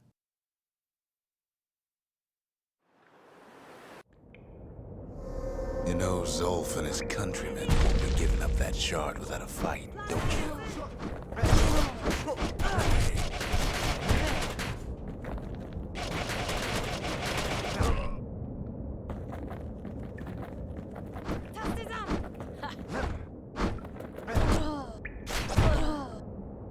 Zolf and the Ura, all they want now is to see the Bastion fall.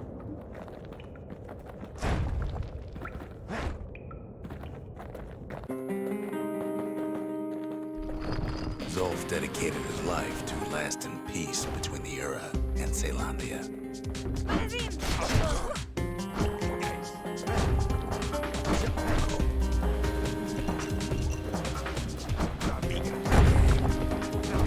He can't have imagined the city would try to wipe the Ura out.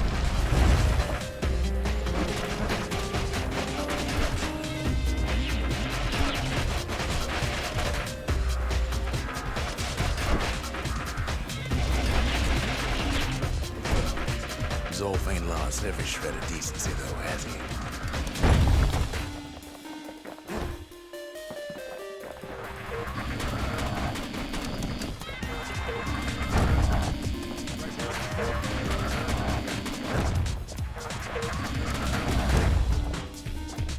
He tried to warn you about his plans. He tried to warn the kid.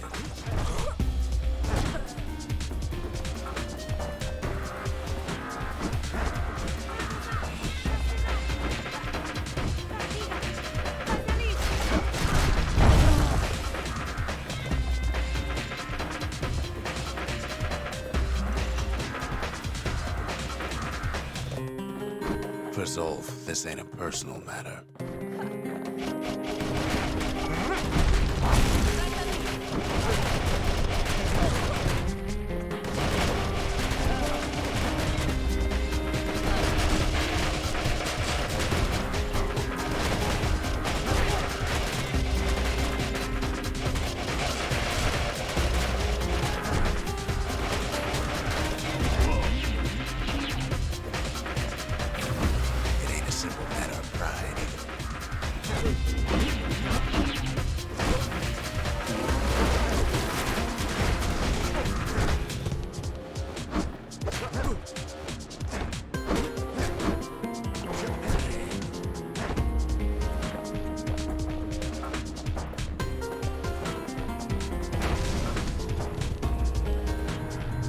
thing's for sure.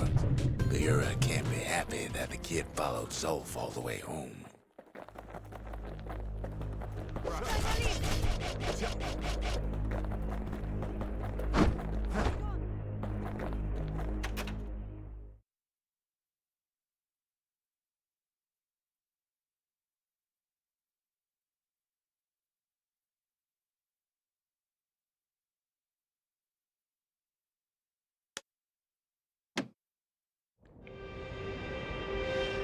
Kid saves Zolf once, but I don't think he'd make the same mistake. I wouldn't.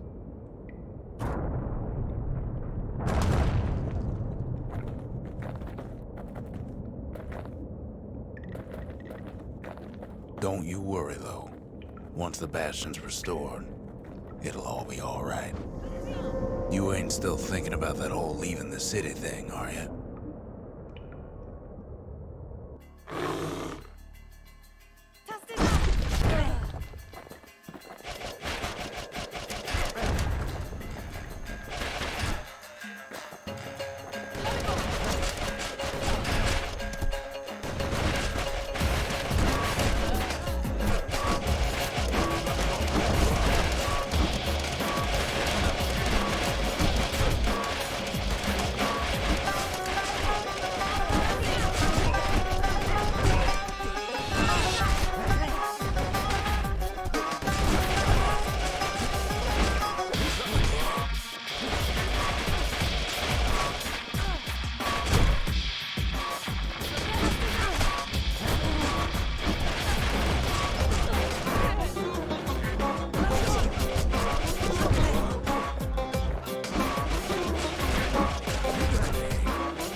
Kid's probably dealt with Zolf by now.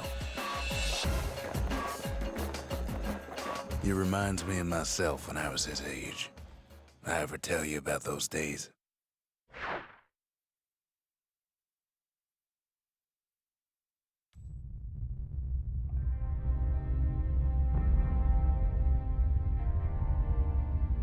Hey, kid.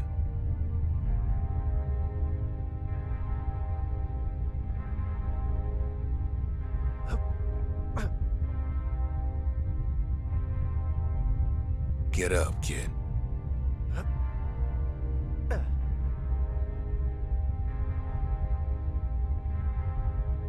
Come on, that ain't funny. I say get up.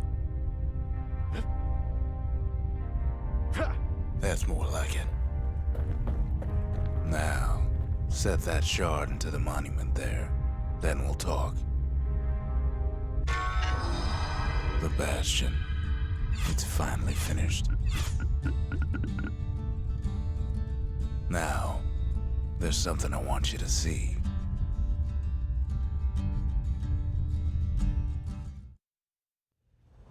Welcome to the heart of the Bastion. I ain't one for long goodbyes, so here's the deal. Zia and I figure you done the heavy lifting, so you get to do the honors. We can tell you how to work this thing if you got any questions. You made it. So, let's see. You can either prevent the calamity, or stick around with me and Rex. I'd hate to be in your shoes. If I could be any place I wanted, I'd stay right here. We could go anywhere in the world. Zolf tried to talk me into joining him. I tried to talk him out of it. I guess we both failed.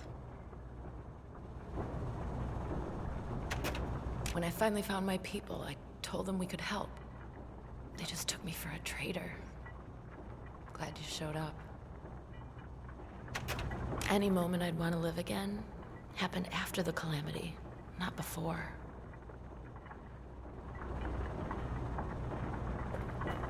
Hey, kid. You can undo the calamity here and now. Go on, kid. And before I forget, thank you. Always wondered what the motherland was like. Not that it matters anymore.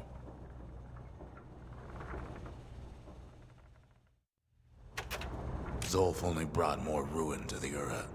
No wonder they didn't take kindly to him. You've got one thing left to do, so you hang on to that badge. Besides, you earned it. Don't let anything you've done get to you. You can save all those creatures here and now.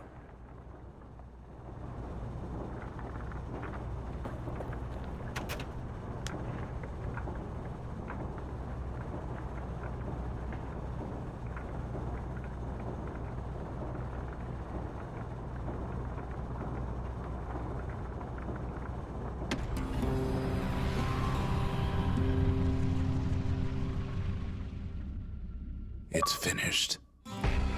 Now, sit tight. It'll be over soon.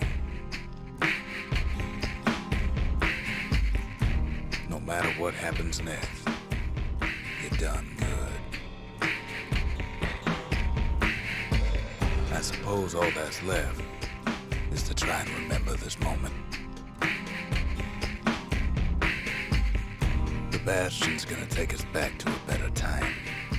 Before any of this.